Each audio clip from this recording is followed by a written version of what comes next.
You're listening to The Zone, ESPN Radio, 1600 AM, Cedar Rapids. We now leave our network programming to bring you the following special sports presentation. The history, the tradition, the fun of Kernels baseball. It's time for exciting live coverage of Kernels baseball, right here on the Kernels Radio Network. Now, the voice of the Kernels. In his 11th season, here's John Rogers.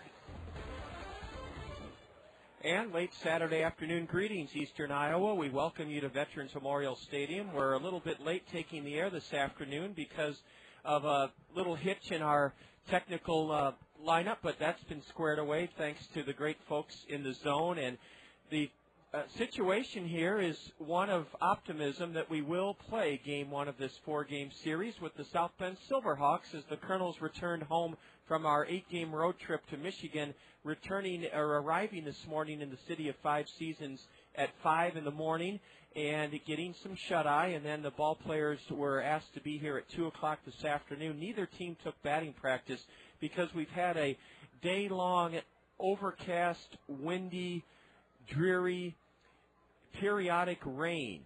The tarp has been on throughout the morning and the afternoon, and right now Jack Rader is surveying the scene. Jack is the longtime, highly respected general manager of the Kernels.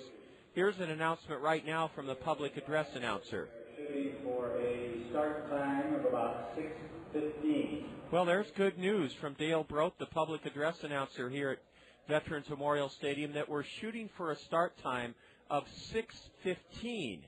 And that means that the kids from Jackson and Coolidge Elementary Schools will have a chance to see their school's pride shine. It's their night here at the ballpark. This game was scheduled to start at 5. It's now just past 5:30, and the humongous or massive royal blue-colored tarp is about to be pulled off the field. The rain has subsided. It's still very overcast, and we expect intermittent showers over the course of the next 24 to 36 hours. But as you'll hear in just a moment on the South Slope Communications Triple Play Show from Jesse Rader and his partner Matt Myscheid, the top groundskeepers in the Midwest League, so distinguished last year, they have a protocol or a series of steps they follow to get a diamond ready ready for play after a long day of intermittent showers and some rain, and those are the steps they'll start to take now as they remove the tarp. I'm John Rogers. I'm going to be here with you for the next half hour at least, and right now let's kick things off with a word from our sponsor of the pregame show, the South Slope Communications Triple Play Show. When we return, we'll hear from Jesse Rader and Matt Myscheid, the two head groundskeepers here at the ballpark. You're listening to Kernel Baseball on the Kernel Radio Network. Service second to none, South Slope Cooperative. We're here for your communication needs, internet service, telephone, and TV. As a cooperative telephone company, our members are owners, we make a good team. Service second to none, South Slope Cooperative Communications. Turner Communications Triple Play, voice, video, and data with South Slope Cooperative in North Liberty. South Slope's lineup features everything that connects you to information. Digital wireless phones, long-distance plans, data home and business wiring, video conferencing, dial-up and high-speed internet service, fiber optic installation and termination, and digital video TV service in most areas. For all your communication needs, think South Slope. Visit them at southslope.com. It's an overcast, drizzly, cool, windy late Saturday afternoon, and the Kernels are back home after their 8-game road trip, set to take on the South Bend Silverhawks on this Saturday afternoon, and we're delighted to have the tandem that earned Midwest League Groundskeeper of the Year award last season in the Midwest League. Jesse Rader, the head groundskeeper, and his great assistant, Matt Myscheid, is our South Slope Communications Triple Play Show guests. And Jesse, I know it isn't the best of circumstances that we're talking this afternoon, but I think it provides a very interesting insight into what you and Matt have to prepare for when essentially we've been expecting rain all week weekend. It hasn't opened up and poured at all, but the tarp's been on the field now for about a day, I think. And what things go through your mind in trying to keep playing this game this afternoon at 5 o'clock possible? Well, first of all, John, we got to keep a close eye on the radar to see how much rain we have in the area and how far back it's going. And then we got to look at if we got a little bit of clearing, we'll probably try to leave the tarp on today as long as possible, just protect it from the water. And then, of course, we'll try to take it off if we get a little break in the action. So the goal is still to play this game at 5 o'clock as scheduled? Yep, that's the goal, absolutely. We want to try to get this one in today, and we probably will if we can get a little break in the rain here today. How accurate or reliable in this day and age is that radar that you consult? Is it 100% foolproof? Is it just an aid or a guide to what your thoughts will be? Because it is pivotal in how you determine when to take the tarp off. Yeah, it's pretty much, I'd have to say it's just an aid in predicting on what we can do, because on a day like today it looks like on several occasions like it could clear out. But there's kind of a front in our area, and it keeps building back behind us, so you can really never tell what it's going to do, actually. Is this what makes your job interesting, or is this what makes your job kind of a pain? I'd have to say it probably goes both ways, John. Obviously, I don't like days like today, but you obviously have to expect them once in a while. It goes with the territory. Sure, especially in the spring in Iowa. Matt Myscheid, the couple of good things to remind our fans of is this ballpark, built just 5 seasons ago, I think drains better than any ballpark in the league. Let's start with the outfield. Why does it drain so well? The outfield is made of about 85% sand, which allows the water to percolate through at a lot higher rate than the natural native soils do. So sand, now how deep underneath the grass, because none of the fans can see that 85% sand base, how deep is it underneath the grass, and why is sand the key to a good draining outfield? There's about an inch or an inch and a half of sod overlaying about 6 inches to 8 inches of sand, I'd guess. And the sand, there's a lot more airspace in sand that allows the water to percolate through. A lot more airspace in the sand, and that's why it drains well. Yeah. Matt, you and Jesse in the off-season oversaw a pretty important project here, and that was a retooling of some drainage problems behind home plate here at Veterans Memorial Stadium. Could you tell us what the problem was and how it was corrected?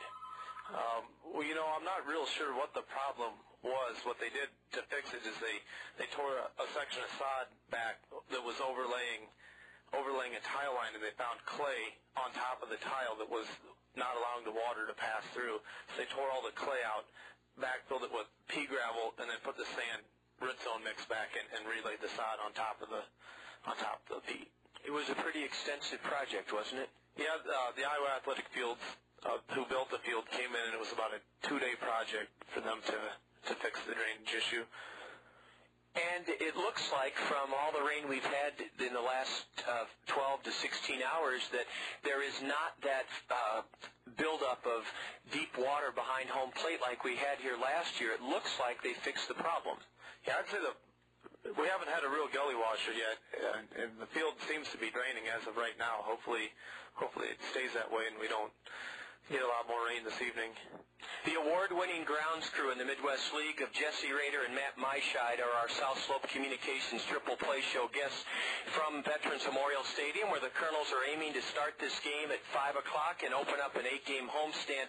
Jesse, how heavy will that blue tarp be, and how many people will it take to move it? And most importantly, where will the water that's sitting on top of the tarp go?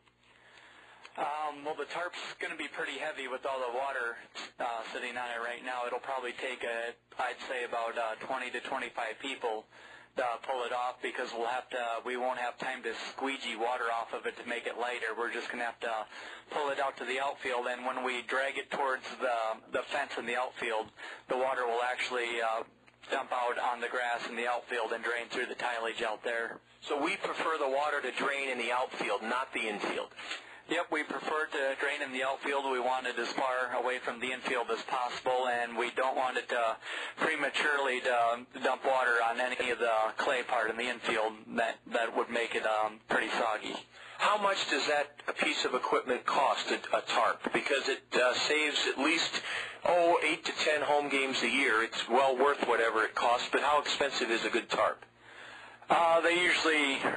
The price range is usually about $3,000 to $4,000, and with that, we usually try to get about 3 years out of it. Matt Myscheid, what special types of things will you have to do to the infield and the home plate area once you take the tarp off?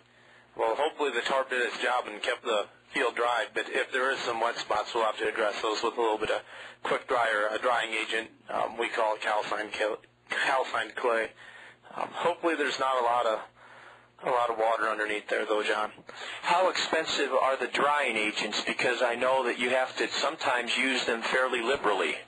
We order them in by the pallet, but I believe an individual bag of it's in the $10 to $12 range. Matt Myscheid, Jesse Rader getting ready to help the Kernels get ready to play the South Bend Silverhawks. They're the two award-winning groundskeepers from last season, so recognized by the Midwest League. And we'll have a final word with Jesse and Matt when we return on the South Slope Communications Triple Play Show here on the Kernel Radio Network. Service second to none, South Slope Cooperative. We're here for your communication needs, internet service, telephone, and TV. As a cooperative telephone company, our members are owners, we make a good team. Service second to none, South Slope Cooperative Communications. Turner Communications Triple Play, voice, video, and data with South Slope Cooperative in North Liberty. South Slope's lineup features everything that connects you to information. Digital wireless phones, long-distance plans, data home and business wiring, video conferencing, dial-up and high-speed internet service, fiber optic installation and termination, and digital video TV service in most areas. For all your communication needs, think South Slope. Visit them at southslope.com. John Rogers back at Veterans Memorial Stadium, South Slope Communications Triple Play Show on this late Saturday afternoon, and we're getting an inside look from the award-winning Colonel Grounds crew, the tandem of Jesse Rader and Matt Myscheid. And Matt and Jesse have been very helpful in telling us their game plan for proceeding and keeping things on time here this afternoon.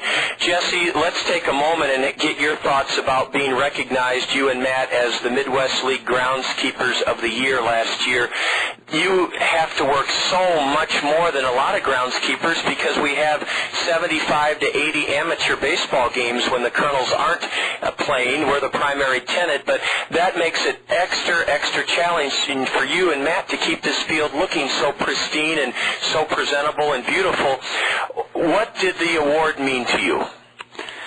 Well, John, it really meant a lot to me just because there's so many great fields in the Midwest League here, besides the one that we have here in Cedar Rapids, so it really meant a lot to me. Did you actually get a certificate or a plaque? I got a plaque and a letter from the Midwest League. Did it make it seem like all the toil when nobody's in the ballpark, early in the morning, late at night, all hours when we're out of town, did it make it seem like it was all worth it?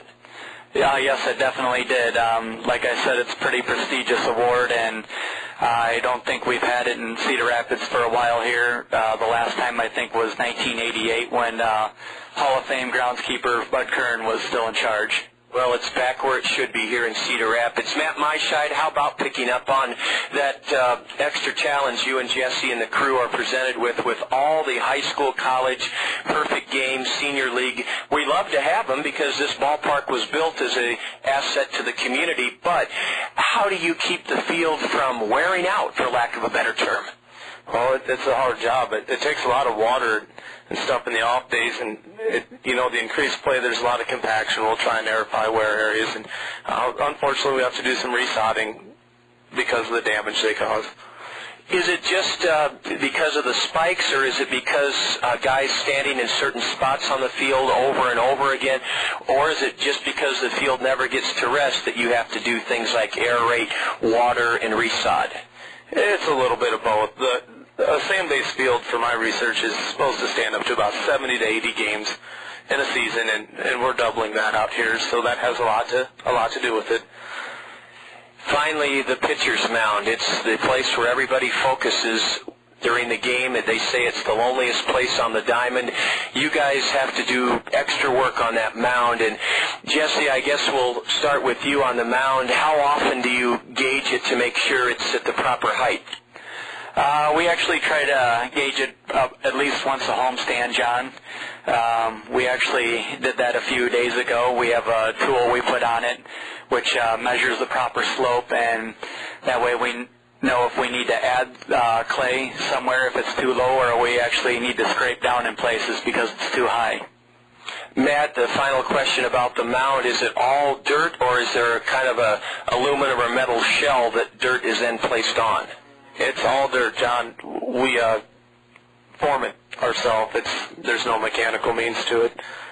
Guys, thank you so much. I know you have your hands full, but I know you're also looking forward to the challenge of seeing if we can start this homestand on time and avoid the possibility of any doubleheaders. Neither team likes those, and we sure hope we get this one in. Jesse Rader, Matt Myscheid, please enjoy a meal on Zio Giano's at any of the fine Zio Giano spaghetti houses.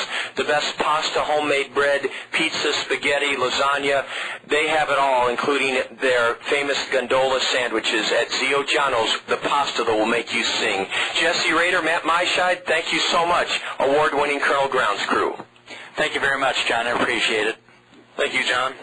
Thanks to Jesse and Matt. I'll be back in a moment and set the starting lineups for Game 1 of our 8-game homestand, the first of 4 with the South Bend Silverhawks. This is Colonel Baseball on the Colonel Radio Network.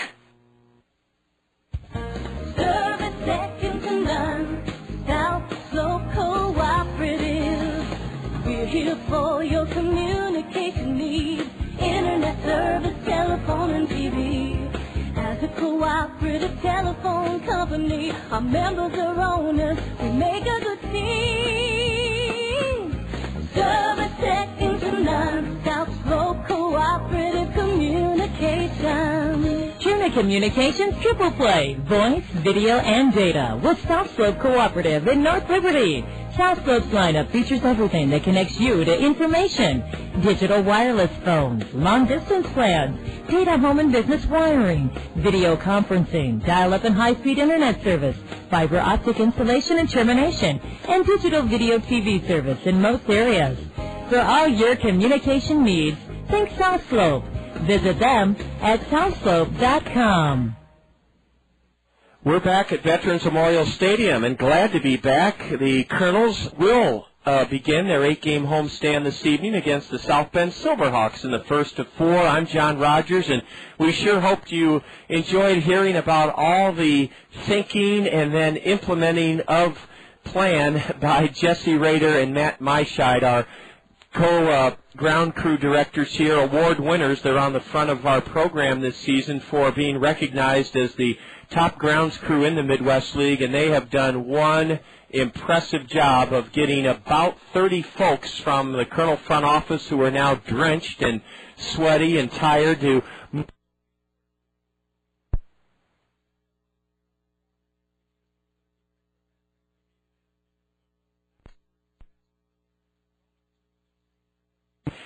left center field toward the towards the Randy Keel Confidence Picnic Pavilion and left, and it looks like we're on schedule for a 6:15 start here at Veterans Memorial Stadium. I have the starting lineups. I'll set them for you in just a moment. It's great to be home. We have quite a few scores that we'll be reviewing with you shortly on the State Farm Major League scoreboard. But during this interlude, as the ground crew, the subject of our South Slope Communications Triple Play show moments ago, as they continue their fine work, and believe me, it's not easy to move a tarp that's been water-soaked for a day. As we watch them do that, we welcome in a very familiar and respected figure in the Cedar Rapids sports scene, Jeff Johnson. Jeff, how long have you been at the Gazette now? Oh, man, John, must be 16 or 17 years, I think. What keeps you going? Because I know that it's a job that is not normal hours, for one thing, and secondly, you have to use your mind and your creativity virtually every day of the year. What has kept you in the business this long at such a high level? Well, I need to thank my wife, first of all, is very understanding about all my night and weekend hours, and so that's probably the most important thing. But just being around sports, being around people. I can't tell you how many people I've met through this job, and I'm a pretty shy person by nature, and this is, I think, helped me overcome that maybe a little bit. But it's just you never know what you're going to see when you go to a game, or regardless of what sport it is, and the people that you meet, I think, are the most rewarding things about the profession. Well, variety, people, and the new script every day or night. You've covered the Rough Riders. You do a great job covering this ball club every home game and doing feature stories on the fellas. Can you give us a preview of what might be in the Gazette tomorrow for your feature? I think I've got like a Midwest League notebook type of a thing going, and then I'm doing a feature story on Patrick Riley, who I'm sure you've been able to talk to quite a bit so far. It's just his story, and being a guy who didn't play very much at the University of Arizona when he was a junior, and the Angels taking a chance on him anyway, and here he is getting a chance to play and hit third in the order most of the time. So, and he's been our best clutch hitter. Yeah, I think I noticed he leads the team in batting average, RBIs, triples, doubles. He's right there, and he's got a home run. And there's 5 guys, I guess, that are leading the team with 1 home run right now. And we'll talk about that lack of power so far in the Kernel offense. We're tied for last with our opponents in this series, the South Bend Silverhawks, the Arizona Diamondback minor leaguers, tied for last with them with 5 home runs in 22 games. And we'll talk a little bit about the first 3 weeks of the season here in a moment with Jeff Johnson, Cedar Rapids Gazette sports writer. Jeff, talking about Patrick Riley, he accompanied us to one of our school assembly trips last week on behalf of Toyota Financial Services, the Cedar Rapids Gazette, Culver's Frozen Custard and Butterburger, and Bloomsbury Farm. All 4 of those entities are involved in major ways in allowing us to encourage girls and boys to read throughout the summer. And Patrick was very quiet at first, but then he kind of came out of his shell. Part of the assembly it's about a little boy in the old Negro Leagues whose father takes him to a ball game, and he has to be the bat boy, but he plays his violin, and it helps the players hit better. And Patrick really kind of hammed it up on the violin a little bit and actually humanized himself. But when I first started to talk to him, he was very, very quiet and shy. Yeah, I noticed that too the time that I talked to him. It was not quite as bad as trying to pull teeth to get him to say something, but yeah, pretty quiet, reserved guy by nature, and it took me a little while to really get him to maybe warm up a little bit. But that's just his nature. But he's a very nice guy, very well-spoken guy. I think I saw just kind of looking through his background that he was an academic, all Pac-10 guy at Arizona. So I mean that speaks to the quality of the individual he is. Well, he is a very deep thinker, and he's the kind of kid that is probably going to be very successful in this league. He already is, and hopefully we can keep him for the whole season because he is our best hitter. Jeff Johnson is with us on the South Slope Communications Triple Play Show Addendum. We heard from Jesse Rader and Matt Myscheid earlier on the pregame show. We're going to look at a 6:15 start time here, hopefully, and I'm going to have to dash off here in a second. Jeff, I have a sponsor who sponsors the tarp cover, and the grounds crew did a great job getting the tarp cover off, but they forgot about the sponsor, about putting that tarp cover on correctly, so I'll have to get the grounds crew back on that. I know they have greater things to think about now, but we'll put our sponsors back in the spotlight. Jeff, our ball club in 3 weeks so far, the storyline's been pretty simple one. We haven't been blown out of any games. We've been in every game, yet we're a sub-500 team, and that is due in large part to the good part is the reason we're only 2 games under 500 is we have the 3rd lowest team ERA in the league. starting pitching appears to be by far our biggest strength.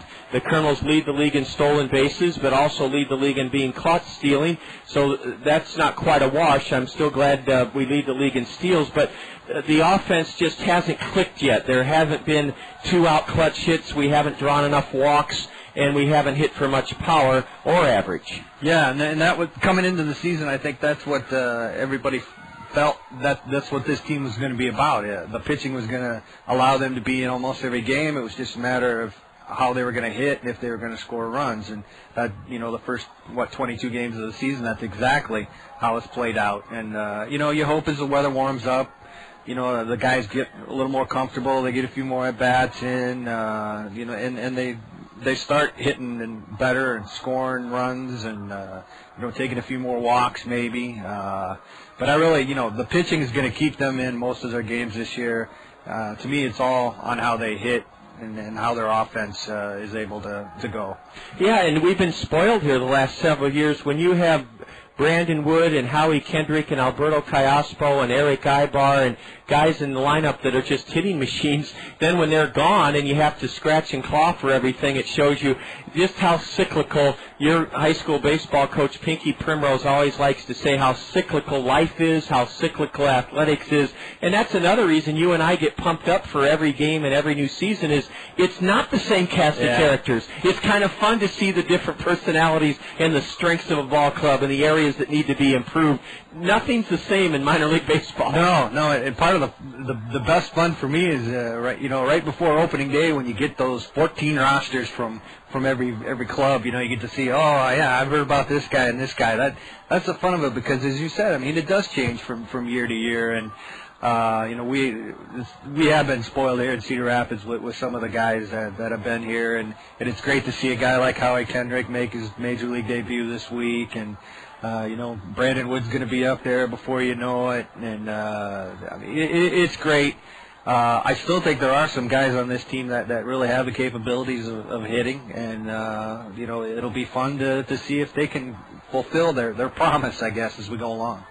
Jeff Johnson is with us on the South Slope Communications Triple Play Show. I'm John Rogers. We're going to take a short time out here from the ballpark and have a final couple of minutes with Jeff and then let him prepare. We'll ask him a little bit about how he goes about preparing to do a story both before the game, during the game, and after the game, because we take it all for granted that when we pick up our gazettes in the morning, each morning, that the Kernel game will be covered in detail and with a storyline and a unique perspective with quotes and inside information. Jeff makes all that happen very, very diligently and professionally throughout the season, and we'll talk a little bit about that when we return in just 90 seconds. This is Kernel Baseball on the Kernel Radio Network.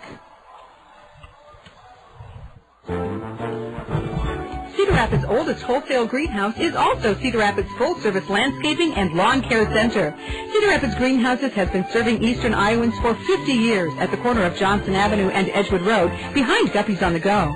Cedar Rapids Greenhouses has a full line of trees and shrubs like magnolias, maples, and lilacs. And for a limited time, buy any potted tree and Cedar Rapids Greenhouses will deliver and plant it free. If you're searching for the right beautification project, let the trained landscape designers at Cedar Rapids Greenhouses help you create a unique plan for your home. From retaining walls to ponds, waterfalls, and fountains, they'll work within your budget and taste, and they do free estimates. Lawn care featuring mowing, fertilization, seeding, sodding, aeration, dethatching, maintenance, and cleanup are all done with care and precision. For the highest quality and low prices, see the difference at Cedar Rapids Greenhouses, Eastern Iowa's full-service landscapers at the corner of Johnson Avenue and Edgewood Road. Hi, I'm Phil Andrews, your local Pekin insurance agent at Andrews Insurance in Cedar Rapids. I'd like to introduce you to an easy-to-understand, affordable life insurance plan with great benefits. It's simplified issue whole life from Pekin Insurance. The plan requires no medical exam, has guaranteed rates for life, and a guaranteed cash value. Life insurance made simple and affordable from Pekin Insurance. To learn more, contact me, Phil Andrews, at Andrews Insurance. With the outstanding sports writer of the Cedar Rapids Gazette, who covers the Rough Riders, the Kernels, and a number of amateur and professional sports year-round, Jeff Johnson. I'm John Rogers, reporting back from a rain-soaked but drying, gradually drying, Veterans Memorial Stadium. Jeff and I are talking. We've talked about a number of topics, why he's been in the business 16 years and what keeps him going, what his initial impressions are of this Kernel Ball Club, which will be out to snap a 5-game tailspin this evening. And, Jeff, I thought it'd be fun here near the top of the hour before we set the lineups for the series opener for you to describe a little bit to folks out there, whether they have any interest in journalism at all or a little bit or wherever they stand, what type of preparation you do before a game, what you're looking for during a game, and then if your real work begins after the game or if your real work, like mine, is 5 hours before the game. How's it work? A little bit of both, actually, John. It's you always want to be aware of trends, whether they're team-wise or individual-wise, going into a game. Todd Brommelkamp, does a great job for you guys in putting together a media packet before every game. So certainly you try and look through all the little notes and details and things that he's laid out for you. And then, you just kind of wait to see what goes on in the game. Hopefully something unique appears, fairly early in the game, and you can go with it, whether it's a pitcher who's throwing an outstanding game or a guy that has a couple of hits and, maybe has some sort of unique background that you can touch on all in the game story. And so, you just try and develop something pretty early in the game, what you think you might want to go with story-wise. And because after the game, it gets pretty hectic. You got to go downstairs and do your interviews, talk to guys and talk to mags, and by the time I get back up here, I usually have less than an hour to actually write a story and get her in under deadline. So it's pressure-packed, but it's kind of fun in that way too. Exactly. It gives you that rush or that thrill to know that you're going to meet a deadline. If the game starts at 6:30 or 7 and ends, say, at 10 or 10:30, how much of a cushion or leeway do you have, Jeff? Usually during the week, our deadlines will be like 11:05 or something like that. Tonight, we have deadlines are a half hour earlier, so I'll have to have something to the guys downtown by 10:30. So hopefully we'll get started here on time. So that's pretty much it. You don't really have a whole lot of time to write. And sometimes, unfortunately, that shows with little, typo mistakes here and there that don't get caught. But that's just part of the deal, I guess. And you hope people understand. Well, they love your work, Jeff. It's really gratifying. Myself being to travel to the 13 other cities in the Midwest League, we get such good, consistent coverage. No, the Kernel story isn't on the front page all 70 home games. It is a fair share of them, but the headline is always an eye-catcher. There's always a wonderful picture. You do a great job of covering not only the game, but the game behind, or the story behind the game. And I don't know if the players know it yet, but when you come into that locker room and talk to them, I get the sense that they know that when they work their way up the ladder in professional baseball, it's great experience to have to talk to a reporter in a calm and dignified way, no matter how the game came out. Oh, yeah, because once you get to the major leagues, it's a lot more attention, I guess, because you have that many more reporters that are always going to want to talk to you before and after games. So, I'm sure it is not only on the field preparation for the major leagues, but, off the field. Yeah.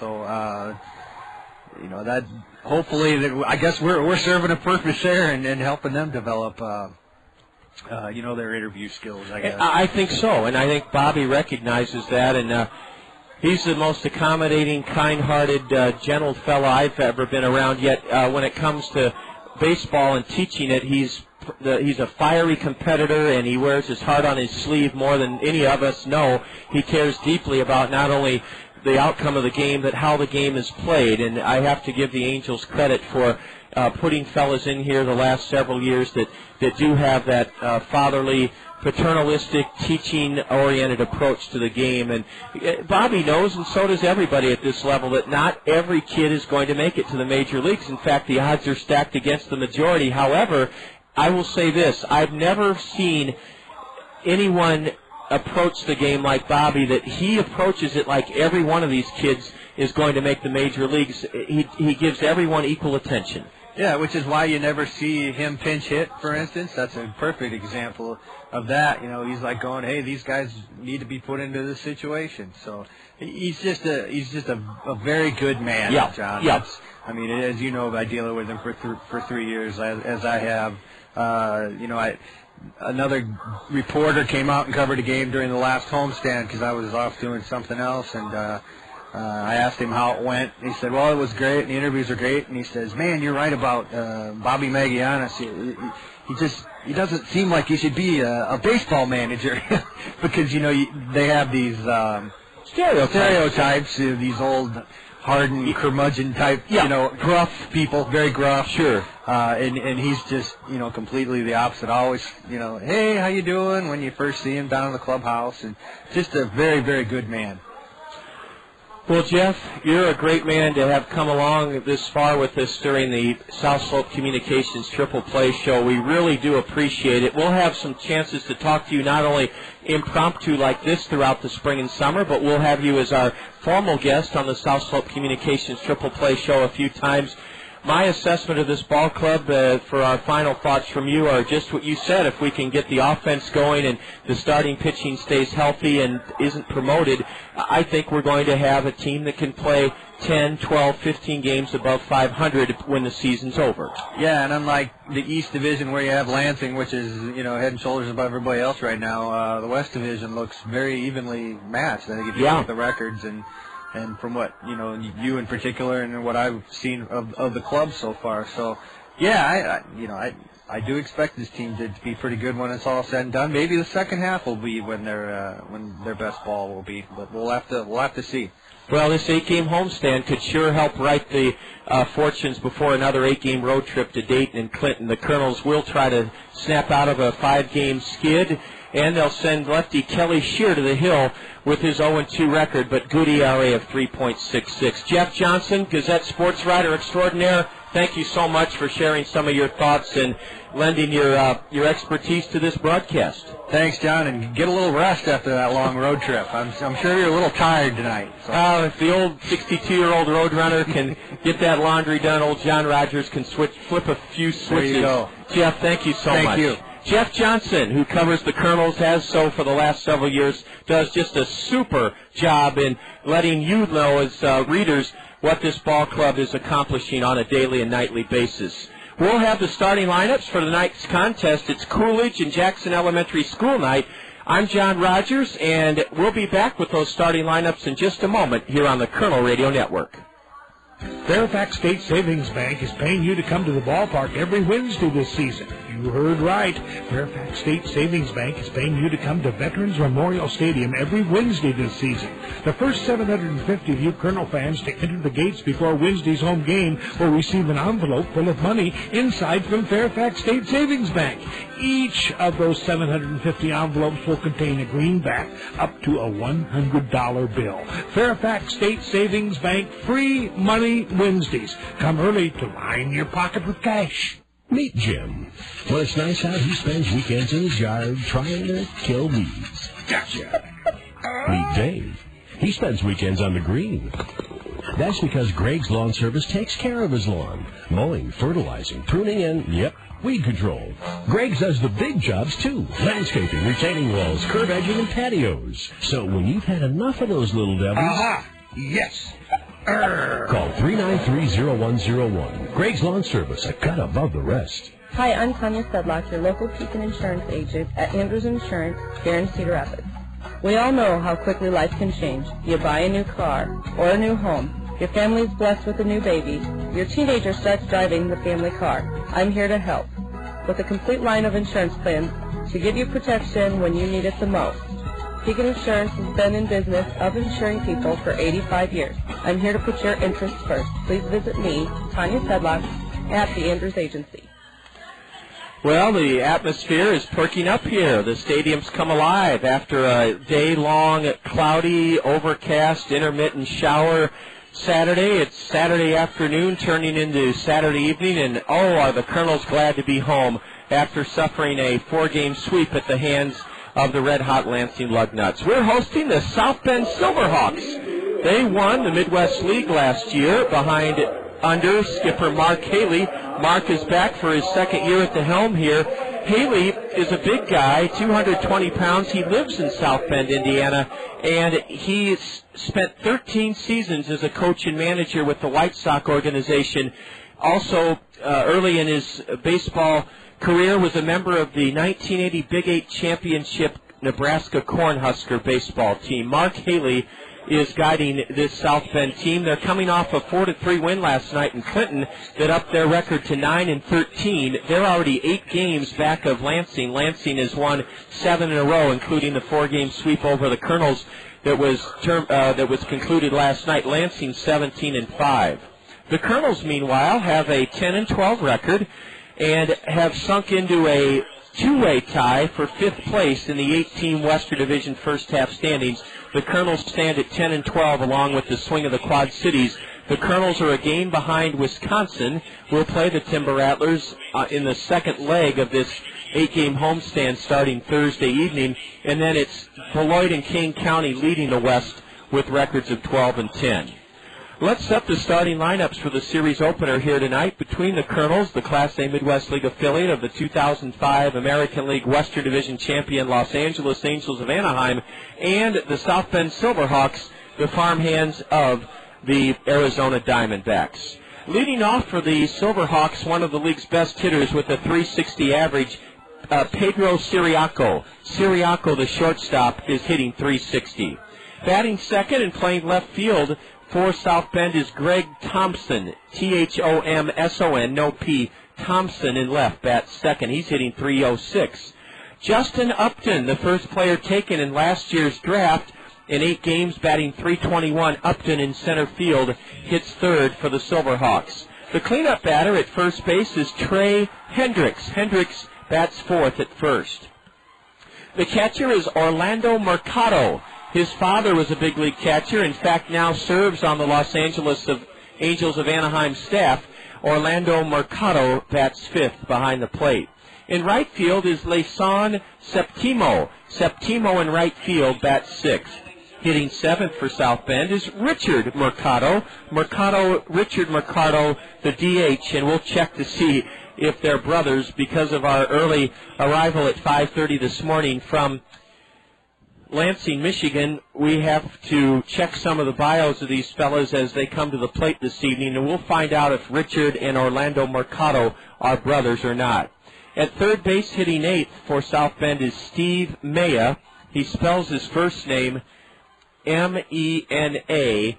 Mena bats eighth, and Steve is at third base. And batting ninth for the Silverhawks is Ricardo Cruz. Cruz will hit ninth and play second base. On the hill for South Bend is right-hander Ramon Sanchez. He's 21 years old from the Dominican Republic, 6'3", 190. He's off to a tough start this year, 0-4 in 4 starts with an ERA of over 12. Ramon Sanchez started 6 games, relieved in 3 others, in posting a 2-2 record last year with Missoula in the Pioneer League. In his previous start, Ramon Sanchez went 2 innings. That was Monday in South Bend against Wisconsin. He was a loser going 2 innings, gave the Timber Rattlers 6 runs, 5 earned on 7 hits, struck out 2, walked 3. Ramon Sanchez, a 21-year-old right-hander, is on the hill tonight for the Silverhawks. As always, Allen Motor Company is proud to present the Allen Motor Company Kernels starting lineup. Allen's is open late until 9 o'clock on Monday, and they invite you to their spectacular new campus, I-380 Boyson Road, exit 25 in Hiawatha. Allen Motor Company's sales staff is headed by Barry Gibson. I know Barry personally. He's a man of high integrity, has a great sense of humor, and most importantly will treat you with the respect, dignity, and fairness that you would expect from any leader in the community. Barry Gibson and his staff at Allen Motor Company stands ready to serve you at I-380 and Boyson Road, exit 25. Allen's is open until 9 o'clock on Monday. Leading off for the Kernels with an 8-game hitting streak is Brad Kuhn in center field. Dallas Morris is batting the highest he has all year in the Allen Motor Company order. He's batting second this evening, Dallas at second base. Patrick Riley, who Jeff Johnson told us will be featured in tomorrow morning's Sunday Gazette as the Kernel player. Left fielder Patrick Riley bats third. He leads the Kernels with 14 runs driven in and a .307 average. Mark Trumbo snapped a 5-5 tie in the top of the 8th inning last night in Lansing with an RBI double. Trumbo is batting cleanup at first. Behind the plate, Flint Whipke. Flint will hit 5th in the Allen Motor Company starting lineup. Batting 6th, Travis Schlicting at third base. Madison Edwards, left-handed hitter from Texas Tech, will hit 7th for the Kernels. Edwards in right field. The Kernel number 8 hitter is the designated hitter, Warner Madrigal. And batting 9th, left-handed hitting shortstop, Larry Infante. Rounding out the Allen Motor Company Kernel starting lineup, making his 5th start of the year with an 0-2 record, is southpaw Kelly Shear. Kelly was signed as a non-drafted free agent by the Los Angeles Angels of Anaheim. He's a tall, 6'3" lefty, and Kelly Shear pitched Monday night in Southwest Michigan, in Battle Creek against Southwest Michigan, and he was a 4-2 loser Monday. Kelly went 6 innings, yielded 4 runs on 7 hits, fanned 4, walked 3. Lefty Kelly Shear has pitched well this season. He has a 3.66 ERA, and he'll be on the hill to open up this homestand for the Kernels. The Cost Cutters Dream Team members are out on the field. They're from Coolidge Elementary School and from Jackson Elementary School, and we look forward to having guests from both of those schools with us during the middle innings of tonight's ball game. The umpires are accepting the lineup cards from the second-year South Bend manager Mark Haley and third-year Kernel manager Bobby Magallanes. The umpires are sponsored by Anderson & Brown Eye Care. Things are coming into focus at Anderson & Brown Eye Care. They're a full-service eye care center located on Boyson Road in Hiawatha. They'll examine you and then fit you with glasses or contact lenses when you visit Anderson & Brown Eye Care. They have evening and Saturday hours, and the building and exam rooms are wheelchair accessible at Anderson & Brown Eye Care. Things are coming into focus at Anderson & Brown Eye Care. They're proud to sponsor our umpires. 56 degrees is our game time temperature. Jesse Rader's award-winning grounds crew is putting the final touches on the diamond, and this game's scheduled to start at 5 o'clock, and we should have the first pitch momentarily. Carla Davidson and Ellen Williams, principals at Grant Wood and Jackson Elementary, will sing the national anthem this evening. And before the Kernels take the field to join their Cost Cutters Dream Team companions, we have scores to pass on to you on the State Farm Major League Scoreboard. The State Farm Major League Scoreboard is brought to you by State Farm Insurance agents Gary Schubat, Dale Thompson, Brad Dunn, and Al Shetler. A couple of blowouts in the American League. This afternoon at Comerica Park, the Tigers destroyed the Twins, and I mean they mauled them 18-1. The Yankees and the Bronx did the same to the Toronto Blue Jays. The Yankees dismantled the Blue Jays 17-6. They're in the top of the 7th inning at Baltimore's Camden Yards. Seattle leads the Orioles 7-5 in the top of the 7th. In the National League on the State Farm Major League Scoreboard, the Brewers trampled the Cubs at Wrigley today 16-2. At Great America Ballpark, the Reds whipped the Astros 6-3. The Cardinals got their winning run off the bat of Albert Pujols. He slugged his Major League record 14th home run of April, and it was good enough to vault the Cardinals ahead, and the Cardinals shaded the Nationals at Busch Stadium 2-1. Albert Pujols with his league-high 14th home run of the season to set a new Major League single month of April record. And a final from SPC Park in San Francisco. The Giants edged Arizona 3-2. That's our look at the State Farm Major League Scoreboard, brought to you by State Farm Insurance agents Gary Schubat, Brad Dunn, Al Shetler, and Dale Thompson. Well, the Kernels are about to take the field. The Cost Cutters Dream Team members are eagerly awaiting their arrival at the 9 different positions. Let's set the Kernels for you. Defensively, it's Pat Riley in left, Brad Kuhn in center, and Madison Edwards in right. On the infield, Travis Schlicting at third, Larry Infante at short.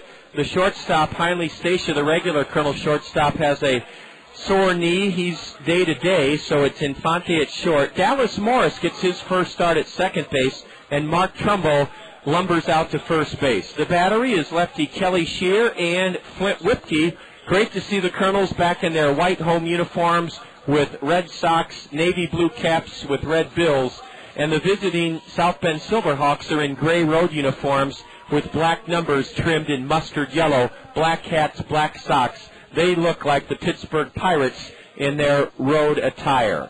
We play here tomorrow at 2 o'clock, and we invite you to come early. The gates open at 1. The Kernels will be signing autographs from 1:20 until 1:40 in front of their first base home dugout. Popcorn is only $1 tomorrow, and after the game, Velocity Sports Performance invites you to stay around and run the bases and play catch on the field.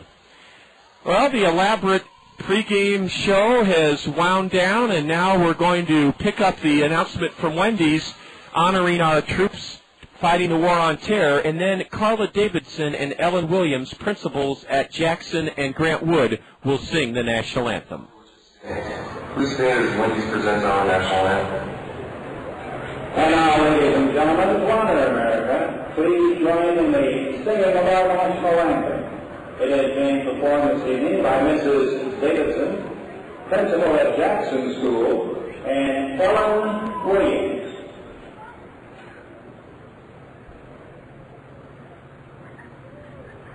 Oh, say, can you see by the dawn's early light what so proudly we hailed at the twilight's last gleaming?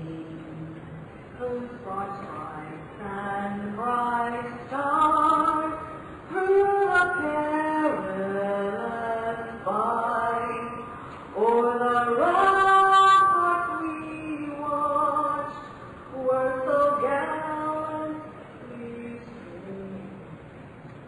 And rockets rent the land, the bombs bursting in air, gave proof through the night that our flag was still there. Oh, days of the star-spangled banner yet wave, o'er the land of the free and the home of the brave.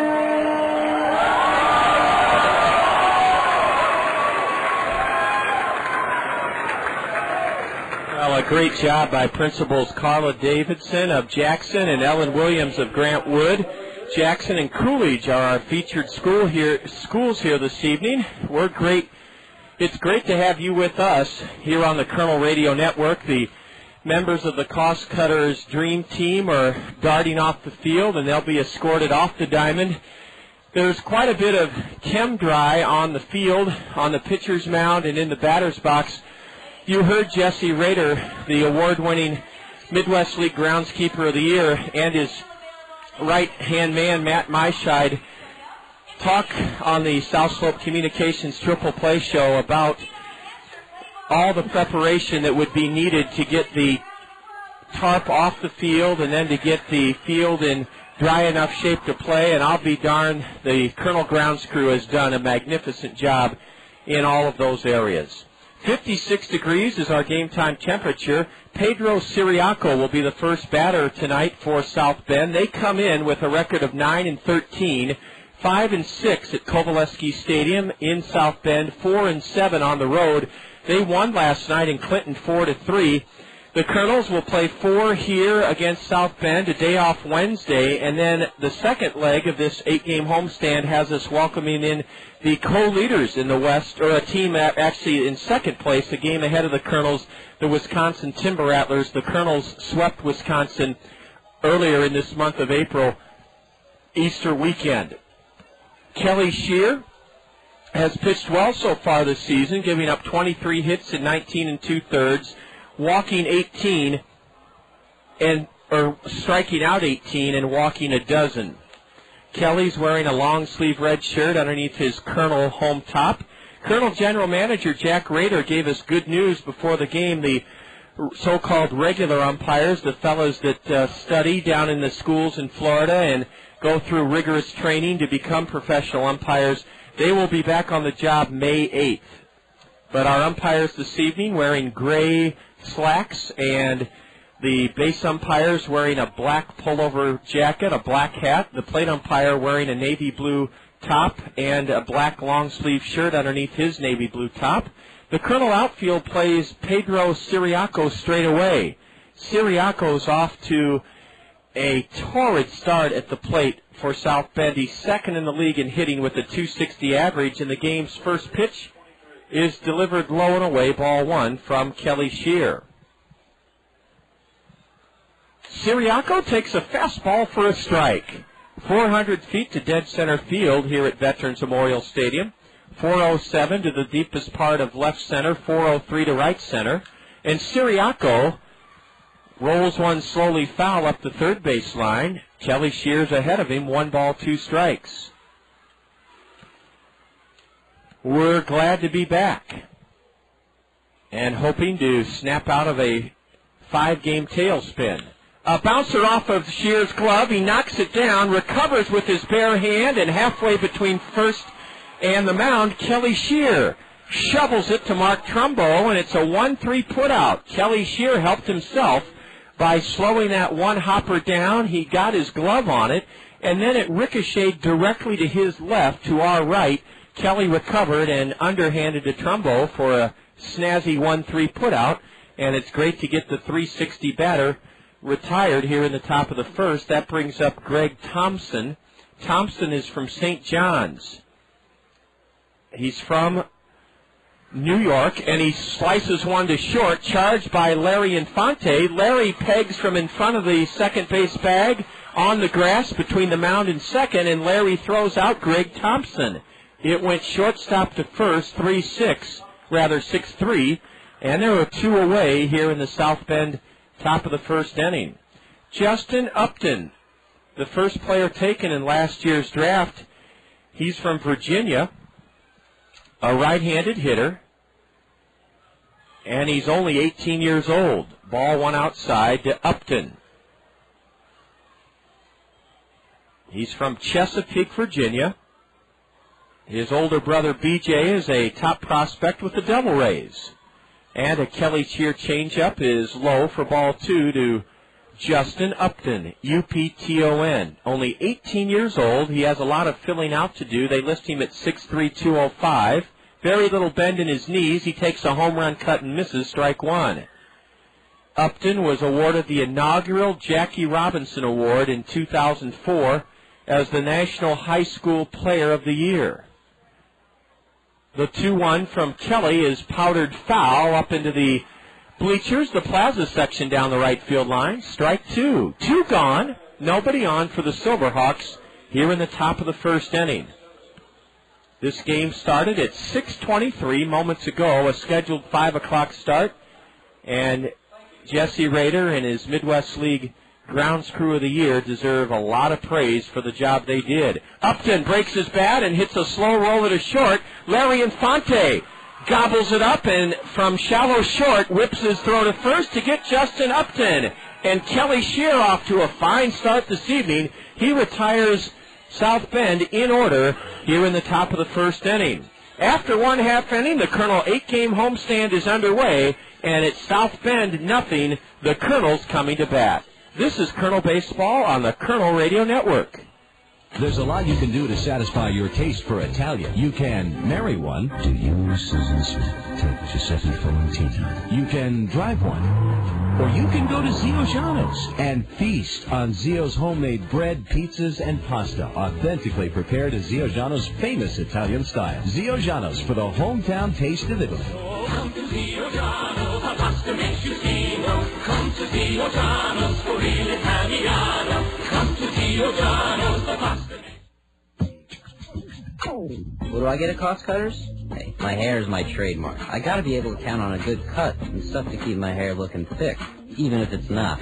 I get a good cut, no long wait, a smile, and a little something left over in my wallet. I get little trims that keep my hair long and healthy, and stuff to make it loose and curly one day, straight and sassy the next. With expert stylists trained in the latest trends and techniques and your favorite professional styling and hair care products, you'll always get what you're looking for at Cost Cutters. At Cost Cutters, you can always count on convenient, affordable, professional care and products that help you create just the style you want. At Cost Cutters, you'll always get a little more. What do I get at Cost Cutters? A slick, clean cut, great highlights, and a little wink from the hottest stylist I've ever seen. More of what you're looking for. Just yourself. Kelly Shear has set the side down in order in the top of the first inning here at Veterans Memorial Stadium. Needless to say, the lights are on. It's dreary and dank, but certainly an upbeat atmosphere as those kids from Coolidge and Jackson stuck it out. The hour and 23-minute rain delay, they'll be glad they did. They're here tonight in great force. Brad Kuhn has hit safely in 8 straight games. He's been a jewel of consistency in the Kernel lineup at the top of the order all season long. Last night, Brad was 1 for 3, drove in 2 runs. Kuhn is back to his customary bare-handed approach at the plate. He's not wearing batting gloves, and Steve Mena is in on the grass at third for South Bend. Ball 1 is just downstairs from the tall right-hander, Ramon Sanchez. He glares in at the plate umpire as if to say, where was that pitch? Sanchez is off to a rocky start this season, 0-4 for South Bend. There's a strike at the knees, a fastball. Brad Kuhn had one very solid road trip for the Kernels. Hit safely in 7 of the 8 games in which he played. He played in 7. He hit safely in all 7. He swings late on a fastball and misses strike 2. Brad's wearing his Kernel socks up high. Left-handed hitter with no homers, 8 RBIs, Brad Kuhn. Leading off here in the bottom of the first inning. A few umbrellas are popping up down below. Kuhn slices the next pitch foul off to the left. Down the line and left, it's only 315 feet, but that wall is 16 feet high leading up to the Randy Keel Confidence Picnic Pavilion. Sanchez, the right-hander, comes straight over the top with a curve, and it's upstairs for ball 2. That chemical that Matt Myscheid told us on the South Slope Communications Triple Play show that dries up the wet dirt is a lighter brown than the regular clay. A changeup, and Kuhn swings through it and didn't get it. Strike 3 swinging on Brad. 1 gone here in the Kernel first inning. Brad Kuhn was done in on a good changeup from Ramon Sanchez. He says something to the number 3 hitter, who's now on deck, Patrick Riley, perhaps sharing something about the assortment of pitches that he saw. Dallas Morris is now at the plate. Dallas hitting 125 on the young season. No homers, 1 RBI. We've got to get Dallas going. Big cut and a miss by Morris on a high fastball. Dallas didn't play in the final 2 games against the Lugnuts in Lansing. He hit .302 last season with Orem and belted 9 home runs. So the Kernels are waiting for Dallas Morris to get untracked. Ball 1 is low from the right-hander, Ramon Sanchez. The Kernel record at home this season is 4-3. Morris with a slightly open stance, a narrow stance, wearing a pair of white batting gloves, and he sends one high in the air to right center. 2 outfielders coming together for the Silverhawks. It's Justin Upton, the center fielder, who takes charge, calls off Leyson Séptimo, and in shallow right center, Dallas Morris has flown out. 2 gone here in the Kernel first inning. Pat Riley will be featured tomorrow in the Gazette That's what Jeff Johnson, the outstanding writer who covers the Kernels, told us on the South Slope Communications Triple Play Show. Pat is hitting .307 for the Kernels, highest average on the team, and he leads the club with 14 runs driven in. And a fastball is a strike at the knees from Ramon Sanchez to the Kernel left-handed batter. Outfield plays Riley straight away, actually a little bit to hit the other way. Ball one low and outside. Orlando Mercado, whose father is the bullpen coach for the Los Angeles Angels of Anaheim, our parent club. Orlando's behind the plate. I remember Orlando's father. He was a very good catcher for the Pittsburgh Pirates. Ball two is high and away to Pat Riley. Nobody on, 2 away here in the bottom of the first on Coolidge and Jackson Elementary School night. Riley waits for the 2-1 and takes it high and in, ball 3. High scores abounding again this afternoon in the big leagues. We told you about those blowouts in the American League and one at Wrigley Field on the State Farm Major League scoreboard as Sanchez misses high, ball 4. A 2-out walk drawn by Pat Riley will bring up Mark Trumbo. Mark had a big hit in last night's Kernel loss in Lansing, an 8th inning double that snapped a 5-5 tie. Trumbo then scored on a broken bat 2-out hit by Brad Kuhn, and the Kernels were within 4 outs of beating Lansing last night before a devastating 2-out 3-run homer hit by Jacob Butler that vaulted the Lugnuts into a 9-7 lead, and Lansing wound up winning it by that score, and they swept the Kernels. Ball one high to Mark Trumbo. Mark has a homer, 6 RBIs, and he's batting .176, big right-handed batter. Fastball just low for ball 2. Yes, on the State Farm Major League scoreboard earlier this afternoon, the Tigers destroyed the Twins at Comerica Park 18-1. The Yankees shelled Toronto 17-6, and Milwaukee clobbered the Cubs in the National League 16-2. A high drive. If it stays fair, it's going to be a home run. It is a 2-run home run for Mark Trumbo. A towering fly ball paralleling the third base and left field line, landed fair over the left field foul pole onto the Randy Keel Confidence Picnic Pavilion, and Mark Trumbo has given the Kernels a 2-0 lead here in the bottom of the first inning. A high, prodigious drive that everybody waited with bated breath to see whether it would be fair or foul. Bobby Magianis, the Kernel skipper coaching at third, got the best look of it of anybody, and Bobby immediately clapped as Patrick Riley arrived at third base. Patrick was running with 2 outs from first, and Mark Trumbo trotted around the bases behind Patrick Riley with a 2-run homer. Now Flint Whipke swings and misses. After taking a strike, he's in the hole 0-2. PRC's Community Care is proud to donate another $25 to the Haycap Food Reservoir in their Home Runs for the Hungry campaign. And that brings the total this season with the 6th Kernel home run to $150 that PRC, formerly Access Direct here in Cedar Rapids, has donated to the Haycap Food Reservoir. This crowd, comprised mostly of kids and parents from Coolidge and Jackson, are still abuzz about that Mark Trumbo 2-run homer over the left field foul pole down the left field line. My goodness, did Trumbo get a hold of it. Ball one high to Whipke. Flint breaks his bat and bloops one into shallow center. It falls for a hit. Flint Whipke with a broken bat Texas League single into center. The second Kernel hit of the evening. How did this Kernel 2-out rally start? With a 2-out walk drawn by Pat Riley, issued from right-hander Ramon Sanchez. And now Orlando Mercado goes out to the hill to talk to his right-hander. Mercado is wearing a black chest protector, black shin guards, and a hockey goalie-like mask.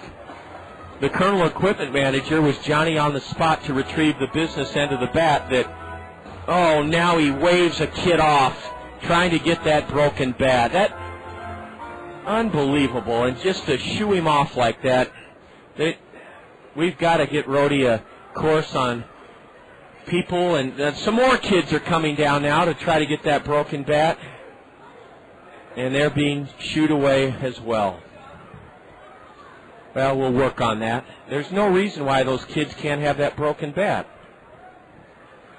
Travis Schlicting fouls one down the third base line on the ground. Now a changeup and a big swing by Travis.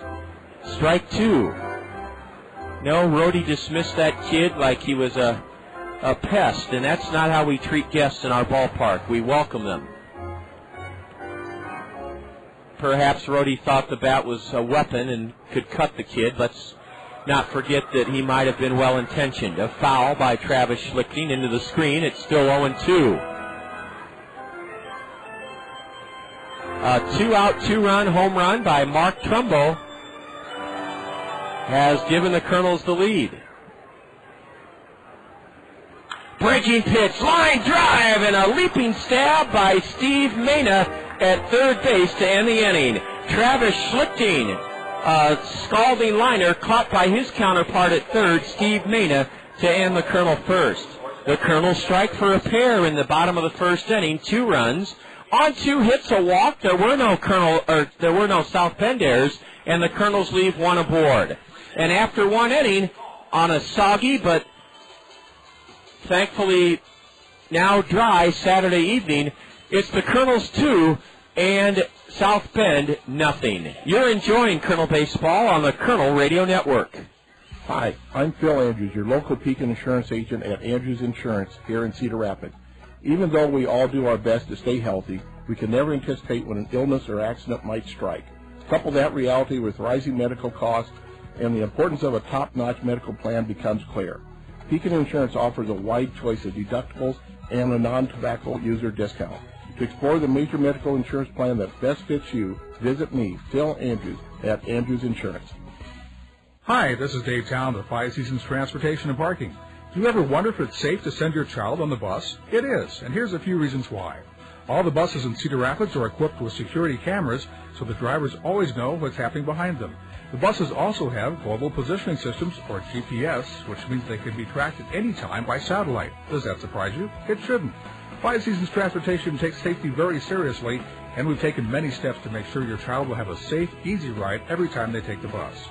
Even when your child isn't on the bus, Five Seasons Transportation is helping keep them safe by using pollution-free biodiesel and alcohol fuels, Iowa products that help keep the air clean. And if your child is ever in trouble, they can always flag down a bus for help.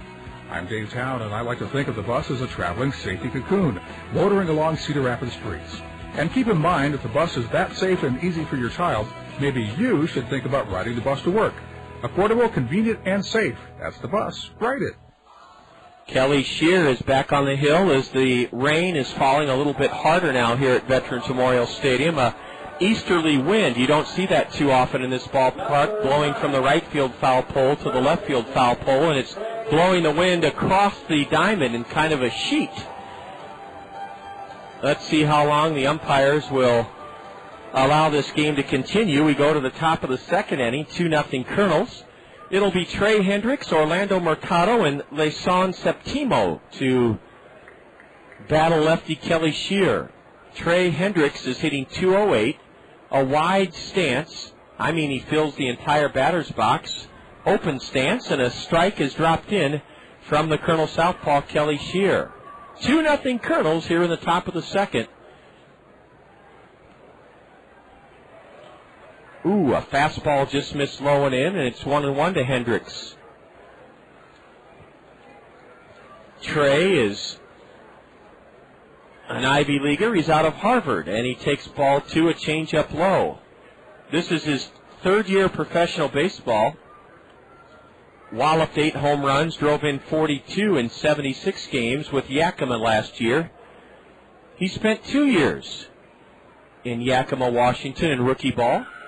And the 2-1 pitch is swung on and fouled off to the right in the air. 2-2 now to Harvard-educated Trey Hendricks. All Ivy League selection at first base his senior year. And a Diamondback 24th round draft pick in 2004. He's 23 years old, and he hammers the next pitch foul up into the Plaza bleacher section down the right field line. The rain's coming down pretty steadily, being blown from right field to left field.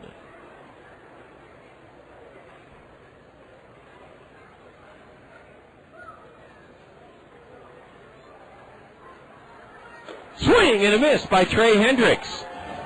Kelly Shear has now set down the first 4 Silverhawks he's faced. He challenged the right-handed batter Hendricks and got Trey on a high fastball. 1 away here in the Silverhawks second inning. Mark Trumbo's 2-run homer with 2 out in the bottom of the first was his second of the year, and it staked the Kernels to an early lead. Orlando Mercado, his father went by the same name, played in the big leagues for 8 seasons, did Orlando Mercado. I remember him, I thought, with Pittsburgh, but it says he played with Seattle, the Tigers, the Dodgers, Oakland, the Twins, the Mets, and Expos. So much for me remembering his father as a Pirate. He played for a number of teams, but not Pittsburgh. Kelly Shear's fallen behind 2-0 to the right-handed batter, who drills it hard, and what a stab at third by Schlicting. Travis throws high, but in time to get Orlando Mercado. Oh, Travis Schlicting with the best defensive play at third we've seen this year. A hot smash hit like a bullet to the left of Schlicting. Travis dove to his left, speared it, popped to his feet, then threw high to first. Mark Trumbo came down near the base, but then had to reach out with his left foot and tag first base, or his right foot, and did just in time, according to the base umpire. And Travis Schlicting has taken away a sure hit off the bat of Orlando Mercado. For the second out here in the South Bend second inning, 2-0 Kernels. Leyson Séptimo, a left-handed batter, now at the plate. Here in the top of the second inning, Séptimo has an open stance, uses a rust-colored bat, wears a long-sleeve black shirt underneath his gray Silverhawk road top, and now puts the barrel of his bat between his legs and dries it off. Kelly Shear's 1-0 is lined foul up onto the grass slope seating berm. 1-1 to Leyson Séptimo. 205 hitter.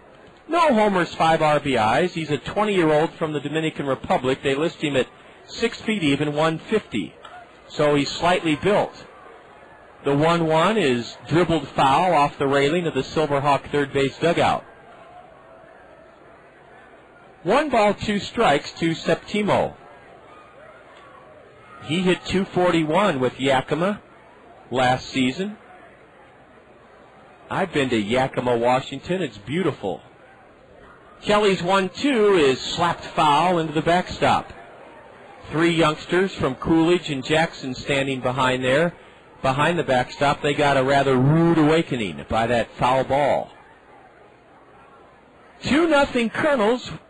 We're in the top of the second inning, playing under some pretty miserable conditions, but at least it's not bitterly cold. It's 55 degrees.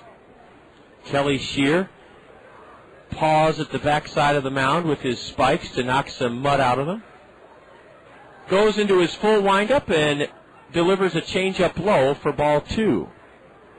An outstanding defensive play by Travis Schlicting to rob Orlando Mercado of a sure hit for the second out here in the South Bend second inning. There's ball 3, down low, a fastball. And Jesse Rader and Matt Myscheid and the Kernel grounds crew are going to have their hands full trying to keep this diamond playable the rest of the night, the way that wind is forcing the rain across the diamond. A comebacker off the glove of Shear. Kelly recovers and underhands to Trumbo to end the inning. Leyson Séptimo slapped a one-hopper over the head of Kelly Shear. Kelly reached up, knocked it down. The ball rolled to his left. He pounced on it and then shoveled it to Trumbo to end the inning. Another 1-2-3 inning for Colonel Southpaw. Kelly Shear The 8-game homestand is underway on Coolidge and Jackson Elementary School night, and after an inning and a half, the Kernels on top of the Silverhawks, 2-0. This is Kernel Baseball on the Kernel Radio Network. If your spring cleaning plans include throwing out household furniture items, be sure to follow the instructions on the orange bulky item collection flyer you received in the mail. Up to 4 items, such as couches, mattresses, and box springs, dressers, wooden desks, and bookshelves, will be picked up by city crews. However, appliances, TVs, computer components, and scrap metal will not be collected. Your orange flyer will tell you where to dispose of such prohibited items. Thanks for using your orange flyer as your spring cleanup resource. Exciting news from Peck's Flower and Garden Shop. Peck's, in the midst of celebrating their milestone 50th anniversary here in eastern Iowa, is pleased to offer a maple seedling to youngsters, girls and boys 10 and under, accompanied by an adult. That's this weekend. Peck's is open till 8 o'clock tonight. They're open until 5 o'clock tonight and till 5 o'clock tomorrow, Sunday. The first 1,000 kids, girls and boys 10 and under, accompanied by an adult, will receive a maple seedling from Peck's Flower and Garden Shop, 1 per child, and they must be accompanied by an adult. And the kids will sign off, they'll sign adoption papers saying that they will nurture those maple seedlings, 1 per child, at Peck's Flower and Garden Shop. I want to reiterate that Peck's is open tomorrow, Sunday, from 9 in the morning till 5 in the afternoon for their Arbor Day sale, and kids 10 and under, accompanied by an adult, will receive a maple seedling from Peck's. They're at the corner of Blair's Ferry and Edgewood Roads Northeast. Well, the rain continues to come down, being blown from right to left here at Veterans Memorial Stadium. The lights are on, and Jesse Rader's outstanding grounds crew put more of that chemical drying agent on home plate and the pitcher's mound, where Ramon Sanchez is ready to go back to work. Sanchez has had a tough start out of the gate for South Bend. In 16 innings, he's yielded 29 hits, struck out 11 batters in 16 innings, walked 14, and a 12.38 ERA. He'll face the lower third of the Kernel order here in the lower half of the second, Edwards, Madrigal, and Infante. Madison Edwards out of Texas Tech, left-handed hitter. Madison's 5'11", 190. He wears his white Kernel home pants all the way down to his shoe tops. Edwards was 1 for 3 in the Kernel 9-7 loss in Lansing last night. A letter-high fastball is taken for strike 1 called by Madison Edwards. Big gap in right center as Justin Upton is playing Edwards to hit the other way. Madison slaps the next pitch foul into the screen, strike 2. 55 degrees and a steady rain. It's not pouring. It's harder than a mist, and it's being blown across the field from right to left. The 0-2 to Edwards. A changeup is high and away for ball 1. The Kernels, 2 games back of Beloit and Kane County, 1 game behind Wisconsin, tied with the Swing of the Quad Cities for 4th place in the Western Division first half standings. Madison on a 1-2 pitch swats it away to the left. It's still 1 ball, 2 strikes to Madison Edwards.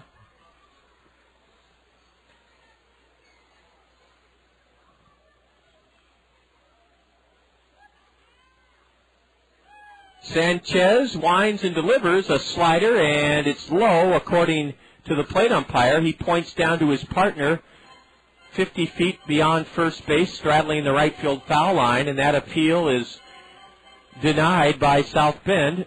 It's ball 2 to Madison Edwards. Now a fastball has Madison jackknifing out of the way, ball 3. A 2 o'clock start tomorrow. The gates open at 1. And it's Viola Gibson Elementary School Day here at the ballpark. Let's hope we have a little less rain. Ball 4, just missed low and inside. And Ramon Sanchez has issued a leadoff walk after getting ahead of Madison Edwards, 0-2. Madison bilks a walk out of the right-hander, Sanchez. Monday, we have dollar hot dogs for you here at the ballpark. The gates open at 5:30, and we'll be recognizing nurses on Nurses Recognition Night Monday evening, the first day and night of May. Warner Madrigal, holding that black bat of his up high above his back ears, takes the pitch high, a fastball, 1-0 to Warner.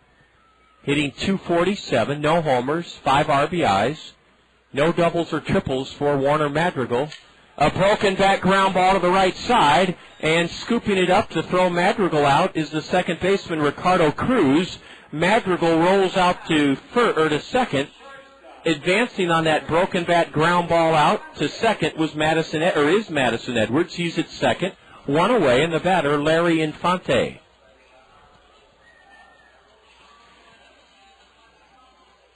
Well, these nasty conditions tonight haven't taken any of the life out of the kids from Coolidge and Jackson. They're enjoying the action down below, some of them wearing ponchos and some of them with raincoats and umbrellas, others in sweatshirts and jackets. They're staying warm.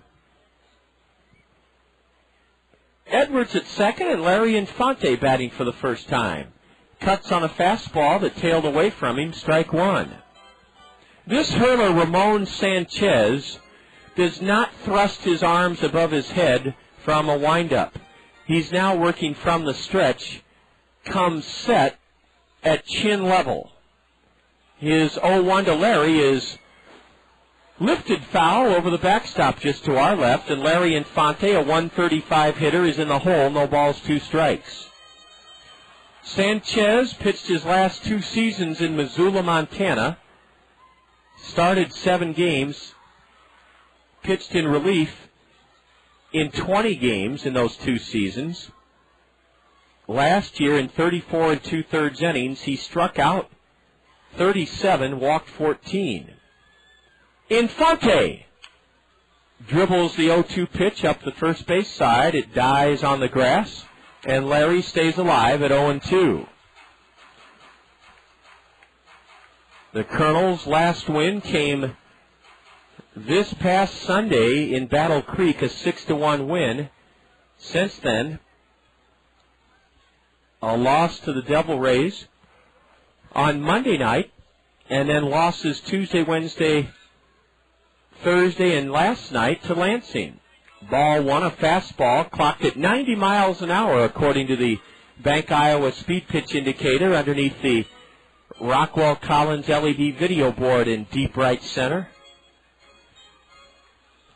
400 feet here to dead center with a huge dark green net serving as the batter's eye. The 1-2 to Larry. Swung on and missed. He chased the pitch high and outside, and that strikeout is the second of the evening for Sanchez. And it'll take a 2-out hit from Brad Kuhn to help the Kernels add to their second inning 2-0 lead. A 2-out, 2-run blast by Mark Trumbo with Patrick Riley aboard in the first. And another $25 donated by PRC, the former Access Direct here in Cedar Rapids. PRC donating $25 for that Trumbo 2-run homer to the Haycap Food Reservoir. A fastball on the inside edge, a strike to Brad Kuhn.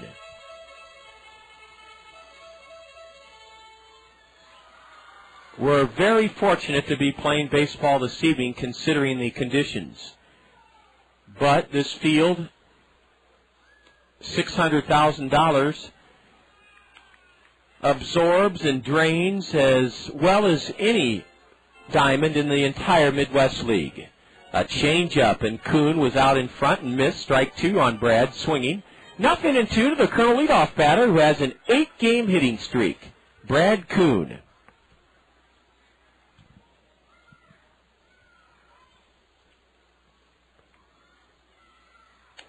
There's a fastball that tails outside to the left-handed hitting leadoff batter for ball one. South Bend has a fellow on their roster that's listed at 7'1", 7 feet 1 inch tall. That would make Randy Johnson look small. Brad on a 1-2 count takes it for strike 3 called. So a one-out walk drawn by, or a leadoff walk drawn by Madison Edwards, but the Kernels make nothing of it.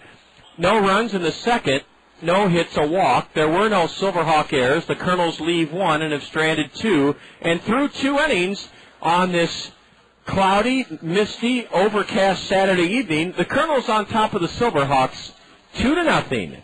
This is Kernel Baseball on the Kernel Radio Network. Diet Pepsi is taking you to the movies. All kinds of movies, like horror films. Hey, there's a guy with a hockey mask outside. Let's go see what he wants. Okay. Sci-fi films. Gentlemen, we're in luck. Those aliens speak American. Kung Fu movies. Your English voiceover looks terrible. Take my nunchucks. Teen flicks. I am so ugly. Well, you'd be hot if you ditched your glasses and your nerdy side ponytail. Oh my gosh, I am hot. Foreign films. Le French fries, the French toast. Le baguette, le pougelet. Le croissant. Crime films. So, did you find anything? Only this computer disc labeled totally incriminating evidence. I'll keep looking. Introducing the Diet Pepsi box office promotion. Find a code in specially marked Diet Pepsi packages. Collect and enter codes at dietpepsiboxoffice.com to redeem for a movie ticket, even to action movies. Well, the bad guy's dead. I'll just turn my back. I can't believe you fell, but I... Light, crisp, refreshing Diet Pepsi. Subject to official rules, void where prohibited. In 63006. Multiple purchases required. See website for redemption details. Imagine the convenience of accomplishing your next real estate transaction under one roof. Buying a home, selling a home, or securing the right mortgage loan are simple and worry-free at Todd Financial Services. Todd Financial Services worked hard to be able to make the dream of home ownership a reality. Todd Financial Services understands that people do business with people they trust. You can count on Todd Financial Services to put you and your needs first so that your real estate transactions are pleasurable. The rain continues to fall as the Silverhawks will bat here in the top of the third against southpaw Kelly Shear, who has not allowed a base runner through the first 2 frames. Richard Mercado is first up for the visitors, and he takes outside for ball 1. Richard is not the brother of Orlando Mercado. Richard went to the University of Arizona. He's jammed, and he slices the pitch foul down the right field line. That one hits off the Dick Ramsey advertising panel that's embedded into the walls down the lines here in the bullpen. Strike 1, and now a ground ball fair past first. It hit the foul line, and it'll be a long single for Richard Mercado. Mercado slapped a 1-1 pitch to the left of Mark Trumbo and hit the foul line behind first, and then ricocheted off the plaza wall behind the Kernel bullpen, and hustling over to get it was Madison Edwards, and he holds Richard Mercado to a leadoff single here in the third inning. That's the first hit surrendered by Kelly Shear. And it brings up Steve Mena. M-E-N-A, Mena, a right-handed batter with a .221 average. Steve Mena went to school at South Florida Community College. He's a 21-year-old who lives in Miami. And last year, Mena with Missoula hit .274, socked 5 homers, drove in 46 runs. This season, the right-handed hitter off to a .221 start, no homers, 3 RBIs for Steve Mena. M-E-N-A. Straightaway stance. Right-handed batter, uses a black lacquer bat. Ooh, the pitch slipped out of Kelly's hand and goes all the way to the screen. Kelly looked at his fingers immediately, and it's tough to get a grip on the ball. That was made perfectly clear by Kelly Shear uncorking that wild pitch. And I don't know how much longer the umpires can allow this game to go with that steady rain sweeping across the diamond left to right. I hope the umpires, these independent umpires, have rubbed up the baseballs. Kelly's going to try to get a better grip from a new baseball tossed to him by the plate umpire. Steve Mena took ball 1 that sailed over the head of catcher Flint Whipke. Slipped right out of Kelly's hand. 2-0 Kernels here in the top of the third inning. South Bend has a runner at second with nobody out. Strike 1 on the inside corner to Mena evens the count 1-1. We have a final from the State Farm Major League Scoreboard that we hadn't passed on to you yet from Camden Yards, the Mariners sunk the Orioles 8-6 this afternoon. A curve, and it's just, I said just low. It was a late call by the plate umpire. It's a strike. In the American League this afternoon, Detroit creamed the Twins 18-1 at Comerica Park. The Yankees dismantled Toronto in the Bronx 17-6. And as I just said, Seattle bested Baltimore 8-6. Whirling and throwing to the second baseman, Dallas Morris, is Kelly Shear, but getting back safely is Richard Mercado. In the National League on the State Farm Major League scoreboard today, the Brewers pummeled the Cubs 16-2 at Wrigley. Cincinnati whipped the Astros 6-3 in the Queen City. There's ball 2 down and in a fastball. Albert Pujols belted his Major League setting 14th home run in the month of April, and it was the blow that secured a 2-1 win for the Cardinals over the Nationals. Arizona bowed to the Giants 3-2 in San Francisco. Mena just stays alive as he drops a foul tip at the feet of Flint Whipke. The count remains 2-2. They're in the bottom of the fifth in Miami, and the Rockies and Marlins are tied 5-5. No score. The Mets and Braves in the bottom of the fourth at Turner Field. Kelly Shear's 2-2 is in the dirt. Ball 3, a changeup. In the American League, Texas leads the Tribe 3-0 at Jacobs Field, bottom of the third, and it's the Royals on top of Oakland 5-0 in the second inning at Kauffman Stadium. Colonel Director of Entertainment and Suites, Jessica Ferguson, is Director of Community Relations and Suites, Jessica Ferguson, has dropped by. Here's a swing and a miss by Steve Mena as Kelly Shear came in on the batter and tied him up in a big pretzel. And that strikeout for Shear is his second of the evening. 1 on at second, 1 out for Ricardo Cruz. I can't tell yet if Jessica, yes, she has. She has been out. And Jessica, I was wondering if you could tell our listeners briefly, all we can say here is that the wind blowing from right to left is blowing the rain across in sheets. Here's a ground ball up the middle. Diving stop at second by Morris, and he throws from his knees to get Ricardo Cruz. Dallas Morris not only took a hit away from Cruz, he took a run away from the Silverhawks on a dynamite, dazzling stop on a ball hit through the middle. Morris left his feet to his right, backhanded it, then from his knees had enough on his throw to first to retire Ricardo Cruz. That's the second outstanding play made by Colonel infielders tonight. Jessica, thank you. I can tell from your frazzled hair and damp jacket that you've been out. How hard is the rain? Oh, it's not very hard. So it's not pouring. Not very nice. You were sure it's nasty and uncomfortable, but and we'll get to your assessment here in a moment. The first pitch to the leadoff man, Pedro Ciriaco, a swing and a miss. Am I reading it right that the rain is being blown across the field in a big sheet?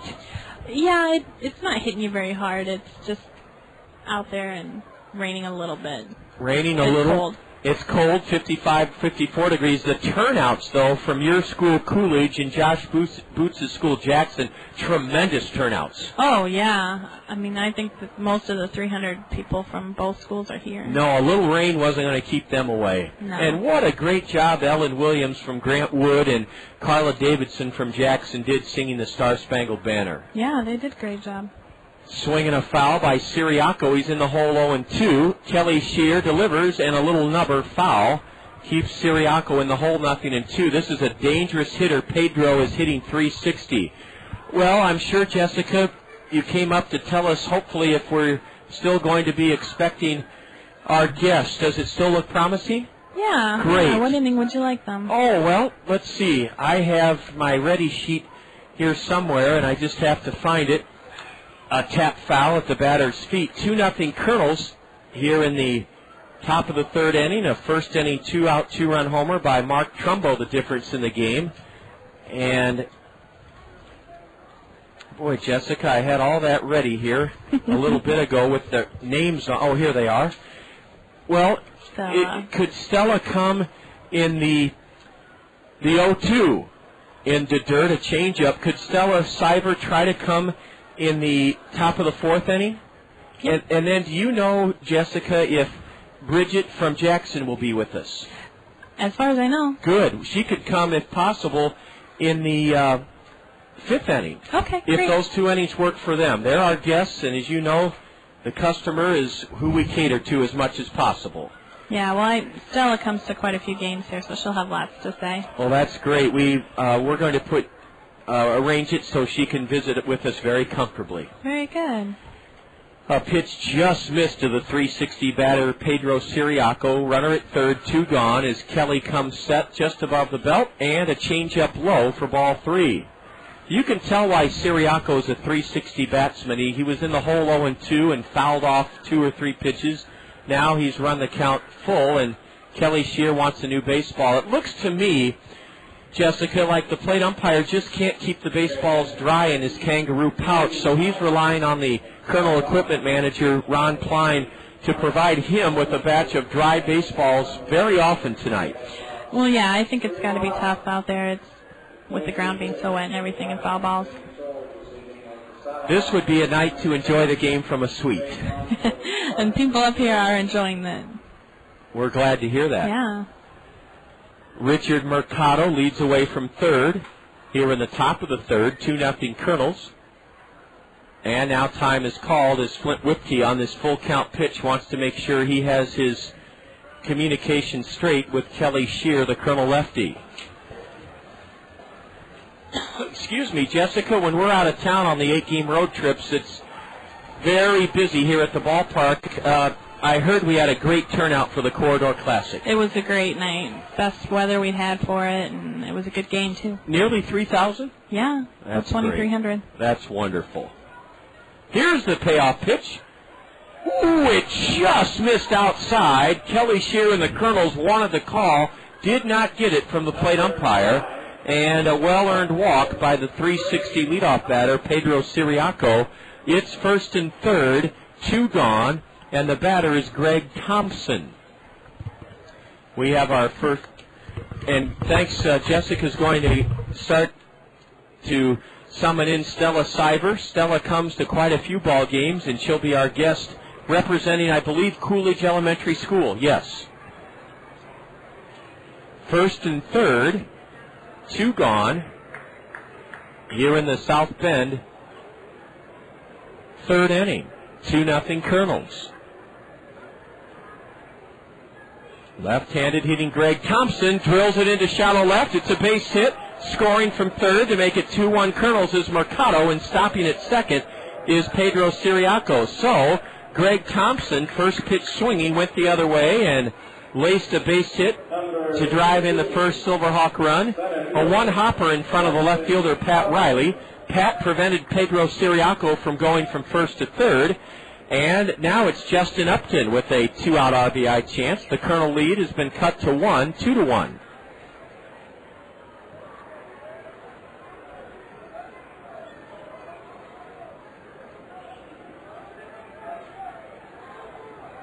Upton grounded out to short his first time up, and he takes ball 1 just low from the Kernel southpaw.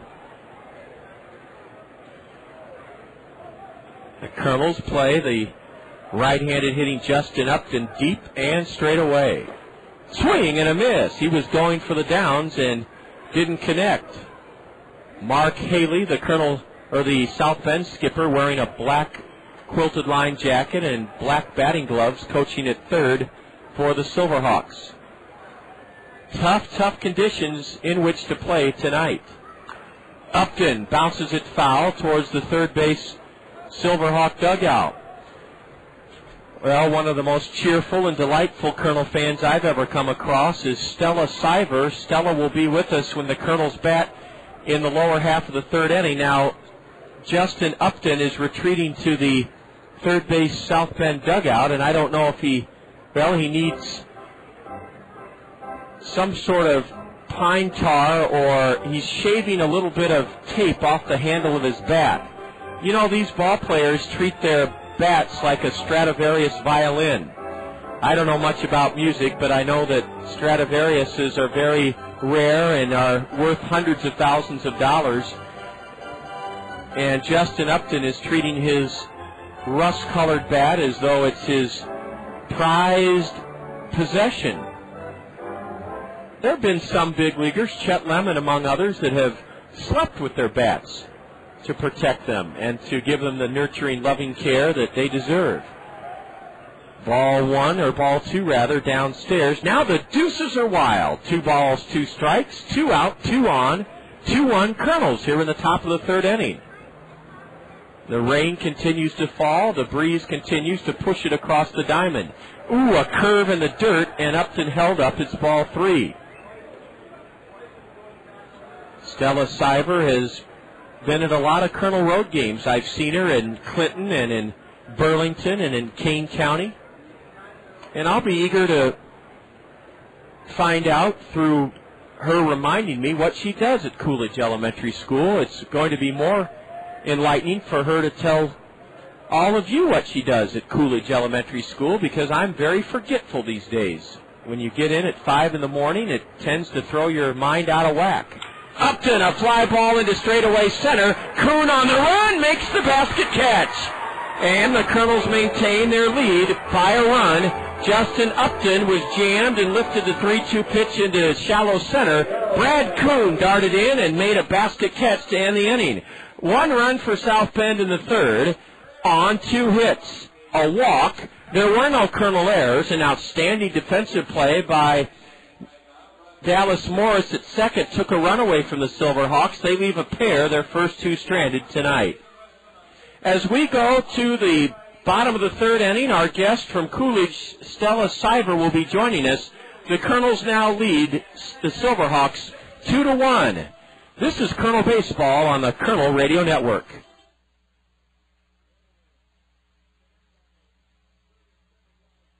And we've had a slight malfunction. Let me keep it right here and see what that might have been.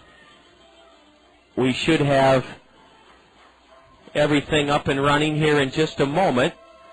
Not sure. There we go. And the Kernels will be coming to bat in the bottom of the third after these words on the Kernel Radio Network. Don't you wonder sometimes how all those companies who claim to be the best can actually be the best?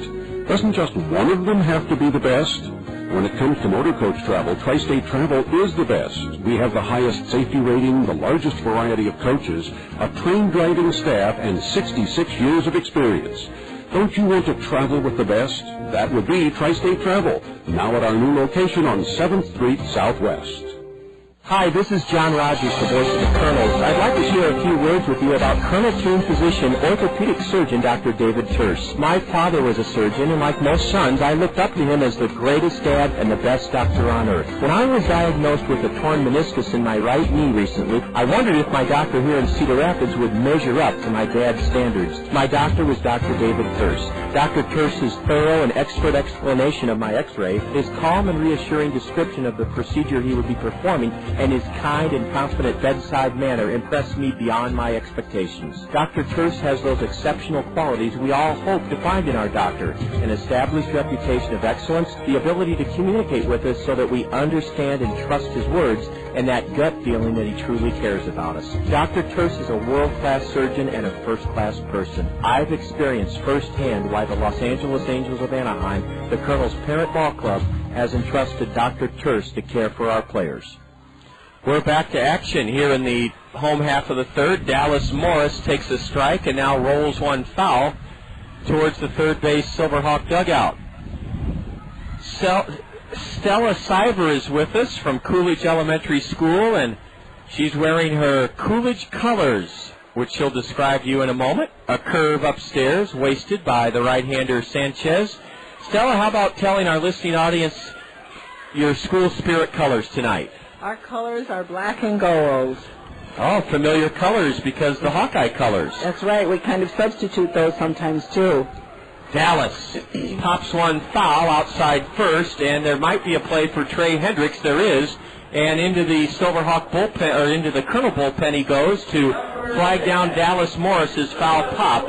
One away here in the third inning, 2-1 Kernels. Patrick Riley walked and was aboard on Mark Trumbo's two-out home run back in the first inning. Stella, what is the nickname of the Coolidge? We're the Coolidge Cougars. Cougars. Mm-hmm. Well, I'd say there's several hundred Coolidge Cougar kids here this evening. This rotten weather didn't put a damper on their enthusiasm whatsoever. No, it didn't at all. And I want to thank you on behalf of the Kernels and Lorinda Fitzgerald and the PTO and all the teachers for the planning that has gone into making this successful. This has become quite a tradition. Yes, it has. It just helps with our school spirit. Yeah, exactly. That's what we design these school days and nights to be, and they're a real treat to hold in April and May. Ball went outside to Patrick Riley. Left-handed batter. Sanchez is working quickly. And he fires a strike on the inside corner, a fastball. Hard to believe that Ramon Sanchez is 0-4 with an ERA of over 12, the way he's pitching so far tonight. 2-1 Kernels, one away in the third. Towering pop-up behind home plate, chased by Orlando Mercado. He runs out of room. Well, Stella, what is it that you do at Coolidge? I teach second grade. I have 23 second graders, just nicest little students you could ever imagine. They are great, aren't they? They really are. It's a fun age because they know enough about school to kind of know the ropes, but they still have that desire and wonderment in their eye. Yes, they do, and you can just motivate them so easily. Well, I'm sure you do a great job with that. How many years have you been at Coolidge? Oh, I've been at Coolidge about 20, I believe, but... Here's a high fly ball that the wind will play havoc with into the Bermuda Triangle in left center, and it's snared by the center fielder, Justin Upton. Pat Riley flies to center, 2 away here in the bottom of the third inning.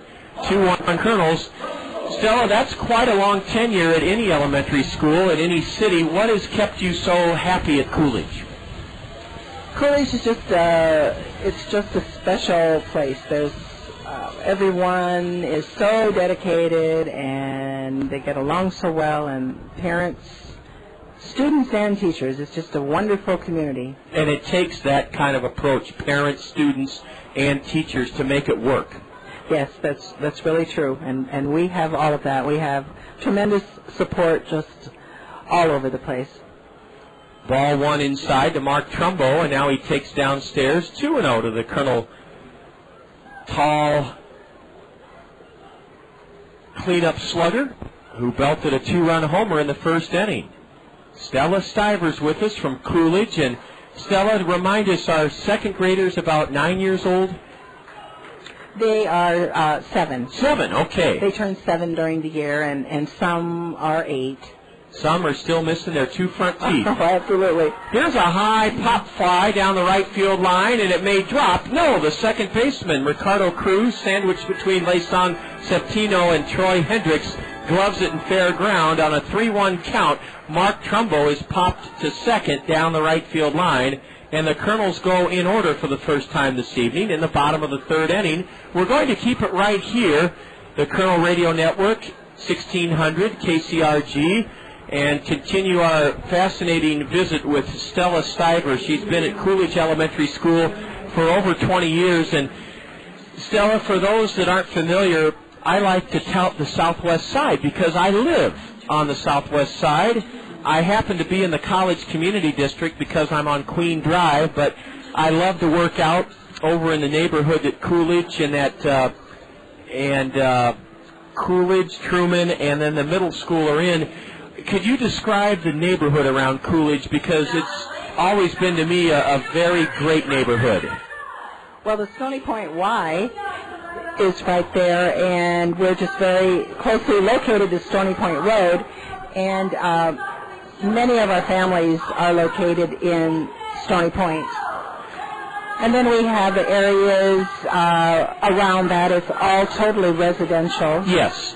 And the homes are very well maintained. They're not pretentious or gaudy homes. They're homes of working class folk like you and me, but there's a lot of pride in that neighborhood around Coolidge. Absolutely, absolutely. I always see people out manicuring their lawns, raking leaves, cleaning their gutters, sprucing up the side or garage of their homes. And when you come from homes with parents who care about the children, that translates into progress at school, because Stella, there's only so much you and the staff at Coolidge can do, and you do great things with the kids, but you can only be really as good as as what the kid comes, their family background. That's absolutely true, and we just have excellent support from our parents. Education is so very important to the families as well as it is to our staff. Stella, where did you go for your teacher training? I went to Marycrest College in Davenport, which is no longer in existence. So that closed down a few years ago. Well, I wondered about that. Here's a swing and a foul straight back by Trey Hendricks to start the fourth inning. 2-1 Kernels. Kelly Shear has pitched a strong game now. He says no to a baseball in his hand. I don't know if these replacement umpires have this kind of mud, the Delaware River mud, that they need to rub up the baseballs, and there may be a sheen that makes the ball slippery. Kelly now has one to his liking. Hendricks, a Harvard-educated man, wraps one, a worm burner to third, cut off by Schlicting, who throws off balance wide, but a tag by Mark Trumbo right in the chin of Trey Hendricks for the out. Well, I don't know if you could see it, Stella, but there was water jutting out like a outboard motor skipping along a lake when that ball was rolled to the shortstop. I did see that, John. The ground is soggy. It's like a little river right there. Yeah. Thankfully, Schlicting cut in front of the shortstop, Larry Infante. Had he not, that ball would have been an infield single, or that little roller, because it took forever to get out to the third baseman, who cut it off at shallow shortstop, one away. Was Marycrest a Catholic school, Stella? It was a Catholic school, yes.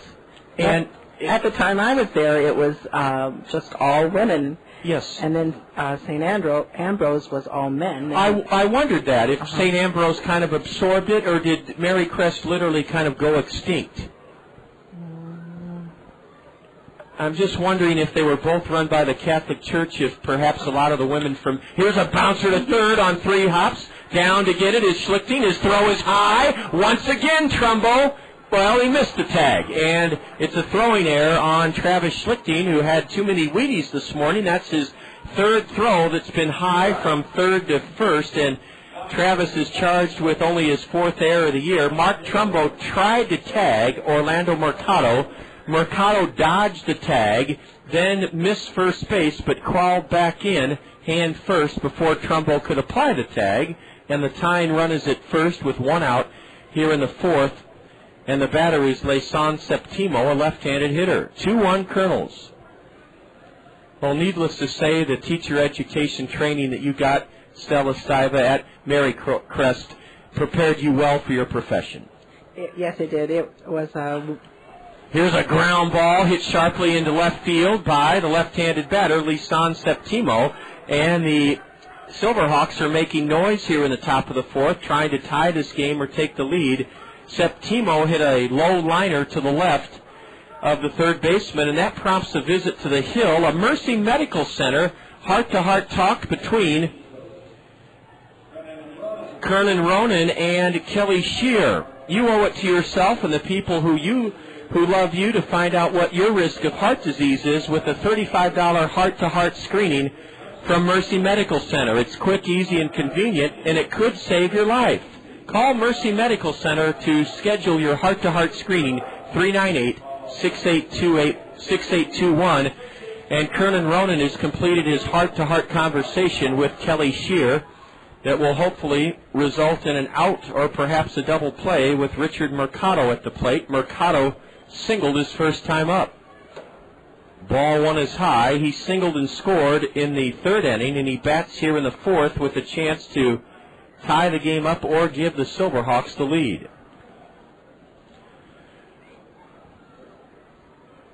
The 1-0.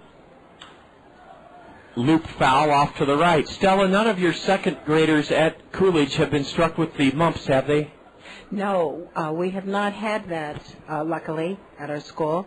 I understand that Taft has, which is our neighbor middle school.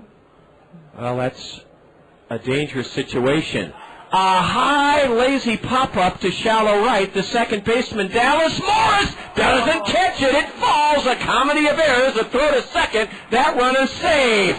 Oh, now they call him out. The umpire makes the right call. The runner's out at second base.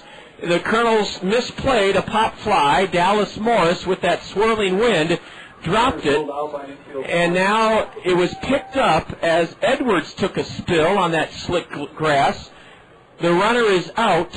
It went right field to shortstop, and it's first and third for South Bend.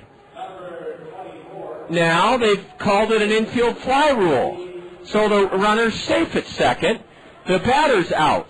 The batter's out on an infield fly rule. Al Gruwell will have to come in and straighten it out with us. It's second and third, and I believe the infield fly rule states that the batter is automatically out, so credit Dallas Morris with a put out at second, even though he did not make the catch. Then the runners advance at their own risk. Well, the runner going from first to second was out, but the plate umpire or the base umpire called him safe. Why? I don't know. Al Gruwell will help us straighten it out. Swing and a miss on a changeup. Steve Mena is in the hole 0-1. The Kernels lead this game 2-1 in the top of the fourth inning. Steve Mena struck out his first time up. Ball won a changeup low, and the Silverhawks have runners at second and third with 2 out. I'm still not sure why that runner, Leyson Séptimo, was ruled safe at second base. Fastball. Over but low, apparently. Ball 2 to the number 8 hitter, Steve Mena. He's batting .221. An error has helped the Silverhawks here in the fourth, and I'm still not sure of the ruling on the ball that Dallas Morris dropped in shallow right field. Ball 3 low to the batter, and on deck is Ricardo Cruz. Kelly Shear takes a big, deep breath. The runner at second, Séptimo, is pounding his spikes onto the base. Infield fly rule, the batter is out. The runners may advance at their own risk, but they have to be tagged out. Oh, brother. Al Gruwell has spelled it out. The 3-1 is lifted foul, and Mark Trumbo looks at it as it sails up into the plaza section. The runners may advance at their own risk on an infield fly rule. That's what Séptimo did, and there is no force out.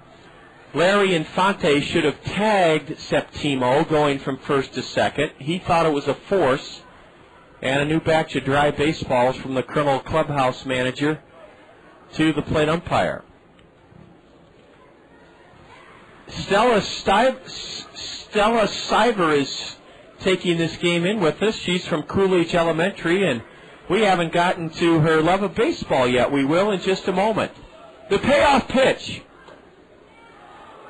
Ooh, just high, ball 4. Stella, it's easy to umpire from up here because we have such a great vantage point. Apparently that payoff pitch from the Kernel lefty was high. Yes, evidently. Ooh, that was a borderline pitch.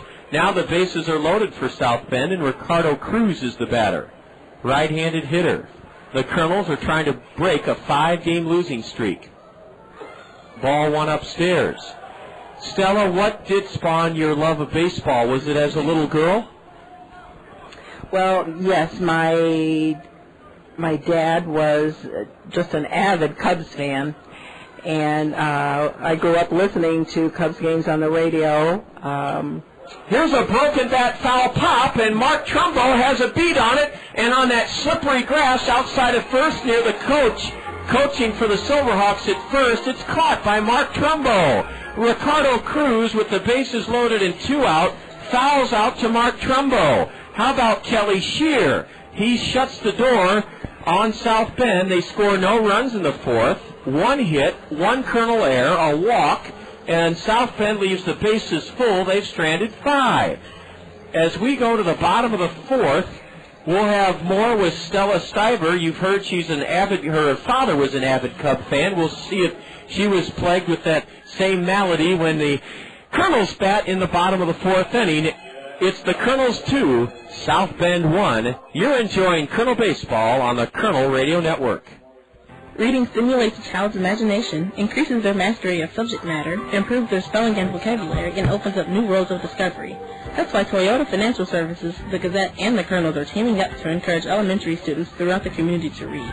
Kernels players will visit 38 elementary schools this spring to talk with students about the benefits of reading. Girls and boys will then be rewarded with nifty prizes for achieving reading milestones. Toyota Financial Services, the Gazette, and the Kernels. Proud to stand behind our community's youth through reading. Next up, a musical taste of Dr. Pepper. It's a new spin on an old vibe from me to you. A tasty sip of Dr. Pepper for your ears, and it starts like this. I'm a pepper, he's a pepper, she's a pepper, we're a pepper, wouldn't you like to be a pepper? Now that's cool, but pepper is a little better. So let's slide in a taste of this. I'm a pepper, Right on. But there's still more to it. I mean, there's nothing like it, because every sip is a kick and mashup of 23 different flavors. So for the true taste of Dr. Pepper, we dial it up even more.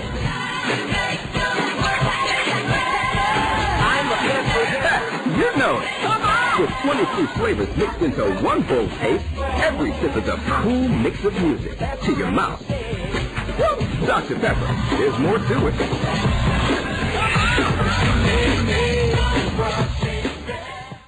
On Coolidge and Jackson Elementary School nights here at Veterans Memorial Stadium, we roll ahead into the home half of the fourth. A Mark Trumbo two-run blast in the bottom of the first against Ramon Sanchez, accounting for the two Kernel runs.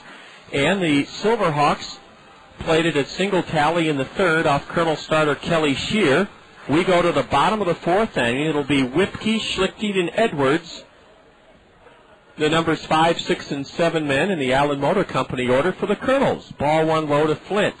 Stella Siver is with us from Coolidge Elementary, and we've enjoyed learning about why Coolidge is such a great place and a wonderful setting in southwest Cedar Rapids. Whipke is jammed, and he breaks his bat and strokes a one-hopper to the shortstop. Pedro Ciriaco throws out Flint Whipke for the first out here in the Kernel fourth inning, and that is now 7 in a row set down by right-hander Ramon Sanchez. Well, Stella Siver, you told us your dad was an avid Cub fan, and you listened to the broadcast when you were a little girl. Where did you grow up, Stella? Well, I'm from that famous baseball town of Norway. Oh, wow. So why else have to be baseball? That's right.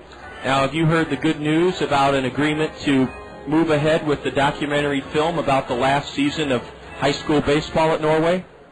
Yes, that's absolutely right. And my mother lives in the town and can see the ballpark from her home, and she said that they are in the process of getting things ready for the filming. So it's really happening. That is great. Swing and a miss on an 0-2 pitch, and Travis Schlichting is gone on 3 pitches. Travis lined at third and the Kernel first. 8 in a row now retired by Ramon Sanchez, the South Bend right-hander. We visited Norway High School recently on behalf of Toyota Financial Services, the Gazette, Culver's Frozen Custard and Butterburger, and Bloomsbury Farm to present our summer reading program assembly to those kids, and a PE teacher there named Mr. Finks stopped us and showed us the 17 or 19 state championship trophies in the elementary high school, or the elementary school there in Norway. Have you seen those, Stella? It's been quite a while ago, but yes, I did, and some of my brothers played on those high school teams too. Is that right? Yes. Wow, well, that's quite an accomplishment for them to be on those great Norway teams. Yes. Madison Edwards with 2 away and nobody on here in the home half of the fourth, with the Kernels leading 2-1, is slapped a pitch foul off to the left and now takes low. Madison's the last Kernel to reach against this 21-year-old right-hander, Sanchez. He walked leading off the second. A change-up and a swing and a miss by Edwards, strike 2. 2-1 Kernels. 2 away, nobody on in the bottom of the fourth inning. Stella, you love Kernel baseball in particular. Yes, I do. I got hooked on the new stadium, I guess. That's what we like to hear. I used to come infrequently to the old stadium, but I fell in love with this one, the new one. So. Well, it's so inviting, isn't it? Oh, it is. It's just the perfect place. Ball 2 low to Madison, left-handed hitter. And a swing and a miss, strike 3. Wow, Ramon Sanchez, with his 0-4 record, has limited the Kernels in 4 innings to just 2 runs on 2 hits and he's now set down the last 9 Kernels that he has faced. Well, Stella Stiver, we're going to keep it here one more time for the half inning because right on your heels we're expecting Bridget from Jackson Elementary School. But Stella, what is it about Veterans Memorial Stadium that you like in particular? Is it the food? Is it the entertainment? Is it the way the Kernels hustle every home game? What is it that really has drawn you here so often? I don't know if I can single one thing out. I think it's all of the things that you've said. I think once you start coming, even I came a couple weeks ago at the opening games. Well, now I just feel more comfortable, know more who the players are, and it's like a family with the players, and of course I just love the facility. It's so accommodating, and food is great, and you can see from any place you sit, and it's just a wonderful facility. Well, thank you, Stella, and I know that you like to keep score during the games, don't you? I do. Well, that keeps your mind in the game. I get kind of restless about halfway through those, so sure. I do well the first 4 or 5 innings. And now, then did your brothers teach you how to keep score, or did your dad? Actually, my husband did, who is no longer alive, and he was a great scorekeeper, and so he taught me how. Well, that's great. And I know you have a wonderful friend that we see here at the ballpark and also during your road trips here in the Midwest League. What's his name, and how did you meet him? His name is Jim Stewart, and I actually met him when we had a Kernels night at the ballpark a year ago. Is that right? That's how you met Jim? That's right. He loves baseball as much as you and I, doesn't he? More than Well, probably me too. He does love baseball. Yes, he lives and breathes baseball. Mm-hmm. Well, there's some more chemical being applied to the mound in the home plate area. After 4 innings here at Veterans Memorial Stadium, the umpires are being very cautious and making sure that the playing conditions stay as ripe for competition and as safe as possible. It's ironic that we talked to Jesse Rader and Matt Maishai, the fellas that spearhead the Kernel Award-winning groundskeeping crew here. They said that they would have their hands full tonight in trying to get this one in, and I think, Stella, it's miraculous that we've gotten 4 innings in already. I think it's amazing, yes. The Kernels got a 2-run homer from Mark Trumbo in the first inning, and those are the only runs that the Kernels have mustered so far tonight against a pitching staff that's ranked last in the league, South Bend, with a 5.08 team earned run average. Kelly Shear, meanwhile, pitched out of a 2-out jam in the 4th inning, created by an error, a single, and then a walk. He got Ricardo Cruz, did Kelly, to foul out to first for the final out of that 4th inning. We're expecting Bridget Castelluccio from Jackson any time now. But in the meantime, we're glad to have Stella with us another half inning or so. Stella, are you down with the staff and teachers, or did you luck out and draw one of the tickets for the suite? We have a suite right next door. Well, that's great. We love being there tonight because the weather is perfect in there. Yes, and I hope that you have the radio on, tuned into the ball game. Yes, we do. Well, hello to all the great folks from Jackson as Ciriaco swings and misses. I'm going to lean out of the broadcast booth here in a moment and see if they'll come out onto the balcony seats and wave to me. And this wave is for all the great folks from Jackson Elementary School, colleagues of Stella, Coolidge, I'm sorry, all the great folks from Coolidge. Let me lean out and see if we can. Stella, are they to our left or right? They're to our right. Okay. All right, Coolidge. There's the folks from Coolidge. They're all waving, Stella. There they are. And they're in the black and gold of Coolidge. Thanks a lot, guys. They're waving, Stella, and they're very, very comfortable and dry. But they popped out of that suite for us. Good. 1 ball, 2 strikes on Pedro Ciriaco. Kernels opening up this 8-game homestand. Not in the best of weather conditions, but as Stella and I said, the bad weather certainly hasn't dampened the spirits, and the enthusiasm of all the kids from Coolidge and Jackson. A curve and a swing and a miss. Oh, Kelly Shear with an off-speed pitch that did in the 360 batsman Pedro Ciriaco. Swing and a miss, strike 3. That is strikeout number 3 for the Colonel, 21-year-old southpaw, who has looked fantastic in these miserable pitching conditions. Left-handed hitting Greg Thompson has an RBI single tonight. It came with 2 out in the 3rd inning, and it produced the only Silverhawk run so far. A big Uncle Charlie is a strike called to Greg Thompson. Stella Cyber has been at Coolidge for over 20 years, and Stella, we're going to Coolidge, or coming to Coolidge this next week as a curve drops low. I believe we're coming on Thursday for our annual visit on behalf of the Toyota Financial Services, Gazette, Culver's, Frozen Custard, and Butterburger, Bloomsbury Farm reading program. Here's a high fly ball into straightaway center. Brad Kuhn has to adjust to that swirling wind blowing the rain across the field, and Brad had to drift quickly as that ball was going to his right, to our left, to make the catch. Everything an adventure tonight under these miserable conditions. Greg Thompson is flown out to center, 2 away for the Silverhawks. Here's Justin Upton, the first player taken in last year's draft.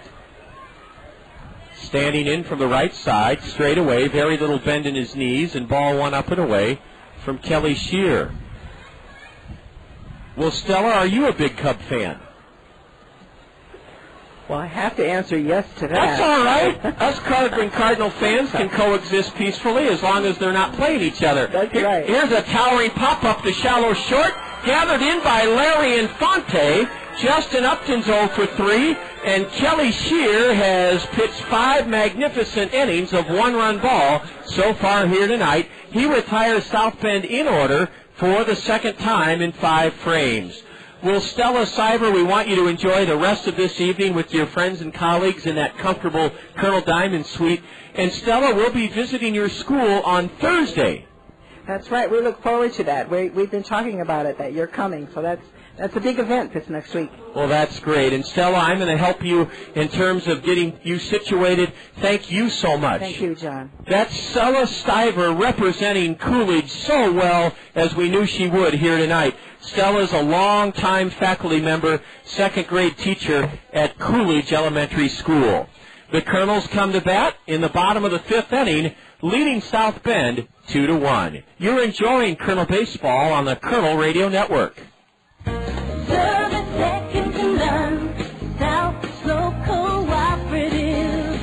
We're here for your communication needs, internet service, telephone, and TV. As a cooperative telephone company, our members are owners, we make a good team. Service second to none, South Slow Cooperative Communication.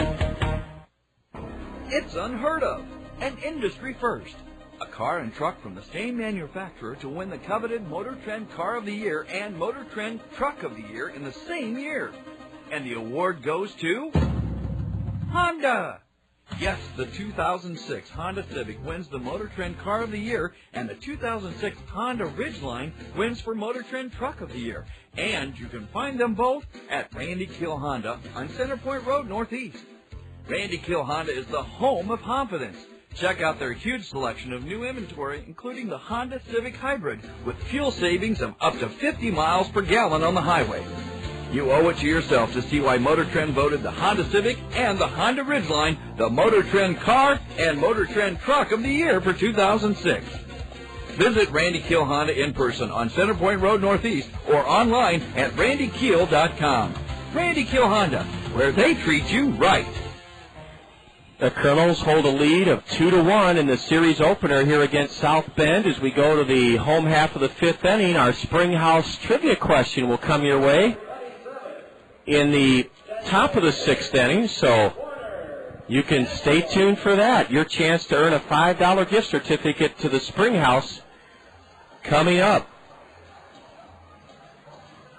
Kernels looking for their first base runner since Madison Edwards drew a leadoff walk to open up the second.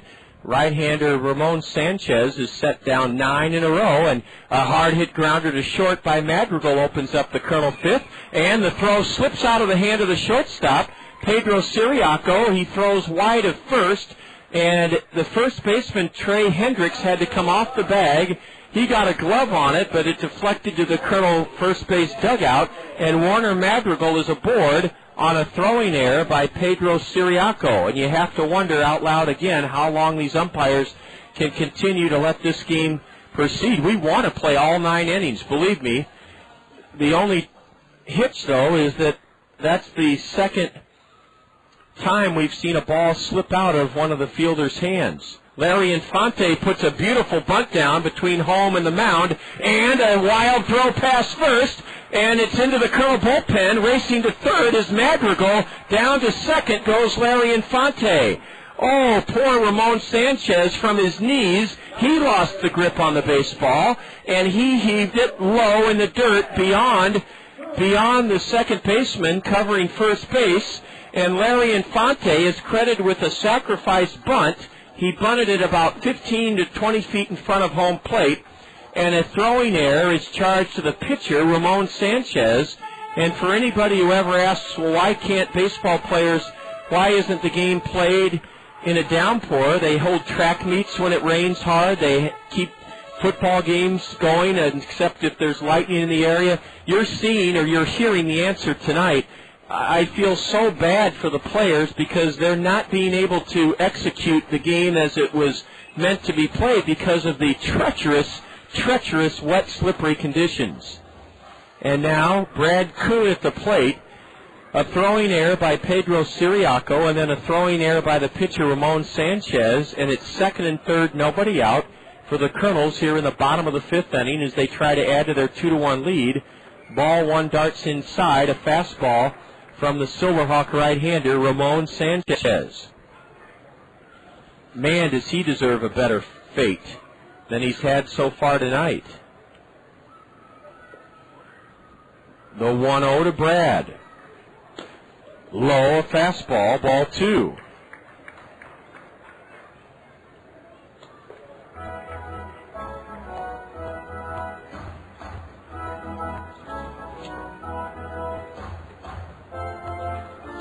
Infield in for the play at the plate for the Silverhawks. 2-1 Kernels here in the bottom of the fifth inning, nobody out. Ball 3 upstairs, and it looks like Sanchez has been undone by that throwing error. He shouldn't be too hard on himself. He can't help it that the conditions have deteriorated to a point of almost no return. A bouncer to first. Brad Kuhn is retired unassisted by Trey Hendricks. With the infield in, Brad Kuhn on a 3-0 pitch, mind you, bounces out to first. So Bobby Magallanes rolled the dice and it backfired as he turned Brad Kuhn loose on a 3-0 pitch, and Brad bounces out to first. One big out here in the Kernel fifth inning. Oh, that's a big out. A 3-0 count. Brad does have a 8-game hitting streak. He had struck out twice, and he wrapped it on 2 hops right at Trey Hendricks. Hendricks looked Madrigal back to third, then trotted a few steps to his left to tag the base ahead of the batter Kuhn for the first out of the inning. Dallas Morris now at the plate. A right-hander is throwing in the Silverhawk left field bullpen. A right-hander throwing for South Bend. Morris takes a slider low and away, ball 1. We'll have a chance for you to earn a $5 gift certificate to the Spring House coming up in the 6th inning.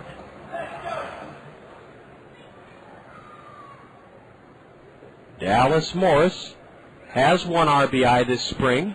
Here's a squeeze, and Dallas bunts it foul off his foot. It rolls into fair ground. Foul ball, strike 1. Well, the Kernels have not been able to execute a suicide squeeze successfully yet this year. I think we're 0 for 5 in that department. Breaking from third, Warner Madrigal, and Dallas Morris bunted it foul off his foot, strike 1.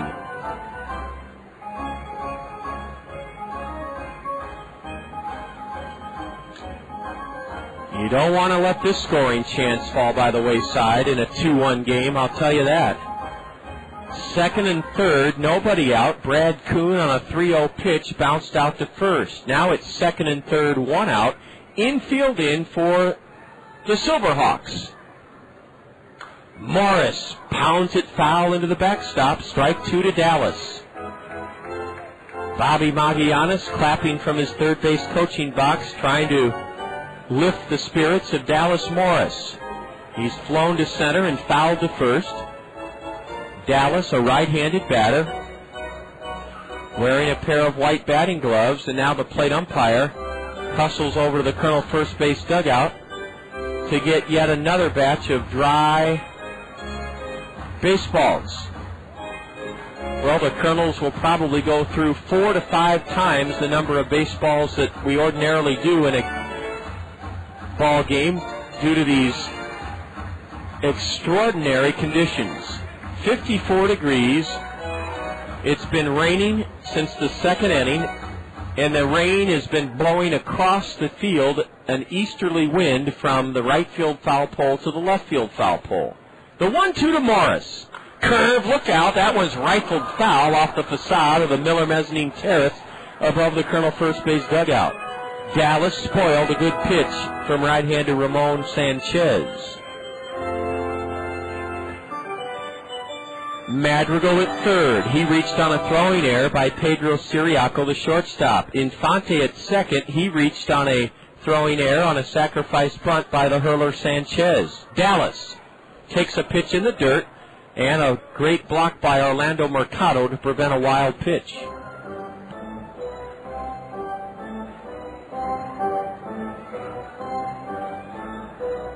Tomorrow, the gates open at 1 for Viola Gibson Day here at the ballpark. Popcorn's only $1. It's our first Sunday family fun day of the year. Kernels will be signing autographs in front of their home first base dugout on the field from 1:20 until 1:40.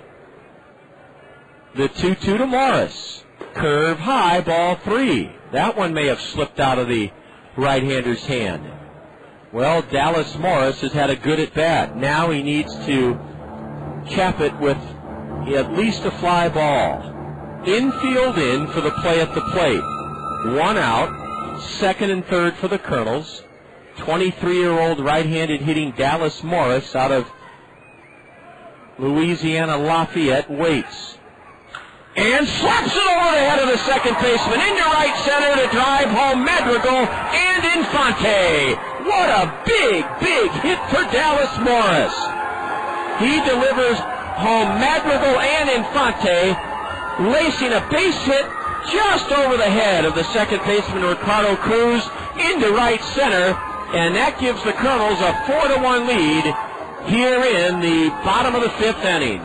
2-run single by Dallas Morris. He cracked it hard and drove it the other way. And both the Colonel runners who reached on South Pandares are home, and the Kernels have their biggest lead of the evening, 4-1. Morris may be running. The batter is Pat Riley. Ground ball to short, gobbled up by Ciriaco, steps on second to force Morris, throws on to first to get Pat Riley. Patrick Riley slaps into an inning-ending 6-3 shortstop to first base, double play. The Colonels strike for a pair in the 5th inning on 1 hit. There were 2 South Pandares, both caused by the wet baseball, and the Colonels leave a runner aboard and have stranded 3. Our Springhouse Family Restaurant baseball trivia question comes your way in the top of the 6th inning after 5 here at Veterans Memorial Stadium on Coolidge and Jackson Elementary School nights. Kernels lead the Silverhawks 4-1. You're enjoying Colonel Baseball on the Colonel Radio Network. Whether you're a serious athlete or a weekend warrior, injuries can take you out of your game. Smart athletes know that Physiotherapy Associates in Cedar Rapids are the experts in the treatment and prevention of sport-related injuries. Our expert staff serves the metro and surrounding area high school athletes. Physiotherapy Associates of Cedar Rapids, the smart choice in sports medicine. Call us at 398-1569. That's 398-1569. We'll get you back in your game today. Training and the highest quality craftsmanship in the world are two hallmarks of union workers. Prospective construction clients can depend on workers who have learned their craft and mastered their skills through the Cedar Rapids, Iowa City Building Trades and Construction Council world-class apprenticeship program. These experienced tradesmen will work with sign contractors to bring flexibility, efficiency, safety, and the highest skill and quality in the world to all building and construction projects. Eastern Iowa works best when we say union, yes. Technology pervades every aspect of our daily lives. This remarkable age we live in has a machine or a computer to meet almost all of our needs. But you won't find a technological device that can provide you with the personal attention for something as important as insurance. Neighbor Insurance Services, your professional Pekin insurance agency in Hiawatha, is trained on all insurance matters, including how much coverage is enough coverage. For personal attention to all of your insurance needs, see the insurance professionals at Neighbor Insurance Services in Hiawatha.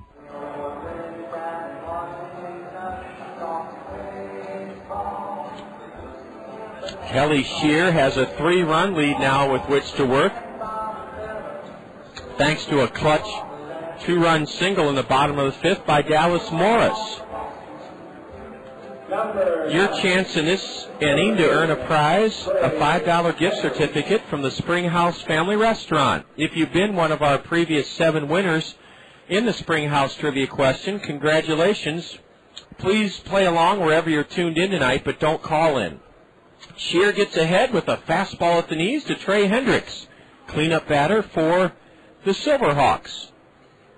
Outfield plays Trey straight away, and a swing and a miss on a Kelly Shear changeup up out over the plate.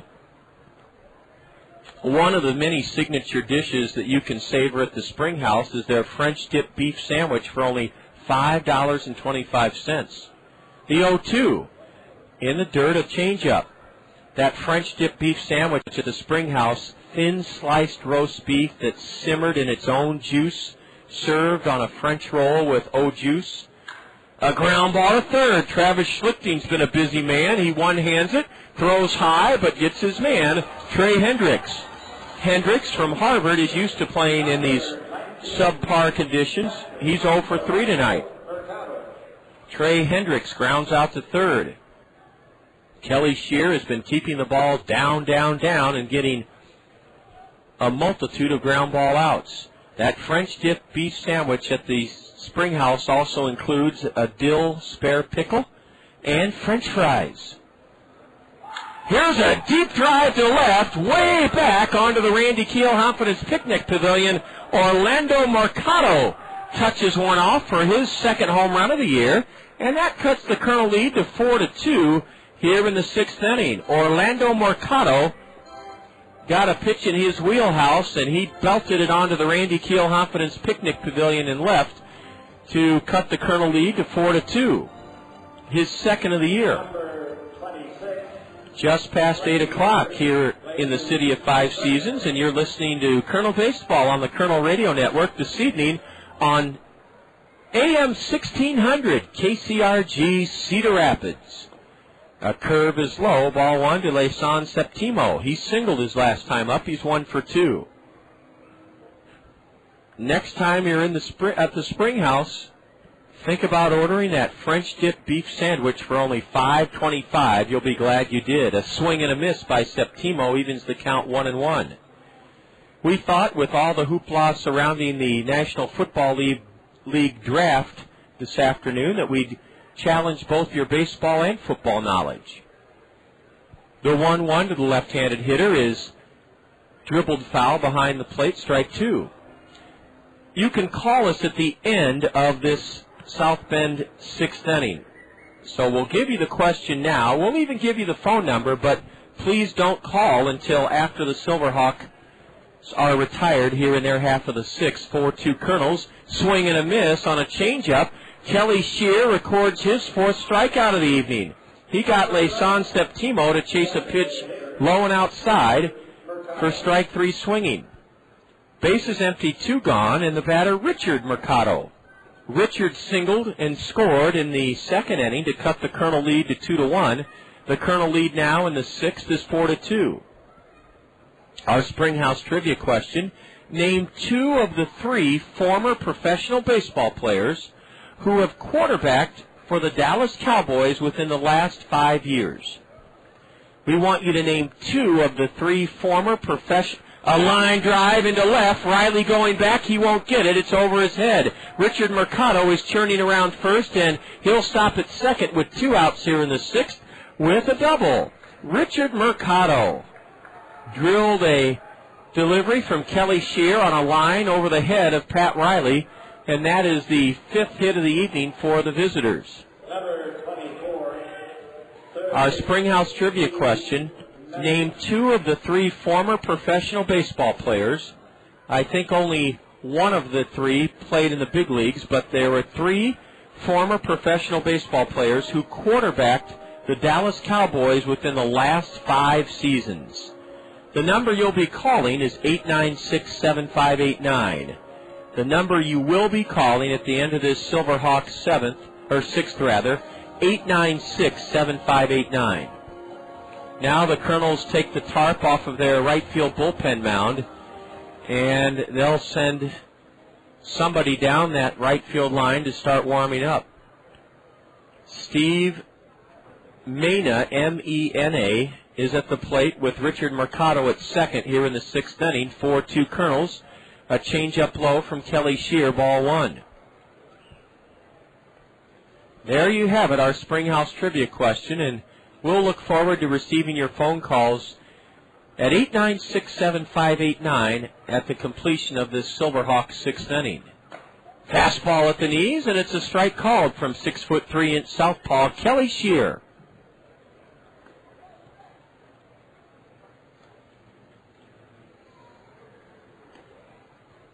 The 1-1 from Kelly. In the dirt, a wild pitch. Flint Whipke couldn't handle it, and advancing from second to third is Richard Mercado. And that is the second wild pitch uncorked by Kelly Shear. He has 7 this season.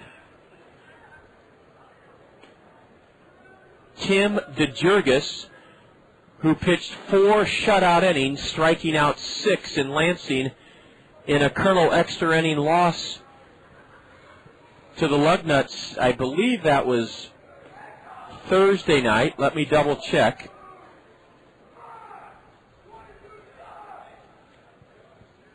No, it was Wednesday night that DeJurgis turned in his spectacular relief performance. 4 innings pitched, no runs, 2 hits, 6 strikeouts, 1 walk. Tim DeJurgis is warming up in the Colonel right field bullpen. The count has gone 2 balls, 1 strike on Steve Mena. 4-2 Kernels.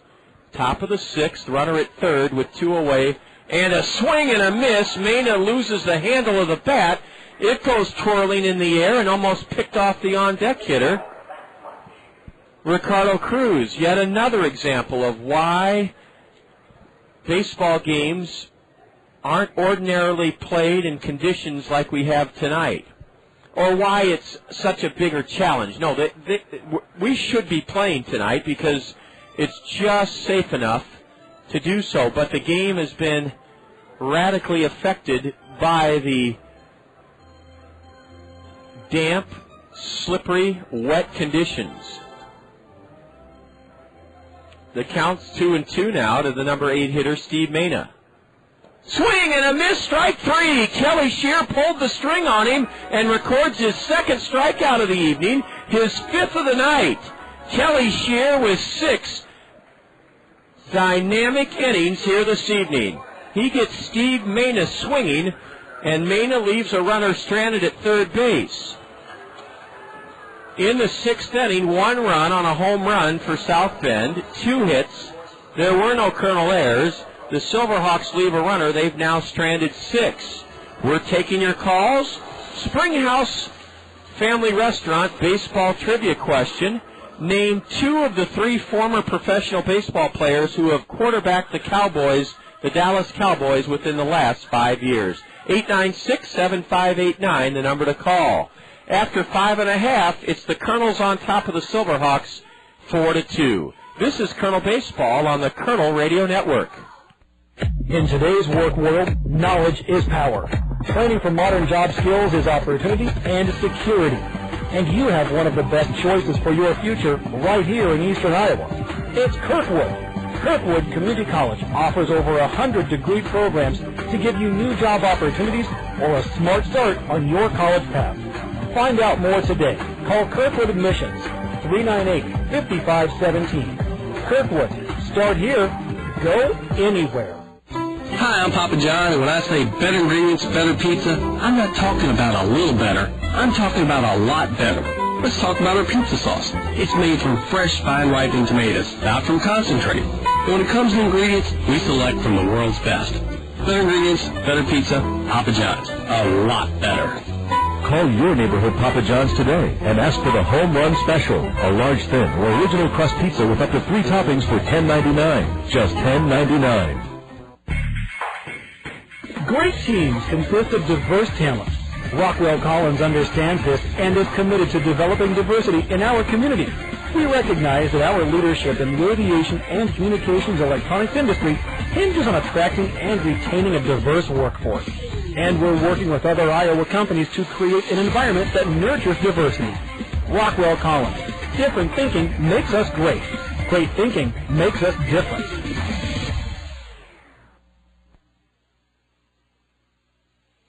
Well, somebody's taking charge of this game that has no business taking charge of this game. Ron Pline has snatched the baseball from the catcher. He has no business doing that.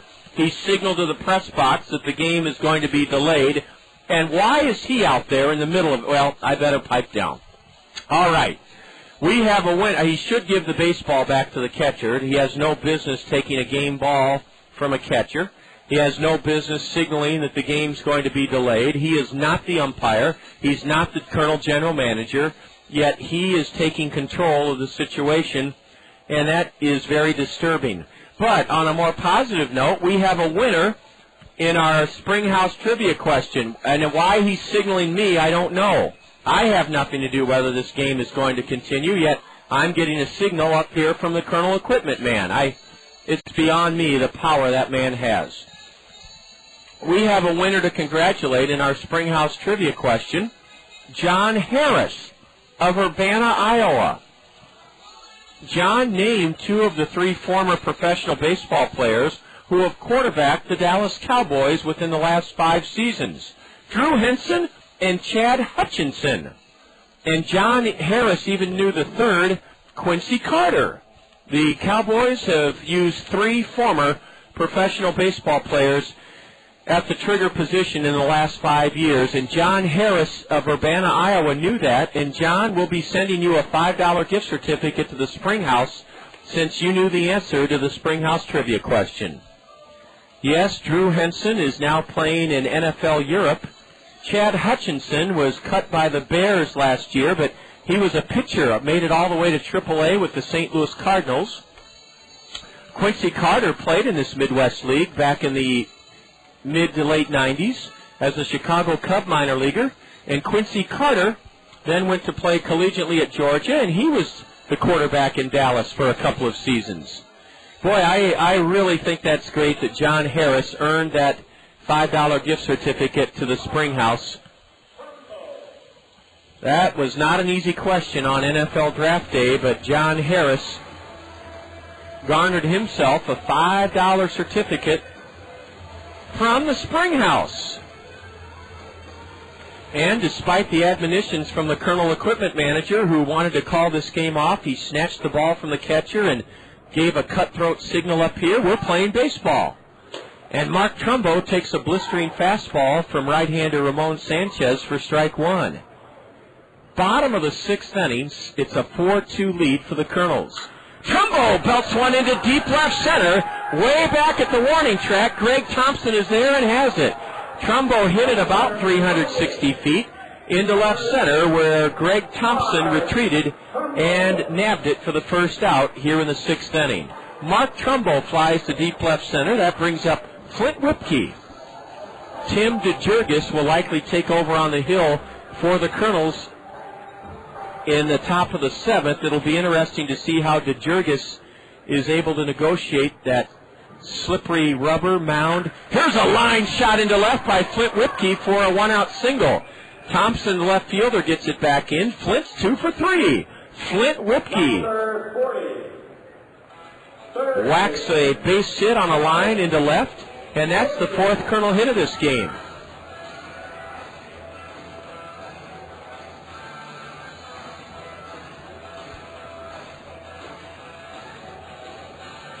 South Bend has a hurler warming up in their left field bullpen, and that right-hander is Kyle Wright. Kyle Wright warming up for the Silverhawks. A fastball is eyeing outside to Travis Schlichting, ball one. 4-2 Kernels here in the bottom of the sixth inning, and again, thanks to everyone who called to answer our Springhouse trivia question. Drew Henson, of course, was drafted by the Yankees and had some time in the big leagues before he retired. George Steinbrenner was instrumental, many say, in getting Drew Henson to leave Michigan, the University of Michigan, early and pursue a professional baseball career. Remember, John Elway was signed by George Steinbrenner and played a year of minor league baseball in Oneonta, New York. A 1-1 pitch to Schlichting is a curve and a strike at the knees to Travis.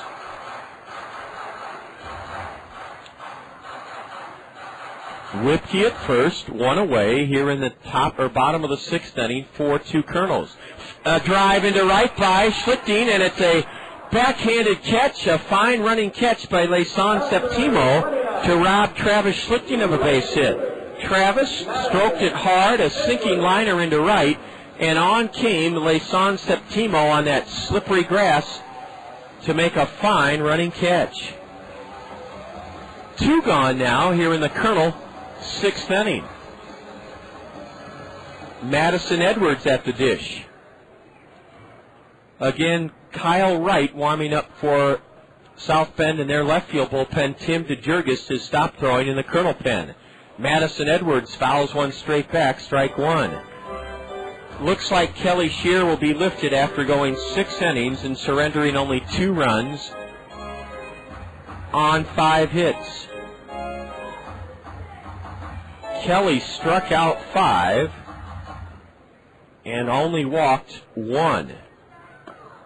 Ball 1 down and into Madison Edwards. Bottom of the sixth inning, 4-2 Kernels. Whipke at first and the left-handed hitting Madison Edwards at the plate.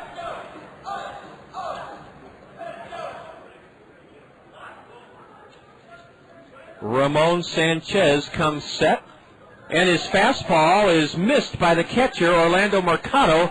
Speeding down to second is Flint Whipke, a pass ball charged to Orlando Mercado. It was a letter-high fastball that Mercado simply whiffed on. Now he talks it over with Sanchez. Orlando Mercado kicks at the dirt next to the plate, upset it himself. The rain has subsided a little bit. It's still misting, but it's raining lighter now than it has since the second inning. The first inning was played in relatively dry conditions. Whipke at second. 2 out for Madison Edwards, who steps out.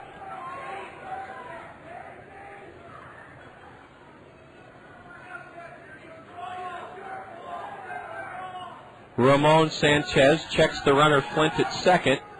Delivers low, ball 3 to Madison Edwards. Halo happenings, results from around the Los Angeles Angels of Anaheim organization. Former Colonel Bobby Jenks struck out a batter that he faced in the White Sox 8-5 win at Angels Stadium last night. Bobby Jenks, former Colonel. Swing and a miss by Madison on a pitch up and in, strike 2. Salt Lake lost a heartbreaker 1-0 to Tacoma. Former Colonel right-hander Stephen Shell allowed only 2 hits in 8 innings. He struck out 8, but took the loss. But a tremendous pitching performance by former Colonel right-hander Stephen Shell at AAA Salt Lake, or for AAA Salt Lake. Whipke will be running on this payoff pitch to Madison Edwards. There goes Flint. A late swing and a miss. Madison Edwards fans to end the Colonel sixth inning. That strikeout for Ramon Sanchez, his 6th in 6 innings. No runs, 1 hit for the Kernels in the 6th. There were no South Bend errors. The Kernels strand 1 and have left 4. A U.S. Cellular call to the Kernel bullpen will summon in right-hander Tim DeJurgis. As we go to the 7th, it's the Kernels on top, 4-2 over South Bend. This is Kernel Baseball on the Kernel Radio Network.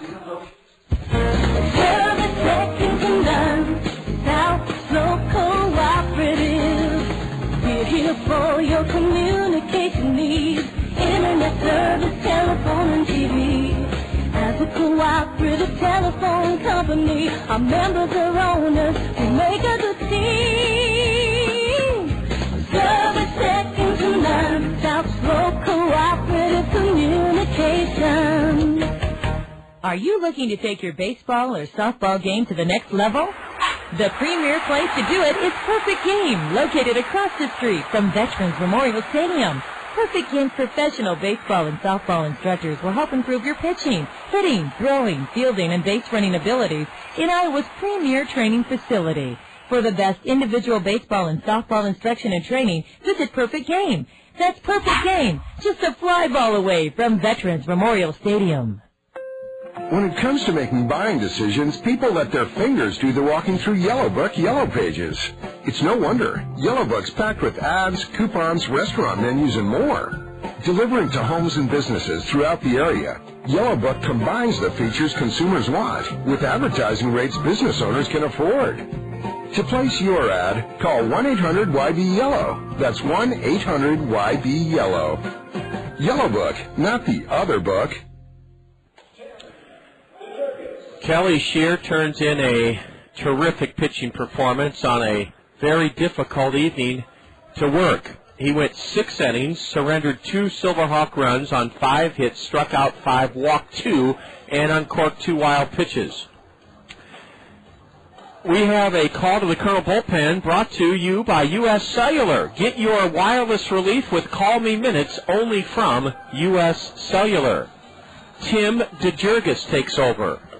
And his 4 innings of shutout relief in the Kernel 13-inning loss Wednesday night were something to behold. The tall right-hander from Regis University in Denver struck out 6 lug nuts in 4 innings, walked none, and allowed no runs on 2 hits in 4 innings. Tim DeJurgis on for the 7th time out of the Kernel bullpen.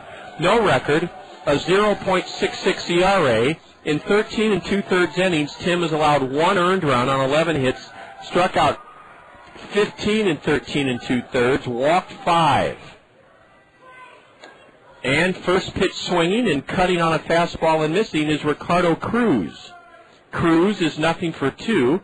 He was robbed of a base hit by Dallas Morris at second. In the 3rd, he swings and tips the pitch foul into the mid of catcher Flint Whipke, strike 2. Cruz was then retired his 2nd time up in the 4th inning with the bases loaded and 2 out as he fouled out to Mark Trumbo. DeJurgis with the split-fingered delivery, and Ricardo Cruz waves at it, swinging strike 3. 1 away here in the top of the 7th inning. It only took 3 pitches for Tim DeJurgis to get Ricardo Cruz, the number 9 hitter. 4-2 Kernels as the Kernels try to snap a 5-game losing skid.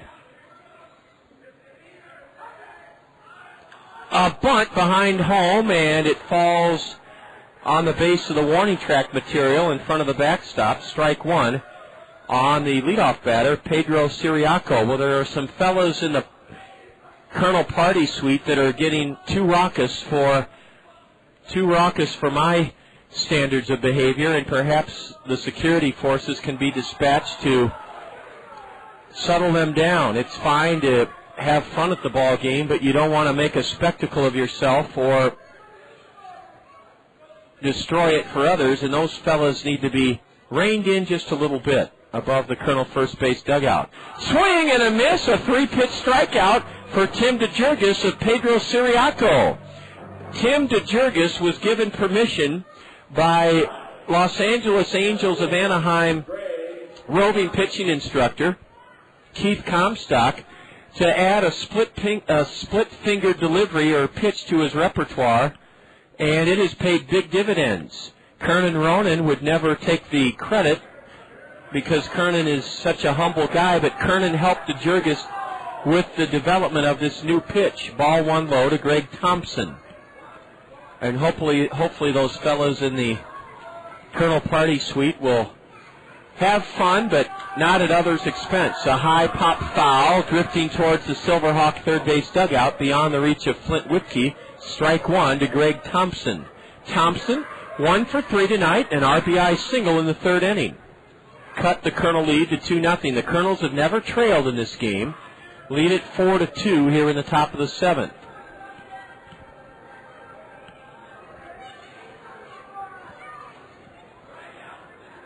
And it looks like Kyle Wright will take over on the hill for the Silverhawks in the bottom of the 7th. Thompson tomahawks a 1-1 pitch right over our heads behind home plate. And it's 1-2 to Greg Thompson. Now the umpire has to retreat to the Colonel first base dugout to get some more dry baseballs. This has really been a learning experience for the players and everyone involved in this game, including myself. How difficult a game baseball is to play under ordinary circumstances and how extra hard it becomes to play it when it's so slippery and wet. The rain is all but subsided now. Thompson dribbles one to first behind the bag. Mark Trumbo looks it into his glove and then sprints to the base ahead of the batter, Greg Thompson. It's a 1-2-3 inning for Tim DeJurgis on in relief of starter Kelly Shear. 7th inning stretch here at Veterans Memorial Stadium. Colonels lead the Silverhawks 4-2. You're tuned to Colonel Baseball on the Colonel Radio Network. When you're in the market to buy or sell a home, how can you differentiate one realtor from another? The distinction is clear when you consider the remarkable offer that Dick Ramsey of Skogman Realty makes.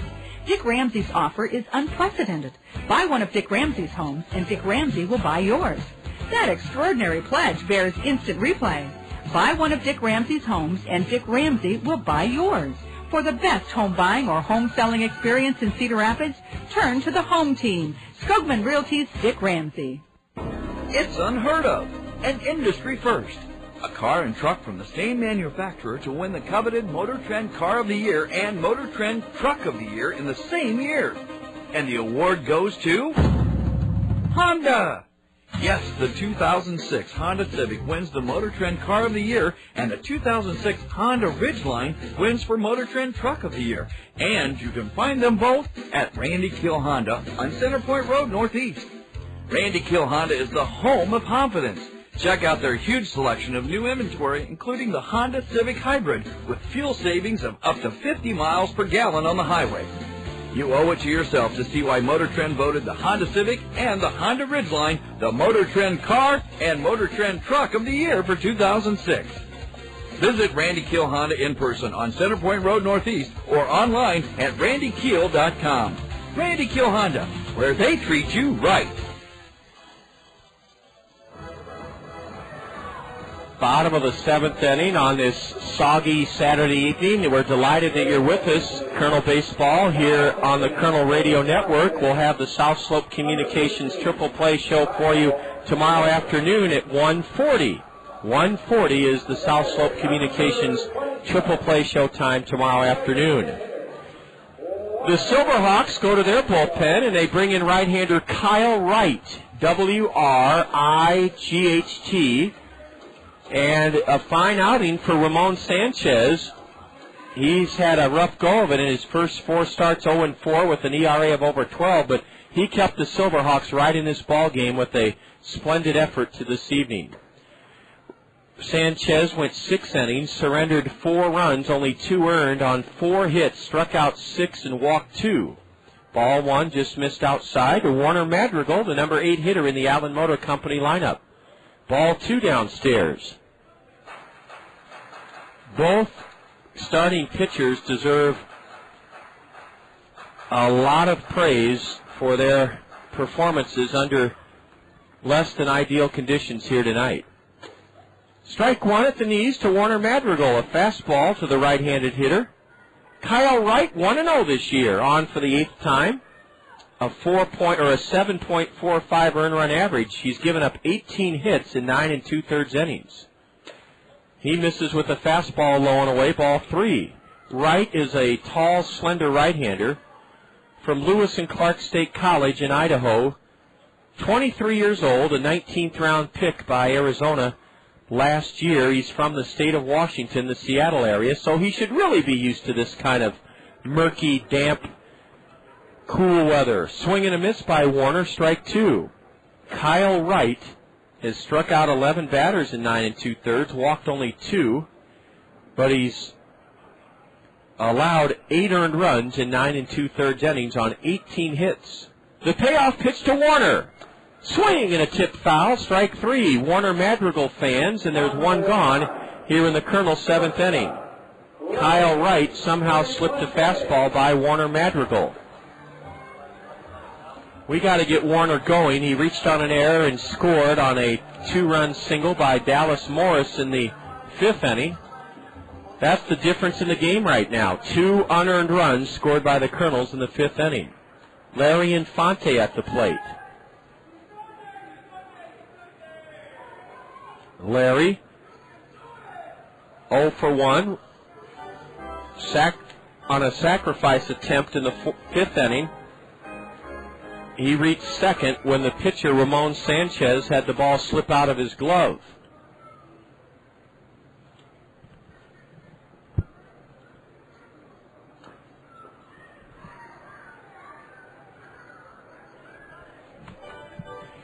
We really appreciate it when the Andy Pantini staff is able to give us the attendance as soon as they get it, and we now know that 1,661 took in the action here tonight. 1,661. Infante slaps an 0-1 pitch foul behind the plate, strike 2. Now a pitch hammered foul onto the grass slope seating berm. Not a whole lot of the 1,661 are still here, but they sure were out in force earlier when the weather was even more miserable. It's not bad right now. The wind is all but subsided, and the rain has stopped. The 0-2 to Larry. Corked foul high up into the backstop. Our baseball fun fact will come your way in the 8th inning. Let's get back to the Halo happenings, results from around the Kernel organization, or around the Los Angeles Angels of Anaheim organization. Mike Elward, former Kernel, 3 for 3 in a Double-A game for the Arkansas Travelers. They lost to San Antonio 3-2. Former Kernel Mike Elward was 3 for 3. 0-2 to Larry Infante, the Kernel number 9 hitter. Swing and a miss, and that's 2 strikeouts for right-hander Kyle Wright to start the Kernel 7th inning. Rancho Cucamonga, comprised largely of Kernels from last year, raised their first half record to 12-9. Former Kernel Matt Pauley homered and drove in 4. And last year's Kernel pitcher Nick Green upped his record to 3-1. He pitched 5 innings as Rancho Cucamonga clubbed Lancaster 10-3 in the California League.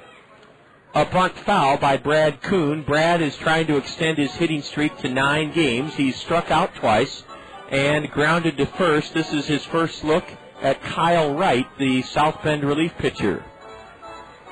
The Silverhawks now have another right-hander up in their bullpen.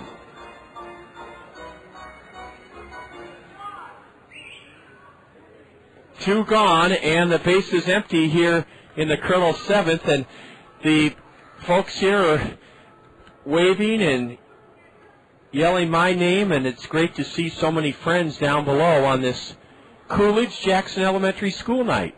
4-2 Kernels, base is empty, 2 out, bottom of the 7th inning. Brad Kuhn, a left-handed hitting leadoff man for the Kernels, bunts, and it rolls foul. It was kicked foul by the catcher, Orlando Mercado, about 10 feet up the third base line on the dirt base path. So Brad Kuhn tried to extend his hitting streak to 9 games by bunting his way on. He's foiled in that attempt, and Brad now retrieves his bat next to the plate, wipes it down, the barrel of it, underneath his armpit. Kuhn's hitting .271. No homers, 8 RBIs. Runs have been very tough to come by for the Kernels this spring. Jeff Johnson, the Gazette sports writer who covers the Kernels, talked about it with us on the South Slope Communications Triple Play Show as the grounds crew got this field into shape between 5:45 and 6 o'clock. We got underway at 6:23, just an hour and 23 minutes behind the scheduled 5 o'clock start. Kuhn slaps a 1-2 pitch foul off to the left. The 1-2 to Brad is low in the dirt from Kyle Wright. Kyle hurled in 14 games as a starter last year in rookie ball with Yakima, posted a 1-4 1-loss record with a 4.22 earned run average. Bottom of the 7th inning, 1,661 looking on. And Kuhn pops the next pitch foul off to the left.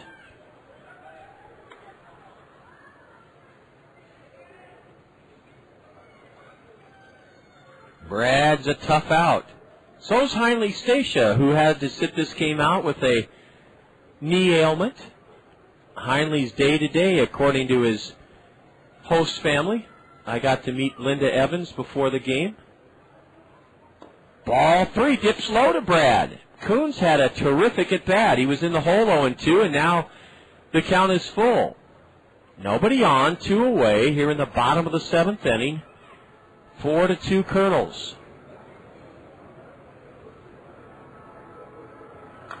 And a foul to the top of the backstop. Brad's having a super at-bat.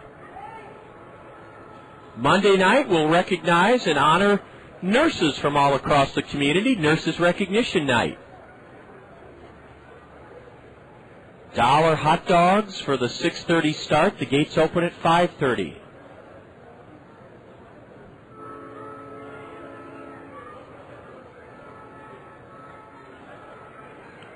Wright works from the stretch with nobody on and 2 out. The next delivery.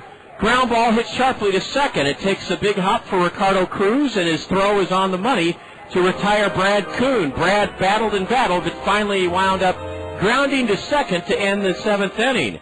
Reliever Kyle Wright sets the Kernels side down in order, and after 7, the Kernels still lead the Silverhawks 4-2.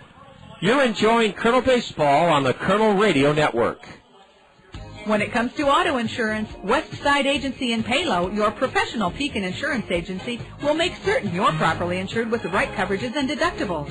Westside Agency will tell you about the money-saving discounts from Pekin Insurance. Multi-car discount, good student discount, loss-free discount, 45-plus auto discount, auto home discount, low mileage discount.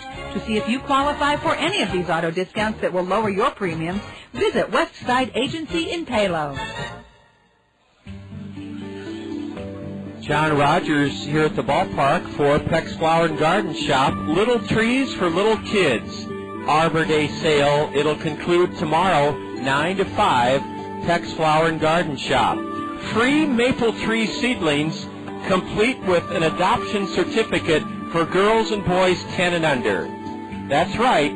If you're a girl or boy 10 and under, accompanied by an adult, Peck's will present you with a maple tree seedling, an adoption certificate so that you'll be sure to nurture and take care of that maple tree seedling. Peck's invites you to come in tomorrow from 9 to 5, the final day of their Arbor Day sale, 1 per child while the supplies last. Peck's Flower and Garden Shop, Nursery and Landscaping, celebrating 50 years, growing since 1956 with Eastern Iowa. They're at the corner of Blair's Ferry and Edgewood Roads Northeast. Everybody needs trees, and that's quite an offer being extended by Peck's to girls and boys accompanied by an adult 10 and under, a free maple tree seedling while they last, 1 per child The Arbor Day sale at Peck's concludes tomorrow. They're open from 9 o'clock until 5 o'clock. Tim DeJurgis made quick work of the Silverhawks in the 7th. DeJurgis will face the heart of the Silverhawk order here in the 8th inning, on in his second inning of relief for starter Kelly Shear. Justin Upton, only 18 years old, out of Chesapeake, Virginia. He and his brother, Justin, the only brother combination to be selected number 1 and 2 draft choices in different drafts. Boy, what a great baseball family, the Uptons from Chesapeake, Virginia. Tim DeJurgis with a breaking pitch, a letter-high curve, a strike called, and Justin Upton didn't like the call. He steps out. Ball 1 is upstairs. The Silverhawk Road uniforms resemble Pittsburgh Pirate Road uniforms. They're gray with black numbers and mustard yellow trim. DeJurgis misses down and away with that split-fingered pitch, ball 2. Upton wears his gray road pants all the way down to the tops of his Adidas brand baseball spikes. Straightaway stance, and ball 3 is low. Oh, Tim DeJurgis doesn't want to put the tying run at the plate by walking Justin Upton. Can Tim come back and throw a strike? Yes, and it's nubbed foul right off the foot of the batter, Justin Upton.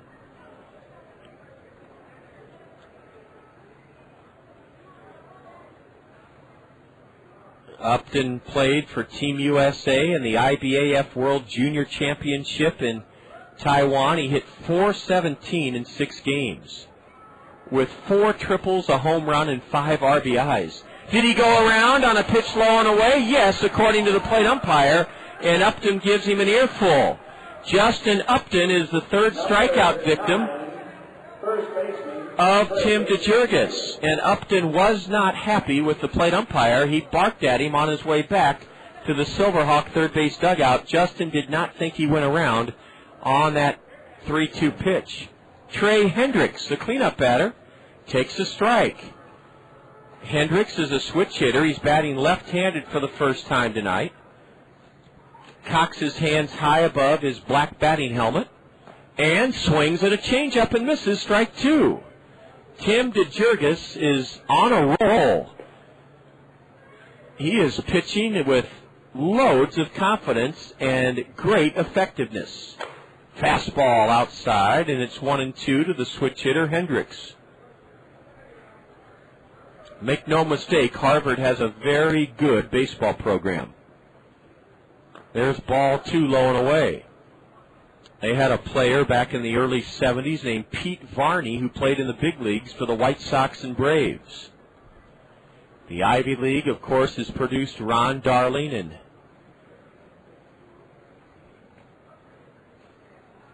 a number of other stars over the years.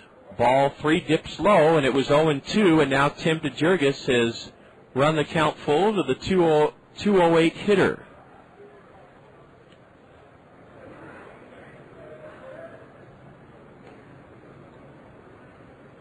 Can Tim throw another strike?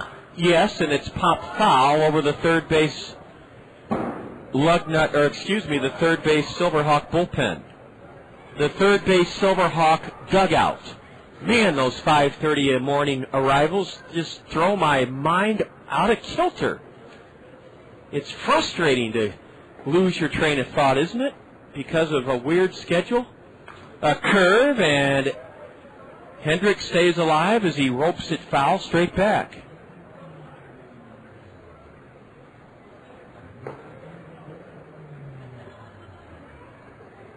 We're in the top of the 8th inning. Bases empty, 1 out. South Bend batting, and the Kernels up 4-2. Change-up, strike 3 called! Tim DeJurgis has continued to mesmerize and baffle hitters in his last 2 appearances. Tim gets Trey Hendricks looking on what looked to be a full-count change-up. Well, no matter how good the baseball is in the Ivy League, you're not going to see too many great pitches like that. Here's a check swing and a strike to Orlando Mercado. Wow. Tim DeJurgis has been utterly dominant in his last couple of outings. Mercado homered his last time up. He's 1 for 3. Kernels have been out hit 5-4. Strike! 2 called, a fastball. DeJurgis has struck out 4 of the 5 batters he's faced. And he's ahead of the right-handed hitting catcher, Mercado, 0-2. A split-fingered pitch in the dirt for a ball. Ryan Aldridge is starting to warm up in the Colonel right field bullpen. Ryan Aldridge. 4-2 Kernels here in the top of the 8th inning.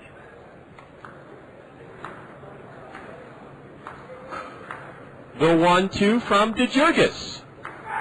Inside, a fastball. That bachelor party in the Colonel party suite is shouting at the top of their lungs. Ball 3, low and away. So Tim DeJurgis now has run the count full for the 3rd time in this inning to a Silverhawk batter. Mercado is ready for the payoff offering. It's headed home. Strike 3! Wow! Tim DeJurgis gets Orlando Mercado looking to end the Silverhawk 8th inning. Tim DeJurgis strikes out the side, went 3-2 on all 3 hitters, and struck out 5 of the 6 Silverhawk batters he faced in his 2 innings. Tim DeJurgis with phenomenal relief pitching here tonight. He strikes out the Silverhawk side, going full on all 3 hitters before getting them on strikes.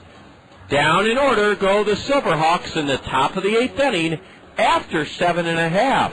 Kernels lead South Bend 4-2. You're enjoying Colonel Baseball on the Colonel Radio Network. The hottest feature in beautiful Veterans Memorial Stadium is the coolest place. It's the Whirling Waters Home Run Hot Tub. How can you and your friends relax and splash it up from the most coveted spot at the ballpark?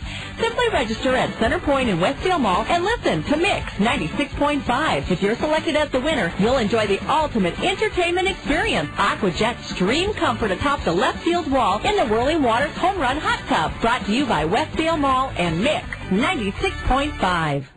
It's unheard of, an industry first. A car and truck from the same manufacturer to win the coveted Motor Trend Car of the Year and Motor Trend Truck of the Year in the same year. And the award goes to Honda. Yes, the 2006 Honda Civic wins the Motor Trend Car of the Year, and the 2006 Honda Ridgeline wins for Motor Trend Truck of the Year. And you can find them both at Randy Keel Honda on Center Point Road Northeast. Randy Keel Honda is the home of confidence. Check out their huge selection of new inventory, including the Honda Civic Hybrid with fuel savings of up to 50 miles per gallon on the highway. You owe it to yourself to see why Motor Trend voted the Honda Civic and the Honda Ridgeline the Motor Trend Car and Motor Trend Truck of the Year for 2006. Visit Randy Keel Honda in person on Center Point Road Northeast or online at randykeel.com. Randy Keel Honda, where they treat you right. Kernels bat in the bottom of the 8th inning, and they'll face a new hurler out of the Silverhawk bullpen. He's from Panama, Donald Julio. Julio's 22 years old. He has spent his last 3 seasons pitching in Missoula in the Pioneer League, was 3-2 last year with a 5.32 ERA. Right-hander Donald Julio, 22-year-old Panamanian, will take over here in the 8th inning. Kyle Wright, in his only frame of relief, struck out 2 Kernels, allowed no runs on no hits. 4-2 Kernels as we play here in the bottom of the 8th inning.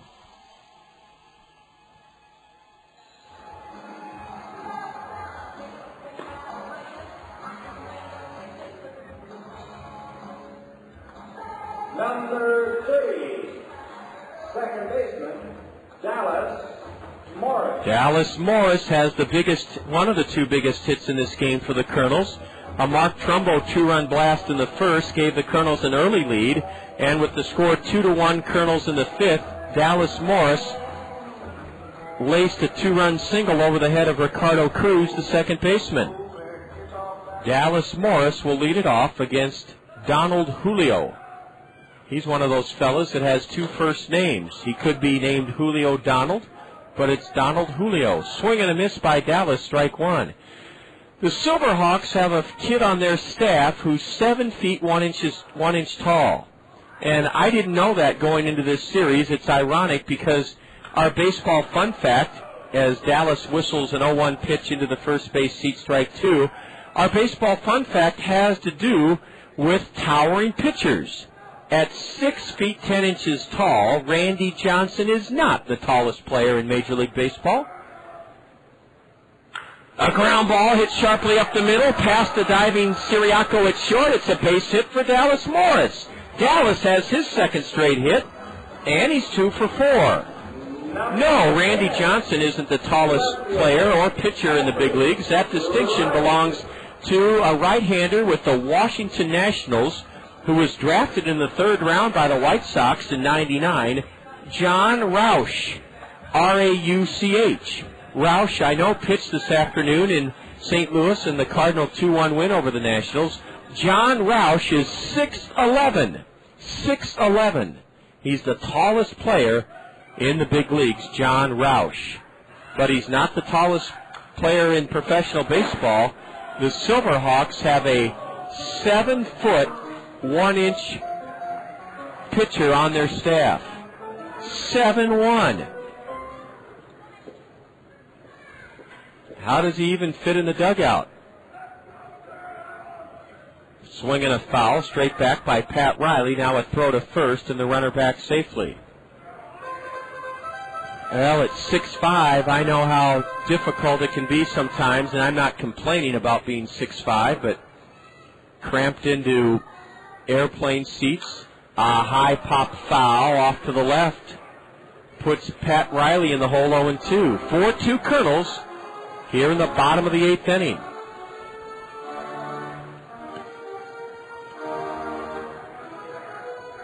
You talk about having a downhill angle towards the plate. John Roush at 6'11" for the Nationals has that. When I was a kid, a 6 foot 6 inch right-hander was considered tall. And a couple that I remember were Ron Reed, who played in the NBA. Ed Halicki for the Giants was 6'7", a side armor. Here's Riley staying alive by lofting an 0-2 pitch foul back a home. Trying to think out who else was considered a very tall pitcher when I was growing up. Of course, Frank Howard was considered a giant man at 6'7". Dave Kingman was 6'6".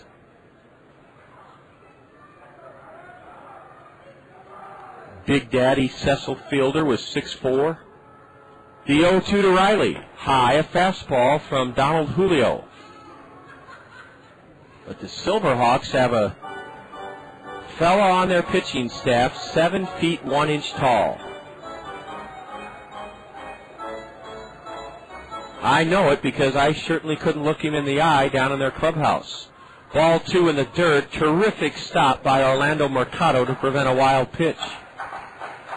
This ball game in the bottom of the 8th inning has the Kernels up by a pair, 4-2. The hits are even at 5 apiece. The difference in the game, a pair of throwing errors that allowed Madrigal and Infante, the numbers 8 and 9 hitters in the Kernel lineup, to reach back in the 5th inning. They were then driven in by Dallas Morris, who leads away at first. Dallas not running, a curve, and it's strike 3 called to Patrick Riley. Patrick Riley is caught looking for the first out here in the Kernel 8th inning. Gene Conley was a tall right-hander before my time. He pitched for the Milwaukee Braves. I think he was 6'7", 6'8". He played in the NBA. Dave DeBusschere pitched for the White Sox for a short time. He played in the NBA. Dick Grote was a tall shortstop.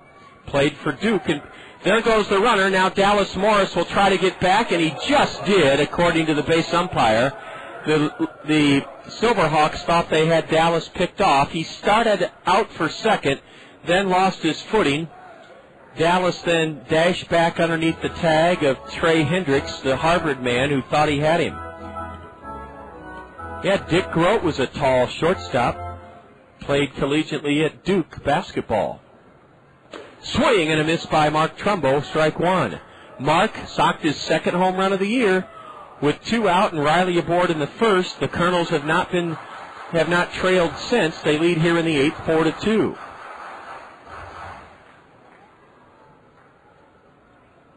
Mark takes a breaking pitch for a strike.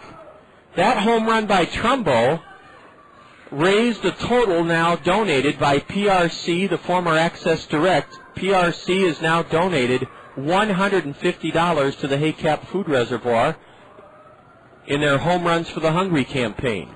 Swing and a tip foul into the catcher's glove. Mercado held it, strike 3, and that's the 10th Colonel to strike out tonight. 1 on, 2 out for Flint Whipke, who's 2 for 3.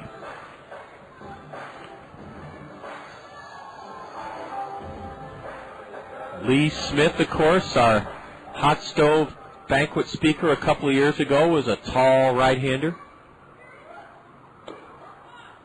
A curve is in at the knees. Strike 1 to Flint. That's been Donald Julio's most impressive pitch in this inning. His breaking ball. He's thrown it for strikes. Flint Whipke hitting .229, a homer, 7 runs driven in, waits. And Dallas Morris returns to first as the right-hander stepped off the rubber. Game 2 of this series tomorrow afternoon. The gates open at 1 o'clock for our first family fun Sunday of the year. What does that mean? It means popcorn's $1. The Kernels will be signing autographs on the field from 1:20 until 1:40.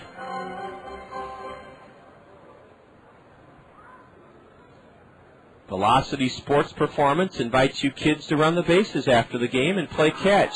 Whipke sends the 0-2 pitch soaring foul above the Colonel first base dugout.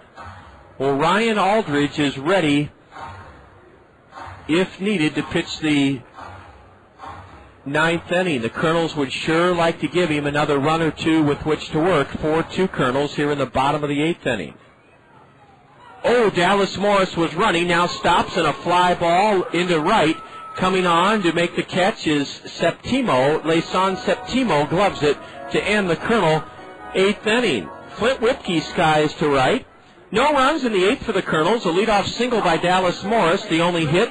There were no South Bendares, and the Kernels leave their 5th man stranded of the evening.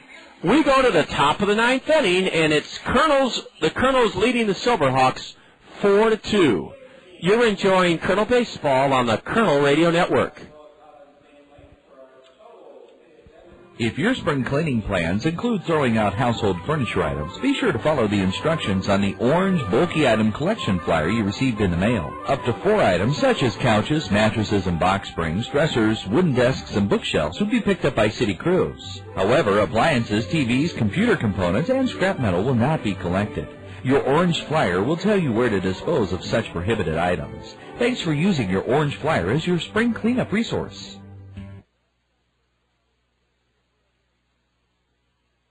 Hi, I'm Phil Andrews, your local Pekin insurance agent at Andrews Insurance here in Cedar Rapids.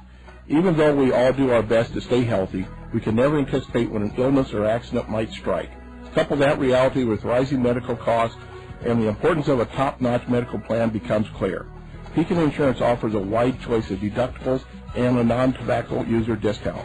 To explore the major medical insurance plan that best fits you, visit me, Phil Andrews, at Andrews Insurance. Hi, this is Dave Town of Five Seasons Transportation and Parking. Do you ever wonder if it's safe to send your child on the bus? It is, and here's a few reasons why. All the buses in Cedar Rapids are equipped with security cameras, so the drivers always know what's happening behind them. The buses also have global positioning systems, or GPS, which means they can be tracked at any time by satellite. Does that surprise you? It shouldn't.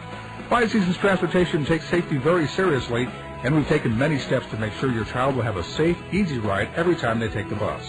Even when your child isn't on the bus, Five Seasons Transportation is helping keep them safe by using pollution-free biodiesel and alcohol fuels, Iowa products that help keep the air clean. And if your child is ever in trouble, they can always flag down a bus for help. I'm Dave Town, and I like to think of the bus as a traveling safety cocoon, motoring along Cedar Rapids streets. And keep in mind, if the bus is that safe and easy for your child, maybe you should think about riding the bus to work. Affordable, convenient, and safe. That's the bus. Ride it. This ball game goes to the top of the ninth inning, 4-2 Kernels. The Kernels are trying to snap a 5-game losing streak, and they make a U.S. Cellular call to their pen. A ground ball to deep short off the glove of the shortstop Infante into left, and first pitch swinging. Leyson Séptimo has his second hit of the game. He greets Ryan Aldridge in a rude and abrupt way. Séptimo slapped that ball by the diving Colonel third baseman Travis Schlicting into left field for a leadoff single. And the tying run will come to the plate in the person of Richard Mercado, who's 2 for 3 with the run scored. This call to the Colonel bullpen, sponsored by U.S. Cellular. Get your wireless relief with Call Me Minutes only from U.S. Cellular. Ryan Aldridge, coming off a rough outing Thursday night in Lansing, misses away with the fastball. Ball 1. Ryan pitched 1 inning in the Colonel 5-2 loss to the Lugnuts. Allowed 2 runs on 4 hits in 1 inning. Struck out none, walked 1. The 1-0 pitch is fouled straight back. It's 1-1. South Bend has their leadoff man aboard here in the top of the ninth inning. And they've now out-hit the Kernels. The Silverhawks have 6-5. Ryan Aldridge, the 22-year-old right-hander, is set, and a slider low and outside. Aldridge is 1-2 this year with 2 saves and a 6.30 ERA. Ryan is appearing for the 9th time. In 10 innings, he's given up 11 hits, struck out 15 in 10 innings, 16 that is, walked only 4. Ball 3 low and away. And if Ryan Aldridge can't throw strikes, the Kernels have no one warming up in their bullpen. That's why Flint Whipke's out to the hill to try to settle down Ryan Aldridge. The last thing the Kernels want here is for the tying runs to reach and then to give the Silverhawks a chance to bunt them over on this very wet grass. So it really is important that Ryan Aldridge come back from this 3-1 count and throw a strike. He does. A swing and a miss by Mercado, strike 2. Richard Mercado, a 208 right-handed batter, no home runs, 3 RBIs.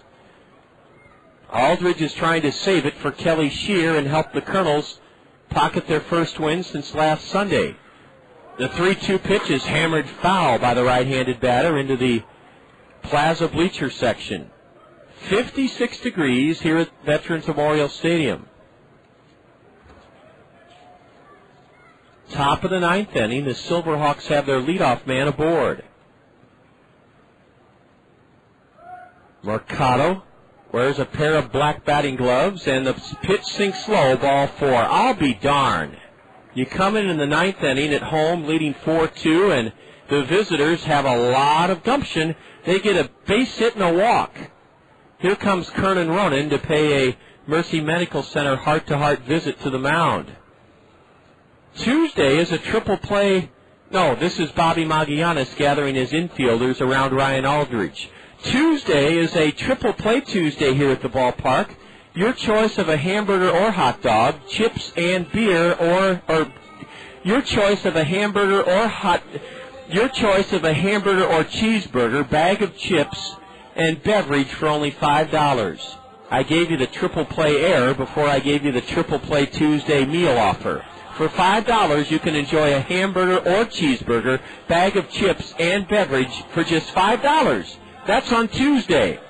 South Bend is threatening to tie this game in the ninth inning. They got a leadoff single and then a walk on a 3-2 pitch, and Steve Mena will likely try to bunt the tying runs into scoring position. Steve Mena, M-E-N-A. Séptimo at second, Mercado at first for South Bend. Can the Kernels stifle this rally that's brewing? Mena squaring to bunt, now pulls his bat back, and Aldridge looks the lead runner. Séptimo back to second. So important to get that leadoff batter in the ninth inning when you're trying to nail down a win, but so difficult to do in this game. South Bend, in case they do tie it up here in the ninth, they have a right-hander, Jonathan Valverde, warming up in their bullpen. Is Mena bunting? He squares to bunt. Strike one called, an 86-mile-an-hour fastball from Ryan Aldridge. The Kernels get a right-hander up and throwing in their bullpen. That's Tim Madison. Tim Madison is warming up. Now Mark Trumbo comes over from first to have a word with Ryan Aldridge. The runner at second, Séptimo, is pounding mud out of his spikes to get the best possible traction he can on this bunt situation. And believe me, the Kernels could foul a bunt up without even it being their fault because of how slippery the grass is. It will be very, very dicey if Mena is able to lay one down. He's not bunting, and he takes high, ball one. Schlicting and Trumbo crashing from the corners. We're looking into the mouth of a cannon in that case, had Mena turned it loose and swung. Mark Haley is almost halfway down the third baseline, the South Bend skipper giving signals. First and second, nobody out as South Bend is mounted a rally here in the ninth inning against right-hander Ryan Aldridge. The 1-1. Slapped foul, straight back, strike two. Mena had a very good cut. A lifetime honorary Colonel contract and a free Zio Giano spaghetti dinner to the youngster that grabbed that one. He'll be rewarded by one of our ushers with that certificate from Zio Giano's. That kid also has a bat.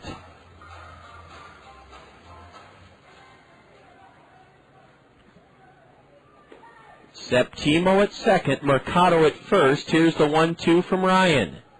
Breaking pitch, low and outside. 2-2 now. The plot thickens here in the Silverhawk ninth inning. 4-2 Kernels. South Bend has out-hit the Kernels 6-5. Tim Madison continues to warm up in the Colonel bullpen. Hopefully Ryan Aldridge can get this batter. Swing and a miss. He did with a fastball on the outer half. Steve Mena strikes out. One away. Tying runs remain aboard for the Silverhawks at first and second. The batter, Ricardo Cruz. No, we're going to have a pinch hitter. Brian Byrne. Number 7, Brian Byrne. Brian Byrne is pinch hitting for Ricardo Cruz. Brian Byrne, a left-handed batter, comes off Mark Haley's bench to pinch hit. He's a tall left-handed hitter. Byrne is the pinch hitter. He's batting .293, 1 home run, 11 RBIs. He's been a regular for the Silverhawks. He's not in their lineup tonight. Brian Byrne is the pinch hitter for South Bend.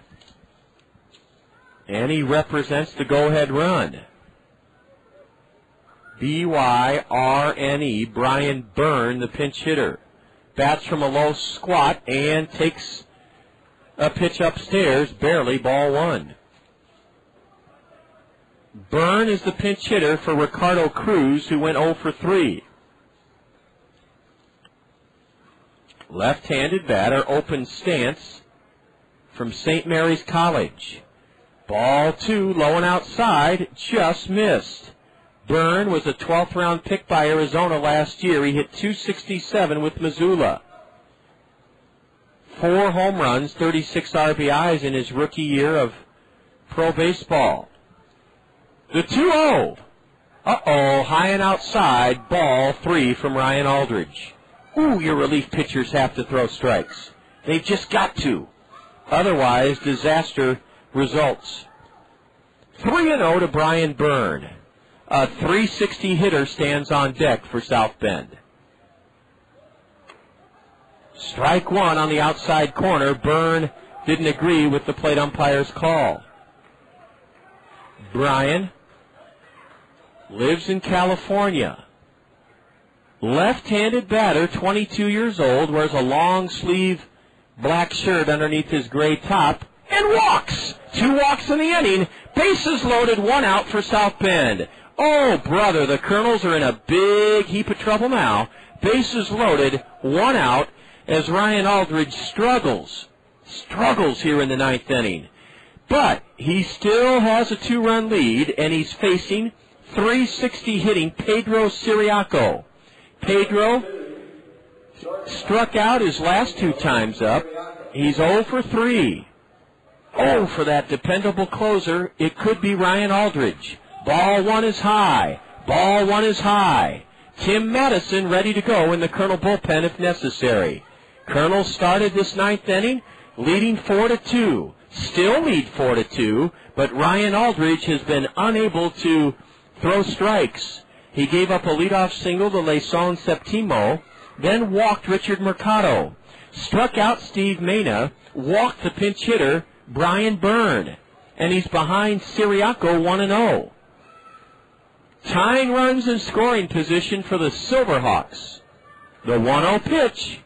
High, ball 2. Uh-oh, we're in trouble now, folks. We are in trouble. Uh-oh. Well, a double play would end the game. Let's look at the positive side. A double play would end this game. Is Ciriaco swinging? No, and there's... Uh-oh, ball 3. Ball 3. Woo, brother, now we're really feeling the heat. Ball 3 was low. Huh. Never expected this from Ryan Aldridge. The 3-0. Strike 1 on the inside corner, a fastball.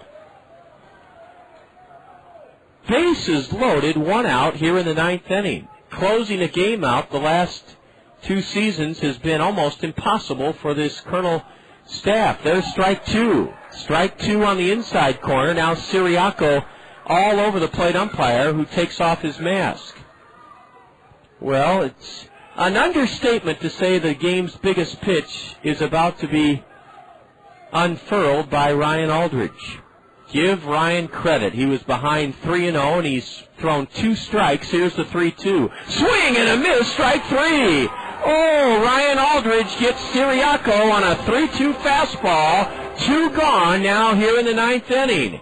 Tying runs in scoring position, but 2 out, and Ryan Aldridge will try to get Greg Thompson, a left-handed batter. The Kernels are desperately trying to hang on here in the 9th and snap a 5-game losing streak. Ryan Aldridge will now face left-handed hitting Greg Thompson. Thompson this evening has grounded to short, delivered an RBI single. Now wait a minute, a pinch runner.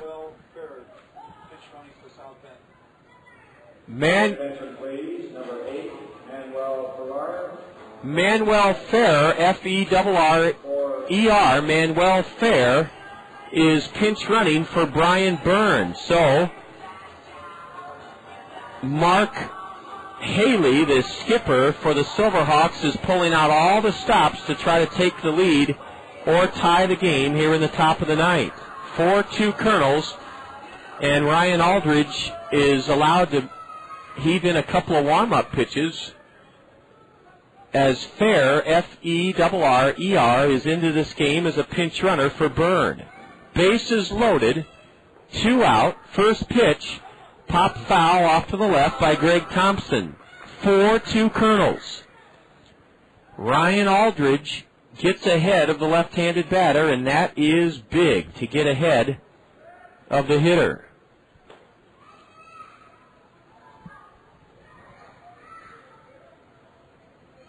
The bases loaded, 0-1.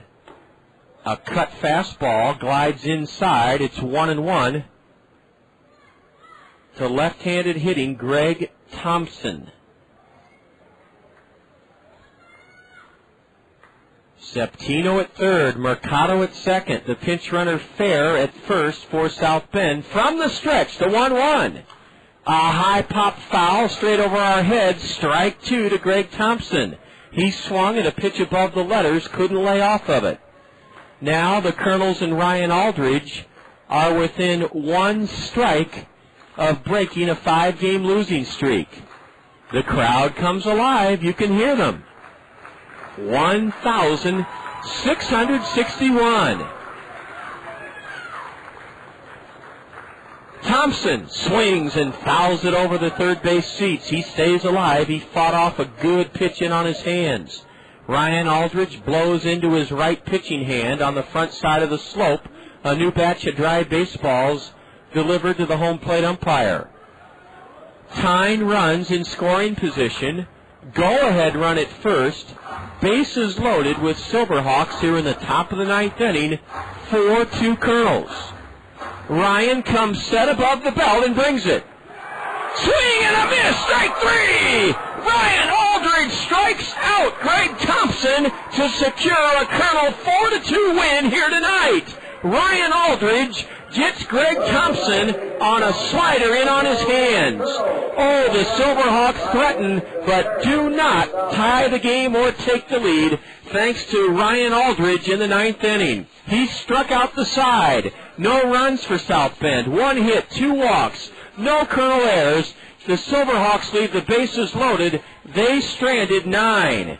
And the Kernels have gotten off to a great start under miserable conditions here tonight in knocking off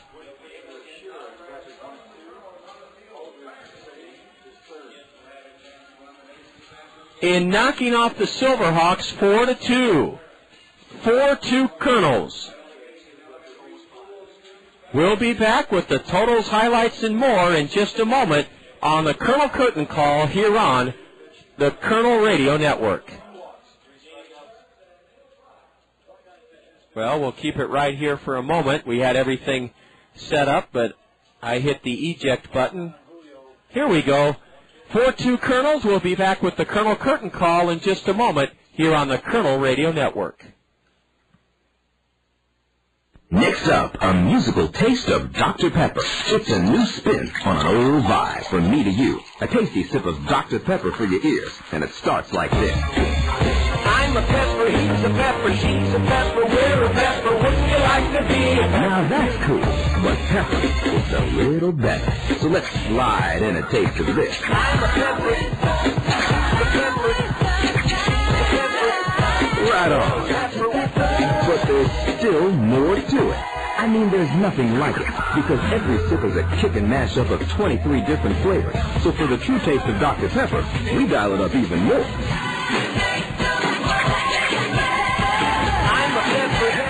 You know it.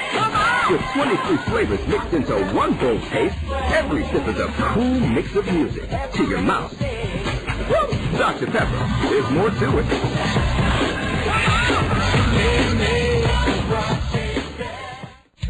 Your home is a place for savoring all the good things in life. It's a place for celebrations. It's a place where memories are created.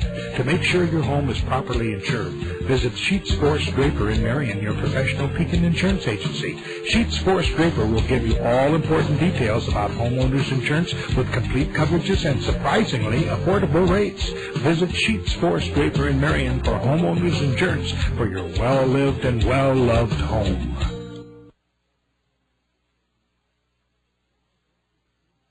It's time for the Kernels Curtain Call. Now, with a game recap, a complete look at the State Farm scoreboard, and a look ahead to upcoming action, let's rejoin the voice of the Kernels, John Rogers. Well, welcome back to Veterans Memorial Stadium, where the Kernels kick off an 8-game homestand in grand style, snapping a 5-game losing skid and knocking off the South Bend Silverhawks 4-2. It was not a pretty night, and it was not a masterpiece of a game, but the Kernels played well enough, being out hit 6-5, to win it due to terrific starting pitching from Kelly Shear, the lefty, and then stellar relief from both Tim DeJurgis. DeJurgis fanned 5 in his 2 innings of hitless, scoreless ball. Ryan Aldridge made us sweat it out in the top of the ninth, and he wound up striking out the side and helping the Kernels secure this big 4-2 win. Welcome back. This is the Kernel Curtain Call here on the Kernel Radio Network. The Kernels struck for 2 off starter Ramon Sanchez with 2 out in the first inning. Patrick Riley walked, and then Mark Trumbo hit a prodigious, high, towering fly ball down the left field line. The only question was it fair or foul. It was fair. Over the left field foul pole, Mark Trumbo's second home run of the year, gave the Kernels a 2-0 lead in the first inning, and they never were headed after that. Trumbo's home run, the sixth of the year by the Kernels, and it results in a $25 donation from PRC's Community Care. PRC, the former Access Direct, donates $25 for every Kernel home run to the Haycap Food Reservoir to help feed the hungry in our community. It's PRC's Home Runs for the Hungry campaign, and the Trumbo home run now ups the contribution from PRC to $150 to the Haycap Food Reservoir. Kelly Shear got great defensive help tonight. In the second inning, Travis Schlicting robbed Orlando Mercado of a sure base hit with a diving stab at third on a ground ball. And then, in the third inning, Dallas Morris took a base hit and a run away from the Silverhawks with a dynamite stop to his right, backhanding a ground ball off the bat of the number 9 hitter Ricardo Cruz, throwing Cruz out. The Silverhawks did score a run on 2 hits in that third inning. A 2-out single by Greg Thompson chased home Richard Mercado to cut the Kernel lead to 2-1. In the fifth inning, the Kernels capitalized on 2 throwing errors, both caused by the wet, slippery conditions here at the ballpark tonight. Warner Madrigal, a ground ball to the shortstop Pedro Ciriaco. He unleashed a wild throw past first, or actually to the home plate side of first. It pulled Trey Hendricks off the bag. Madrigal reached on the throwing error. Then Larry Infante laying down a sacrifice bunt. It was fielded by Ramon Sanchez, the starter. He slipped on the grass, and then his throw was wild over the head of Hendricks at first. That allowed Madrigal to go from first to third, and Larry Infante wound up at second. And with with runners at second and third, Brad Kuhn, who saw his 8-game hitting streak snap tonight, was given the green light on a 3-0 pitch. He wrapped out to first, so it was flat up to Dallas Morris to do something. Dallas did it as he laced a 2-run single over the drawn-in Ricardo Cruz at second, and that plated Madrigal and Infante and gave the Kernels a 4-1 lead. In the sixth inning, Kelly Shear surrendered a 1-out home run to Orlando Mercado, and that cut the Kernel lead to 4-2. Tim DeJurgis came on and slammed the door in the face of the Silverhawks in the 7th and 8th innings, striking out 5 and giving up no hits. Then, as I said, Ryan Aldridge gave us all a bit of a scare when he surrendered a leadoff single to Leyson Séptimo in the 9th inning. Richard Mercado walked. Steve Mena struck out. Pinch hitter Brian Byrne walked to load the bases. The Silverhawks had the tying runs in scoring position, the go-ahead run at first with only 1 out in the 9th. Aldridge struck out Pedro Ciriaco after he fell behind him 3-0, and then Ryan got Greg Thompson to swing and miss at strike 3 to end the game. The Kernels won it 4-2, 4 runs, 5 hits, 1 error. The Kernels left 5, South Bend 2 runs, 6 hits, 2 errors. The Silverhawks stranded 9. The winning pitcher, notching his first victory of the season, Kelly Shear, he's 1-2. And the loser, a tough luck loser tonight for South Bend, Ramon Sanchez, 0-5. Ryan Aldridge got the save, his third. And let's see, this game started at 6:23. Went to 9:12, so 6:23 to 7:23 is 1 hour. 8:23 is 2 hours, plus 7 minutes, plus 42 minutes. So it went 2 hours and 49 minutes. Coolidge and Jackson Elementary School kids were among the crowd of 1,661 that braved really terrible conditions as far as wind, rain, and cold during the first 7 innings of the game. It finally subsided, did the rain and the chilling breeze in the final 2 or 3 frames. The Kernels have broken a 5-game losing skid with a 4-2 win here tonight and up their first half record to 11 wins and 12 losses. We'll take a timeout here on the Kernel Curtain Call, and when I return, I'll have our PRC play of the game. This is Kernel Baseball on the Kernel Radio Network. Fairfax State Savings Bank is paying you to come to the ballpark every Wednesday this season. You heard right. Fairfax State 1 Savings second. Bank is paying you to come to Veterans Memorial Stadium every Wednesday this season. The first 750 of you Colonel fans to enter the gates before Wednesday's home game will receive an envelope full of money inside from Fairfax State Savings Bank.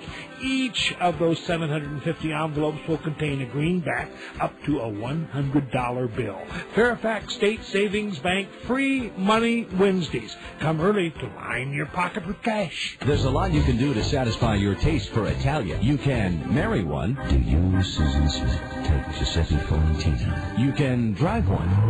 Or you can go to Zio Giano's and feast on Zio's homemade bread, pizzas, and pasta, authentically prepared as Zio Giano's famous Italian style. Zio Giano's for the hometown taste of Italy. Come to Zio Giano's, a pasta makes you feel. Come to Zio Giano's for il Italiano. Come to Zio Giano's, the pasta. John Rogers back with you on this dank, damp, and wet Saturday evening. The Kernels kick off their 8-game homestand with a 4-2 triumph over the South Bend Silverhawks. We mentioned PRC just a moment ago, the former Access Direct here in Cedar Rapids with their Home Runs for the Hungry campaign, and that notched another $25 this evening by virtue of Mark Trumbo's first-inning 2-run home run. PRC is also proud to sponsor our Kernel Play of the Game. If you're looking for a job where you'll be a part of an amazing team that cares for your needs and gives you the ability to grow, visit PRC. Their website address, www.prcnet.com. The benefit package at PRC, formerly Access Direct, is termed Life Essentials. And the reason they call them Life Essentials, well, let me just list the benefits at PRC, because a job at PRC is a job you'll love. It includes paid training, casual dress code, flexible hours, medical, dental, vision, and pet insurance, plus a 401k retirement savings plan. Those are the Life Essential benefits at PRC. Ryan Aldridge was in a heap of trouble in the ninth inning trying to secure this win for Kelly Shear. He loaded the bases with 1 out and went 3-0 on Pedro Ciriaco, a .360 hitter. Let's pick up the action in the ninth inning. South Bend batting with the winning or the tying runs in scoring position, the go-ahead run at first. Bases loaded, 1 out. Here's our PRC play of the game. An understatement to say the game's biggest pitch is about to be unfurled by Ryan Aldridge. Give Ryan credit. He was behind 3-0, and he's thrown 2 strikes. Here's the 3-2. Swing and a miss, strike 3. Oh, Ryan Aldridge gets Ciriaco on a 3-2 fastball. 2 gone now here in the ninth inning. Tying runs in scoring position, but 2 out. Veterans Memorial. 2 out, and Ryan Aldridge will try to get Greg Thompson a left. How can you and your... Ryan Aldridge striking out Pedro Ciriaco, our PRC play of the game here on the Colonel Curtin call. I'm sorry, I'm just out of sorts with that 5:30 arrival this morning and the delay here tonight, and I've hit a button I shouldn't have hit, and, well, you know how it goes. Some days are better than others, and all that matters is that we're staying on track. The Kernels played well tonight, took advantage of a couple of South Bend errors due to the moist and slippery conditions here, and won it 4-2 to snap their 5-game losing streak. That's our PRC play of the game. Stand by. Coming up next here on the Colonel Curtin call, we'll give you a complete look at the State Farm Major League scoreboard. This is Colonel Baseball on the Colonel Radio Network. The hottest feature in beautiful Veterans Memorial Stadium is the coolest place. It's the Whirling Waters Home Run Hot Tub. How can you and your friends relax and splash it up from the most coveted spot at the ballpark?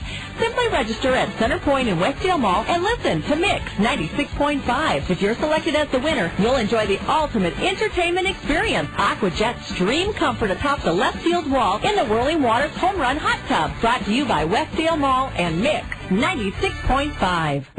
It's unheard of. An industry first. A car and truck from the same manufacturer to win the coveted Motor Trend Car of the Year and Motor Trend Truck of the Year in the same year. And the award goes to Honda. Yes, the 2006 Honda Civic wins the Motor Trend Car of the Year, and the 2006 Honda Ridgeline wins for Motor Trend Truck of the Year. And you can find them both at Randy Kill Honda on Center Point Road Northeast. Randy Kill Honda is the home of confidence. Check out their huge selection of new inventory, including the Honda Civic Hybrid with fuel savings of up to 50 miles per gallon on the highway. You owe it to yourself to see why Motor Trend voted the Honda Civic and the Honda Ridgeline the Motor Trend Car and Motor Trend Truck of the Year for 2006. Visit Randy Kill Honda in person on Center Point Road Northeast or online at randykeel.com. Randy Kill Honda, where they treat you right. Welcome back to the Colonel Curtain Call. The Kernels open an 8-game homestand in sloppy conditions, and it wasn't a pretty game, but the result was what the Kernels were hoping for, a 4-2 victory here tonight on Coolidge and Jackson Elementary School night. Before we get to the State Farm Major League scoreboard, tomorrow is our first Sunday Family Fun Day of the season, and it means that you can come onto the field from 1:20 until 1:40 and collect autographs from the Colonel players in front of their home first base dugout. The gates open at 1. Popcorn's only $1. We'll be hosting Viola Gibson Elementary School tomorrow afternoon, a 2 o'clock start, but the autograph session with the Kernels is from 1:20 until 1:40 on the field. Then after the game, stay around. Thanks to Velocity Sports Performance, you and your family can run the bases and play catch on the field. Now, let's get to the State Farm Major League scoreboard. It's brought to you by State Farm Insurance agents Dale Thompson, Brad Dunn, Gary Shubat, and Al Shetler. Let's start in the National League. There were 4 games this afternoon. At Great America Ballpark, the Reds turned back the Astros 6-3.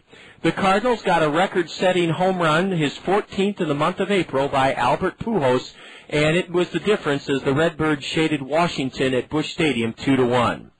The Cubs wished they could start over. Milwaukee pummeled the Cubs at Wrigley today 16-2. And at SBC Park, the Giants shaded Arizona this afternoon 3-2.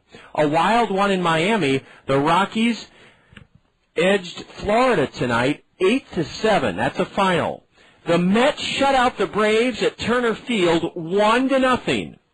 And the Battle of the Keystone State, Pennsylvania, went to the Pirates at PNC Park.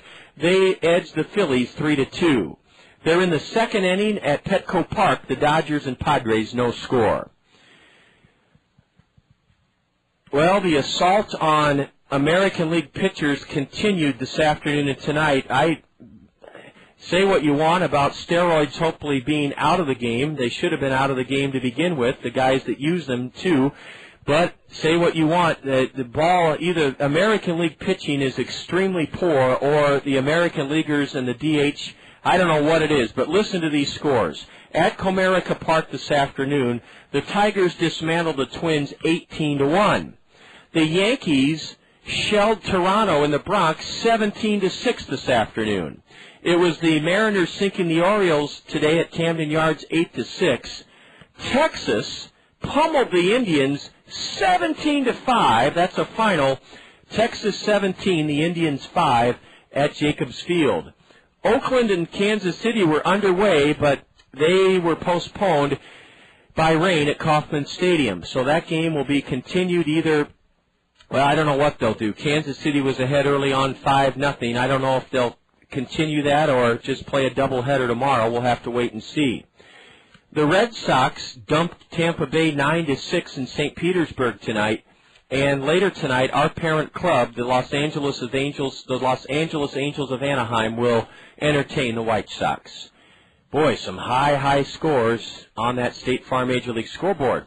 Brought to you by State Farm Insurance agents Gary Shubat, Brad Dunn, Al Shetler, and Dale Thompson. The Kernels returned home from their 8-game road trip with their tails between their legs, having lost 5 straight, and arrived at 5 o'clock this morning. They were here by 2 o'clock this afternoon, and it was ironic that we chose Jesse Rader and Matt Myscheid as our South Slope Communications Triple Play Show guests because they told us exactly what would have to unfurl for this game to be played. It did not start at its appointed scheduled time of 5. It started at 6:23, and the grounds crew and the entire Kernel front office did a magnificent job. I'm telling you, folks, 99 out of 100 professional baseball franchises would have postponed tonight's game because they just wouldn't have gone through the arduous task and the sweat and toil to get the field ready. But that's why this Kernel organization has the integrity and respect of the entire league under the great guidance of Jack Rader, who now has his cast of helpers out putting the tarp back on the field. 99 out of 100 professional baseball franchises would not have played the game tonight, and both teams deserve credit. Mark Haley had his troops battling to the end. Bobby Magallanes had his ball club prepared and ready to go tonight. It all spelled a Kernel 4-2 win. This game brought to you on the Kernel Radio Network here on 1600 KCRG, and we'll be right back here tomorrow at 1:40 our South Slope Communications Triple Play show time tomorrow afternoon. Please join us, won't you? 4-2 Kernels, so long from the ballpark. This has been Kernel Baseball on the Kernel Radio Network. This has been a special sports presentation from The Zone, ESPN Radio, 1600 AM, Cedar Rapids. Now back to our regularly scheduled ESPN programming already in progress.